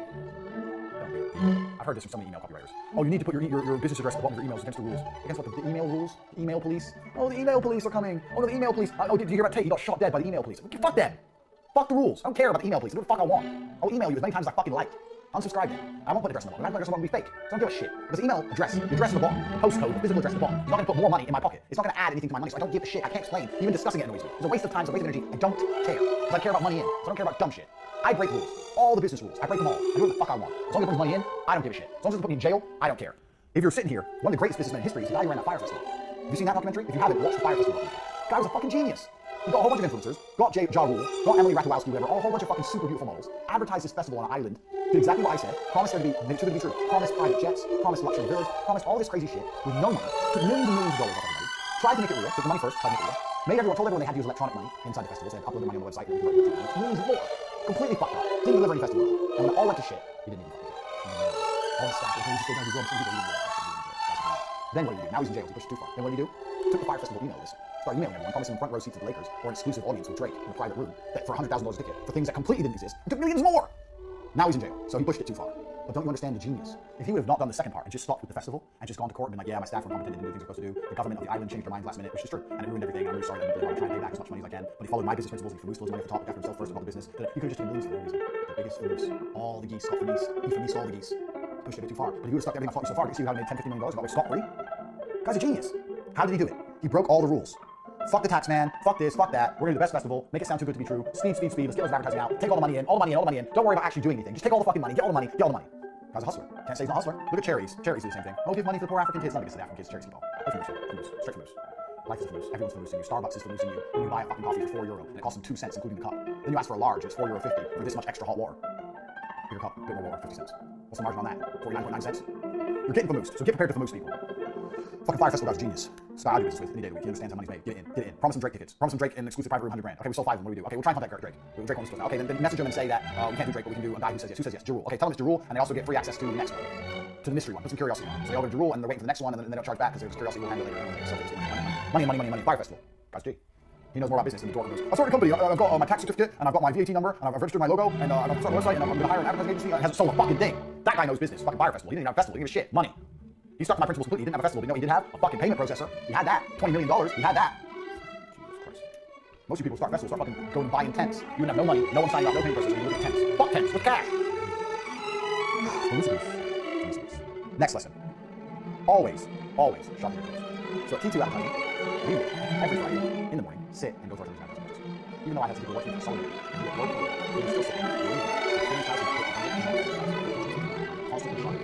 The tool is own business practice. The tool is email practice. Get a copywriter to analyze it or analyze yourself or do a double-blind test with 2 different types of email practice. If you're getting leads through advertising, of course, you'll find it. Always be sharpening your tools all the time. Your competitors are. You don't be the one left with the blunt axe. You need to be always sharpening your tools. How are you getting customers? How can you sharpen yourself? XYZ. Always be sharpening. Something's working now, it probably won't work in 6 months. So you need to find something else.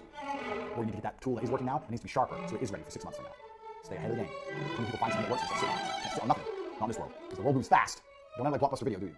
Oh, everyone loves renting videos, and if you do Netflix, you can't buy popcorn. Boom, that business. It works. Head of the game. Another point. And the reason I say sharpen your tools is this. Good salesmen become good by being thorough. And once they are good, they become lazy. So with TV, my best salesmen will become best because they will follow the script. But once they start getting deals in, they thought they knew everything. They become lazy. There's another reason why you sharpen your tools to remind yourself how you got good. It's like being a fighter. And I'm winning my fights with Jack Ross. I'm good now. I'm watching games. Jack Ross, it's worked for a very long time. Got me to where I am. Sure, add something to it maybe. Have an alternative maybe. But never forget the basics. Always sharpen your tools all the time, especially for sales guys. If you're a guy out there and you're a sales guy, and you land a few good deals one week, I guarantee, even though your pitch may be motivated and be happy, your pitch is probably a little bit less thorough than when you haven't landed any deals. Because you're like, oh yeah, people are buying from easy now, so hey man, do you want TV? No, you got to be back to the beginning, back to the start. Gambler's fallacy. Doesn't matter if it's been read 10 times in a row. The odds of it being red or black next time is still 50-50. There's no more likely to be black than it is to be red just because it's been read a bunch. Stick to your tools, sharpen them, stay thorough, especially when you get good, because that happens a lot. This is especially true in the digital world, especially true with your online advertising, especially true with your video production, your cameras, all the latest shit that comes out, the new tricks. You don't get on the call. When Instagram first came out, there was no television advertising. Optimized video for Instagram. Nothing cost advertising. Now there's a whole bunch of kids seeing the rest of their life. First people thought about it, sharpen your tools, stay ahead of the game, they can Instagram advertising. Always be ahead of the game. Always sharpen your tools. Fast moving industry, super. Next. Create problems and instantly solve them. Sell on problems. So, why are you here? Why are you here? How did I sell this? I told you you don't understand money. You don't understand how money's made. How do you fix it? So I said to you, now you're here. Have I done a good job? Yeah. Then lie to you and call me. But did you see I identified and solved the problem? Earlier when I talked about the pen. When I sell the problem, you can't write your ideas out properly. You don't have this pen. You have to sell the problem. Television advertising. Solve the problem. You're not reaching enough people. How can you sell more if you're not reaching enough people? How can you see the brand on TV? Problem. Solution. Here's your problem. You don't really have it. Here's the solution. No matter what you sell. Bouncy balls. Give them a problem. If you drop your ball, it breaks. If you drop my ball, it bounces. Well, why does that matter? Well, when you break yourself, you buy ball, you buy my ball, so it breaks. I mean, you expect your ball. Identify a problem. If you can identify a problem with people, and couple that with why, you'll sell shit all day. So, give my candles. Give my candles. They'd be talking to a guy, and they wouldn't say, come private, I'm so horny. They'd give him a problem. They'd say, you're not satisfied, I can tell. I'm like, oh, no, I can tell the way you talk, I don't think you're really satisfied. When's the last time you came really? Even they have last week with my wife, right? Doesn't matter what they say. You've now told him his problem. He was fine until you told him the problem. Now it's everything else. What's the solution? I have an idea. I'm gonna do something. I have an idea. Let's do a practice. It'll take a long time. I promise it's gonna be different. Driving crazy. You can practice the same. Who cares? Identify the problem. You have a problem. I have a solution. If a cam-ho can do it, you can do it. You have a problem. Doesn't matter if you're selling fucking one of the guys in the world selling oil pipe equipment. You need this new valve. No, we don't. Yes, you do, because the valve you're using is not as efficient as these valves, and you're wasting money. Problem. Wasting money. solution to my vows. Doesn't matter what it is. People don't know it's a problem, why? Tell them there's a problem. So you need to find out whatever you're selling, and you need to find a way to tell the people out there, the mass market, that they have a big issue. Big issue, you need this. So all my candidates I have to do basic tricks. Next, and this is a very, very important thing. Buying from you should make people feel happy and important. Because if you do that, they will never stop buying from you. People want to be happy, people want to feel important. Most people are not happy, most people don't feel important. Buying designer clothes, spending $200 buying from you should make people happy. Even if you're selling gas, something so they feel important. Everyone buys things that are important. It's an exclusive culture. This is the reason I don't go mainstream with cold traffic. The reason I don't go mainstream with cold traffic and become like Tai Lopez, and I'm probably make a lot more money, is because then my people who buy from me won't feel happy and important. Because everyone would go, everyone Andrew Tate, yeah, I've seen Hate You, have you seen Hustle University? Yeah, I've seen it. You guys have stumbled across a dark portion of the internet, you're getting all these secrets from a guy who refuses to go mainstream. I do that particularly so you guys are very happy with your purchases, no information other people don't know. So that's an angle I've developed. It doesn't matter what your developing angle is, it doesn't matter. You need people to feel happy, and even more important, you need people to feel important when they do business with you. I've done business with this person. This is why people pay stupid retainers to the big advertising agencies. They pay crazy money because they get to do business, they get the prestige that comes with it. Find a way to make all of your clients feel prestigious. Doesn't matter what it is. If you do that, you're gonna have a lot of repeat business, and people, it's gonna be much harder to steal them from you. So it doesn't matter what your industry is, you just sit and think, how can I make people who buy with me or do business with me feel prestigious and important? So let's say you're selling a copywriting course. You sell a copywriting course, you email them all afterwards, hey guys, we're gonna try out some of your copy. Can you write copy for the Bouncy Balls company? They're a really big company, and I'm gonna submit some of your copy to them, and maybe they'll still choose you. Now these guys have watched your copywriting course, they're gonna sit there, they're gonna type, and they're gonna write this copy, and they're gonna look on this Bouncy Ball website, this Bouncy Ball is the biggest Bouncy Ball company in the world. I'm writing copy that might be used to the biggest Bouncy Ball company in the world. Now they feel important. They got a chance at something. Do you understand? Now they're feeling, oh, I'm important. Oh, wow, this is a big chance. Even though it never happens to anything. All of a sudden, you have this importance to their lives. Now, who else are they going to learn from? You might give them a chance at something important. Joe Schmo. Super important. Now, the next chapter after this one is going to be bonus modules. And the bonus modules in Hustle University are going to be tasks I want you to complete. Now, I've just told you this is a bullshit task, but my tasks are not bullshit. My tasks are real. So there's going to be real tasks I want you to complete. And I'll tell you now, you stand 0% chance of doing good in any of those tasks unless you internalize every single lesson I've taught you here. Internalized. Has to become second nature. You need to watch Hustle University start to back 4, 5, 6 times in a row. And then you stand a chance. So there's going to be a few weeks before they're loaded. Tasks are upcoming. Welcome to the end of the first portion of Hustle University, the knowledge. Now you got work to do. But you need to learn everything I've taught you. You need to learn it again and again and again. Go back to the beginning, watch it again. Take notes. Think of how you can apply it to businesses you've run before, businesses you're running right now. Think of how you can apply each and every lesson to businesses which you're thinking of running or upcoming. Build plans, write things down, start getting information collated, start getting straight in your head. Because work's coming next.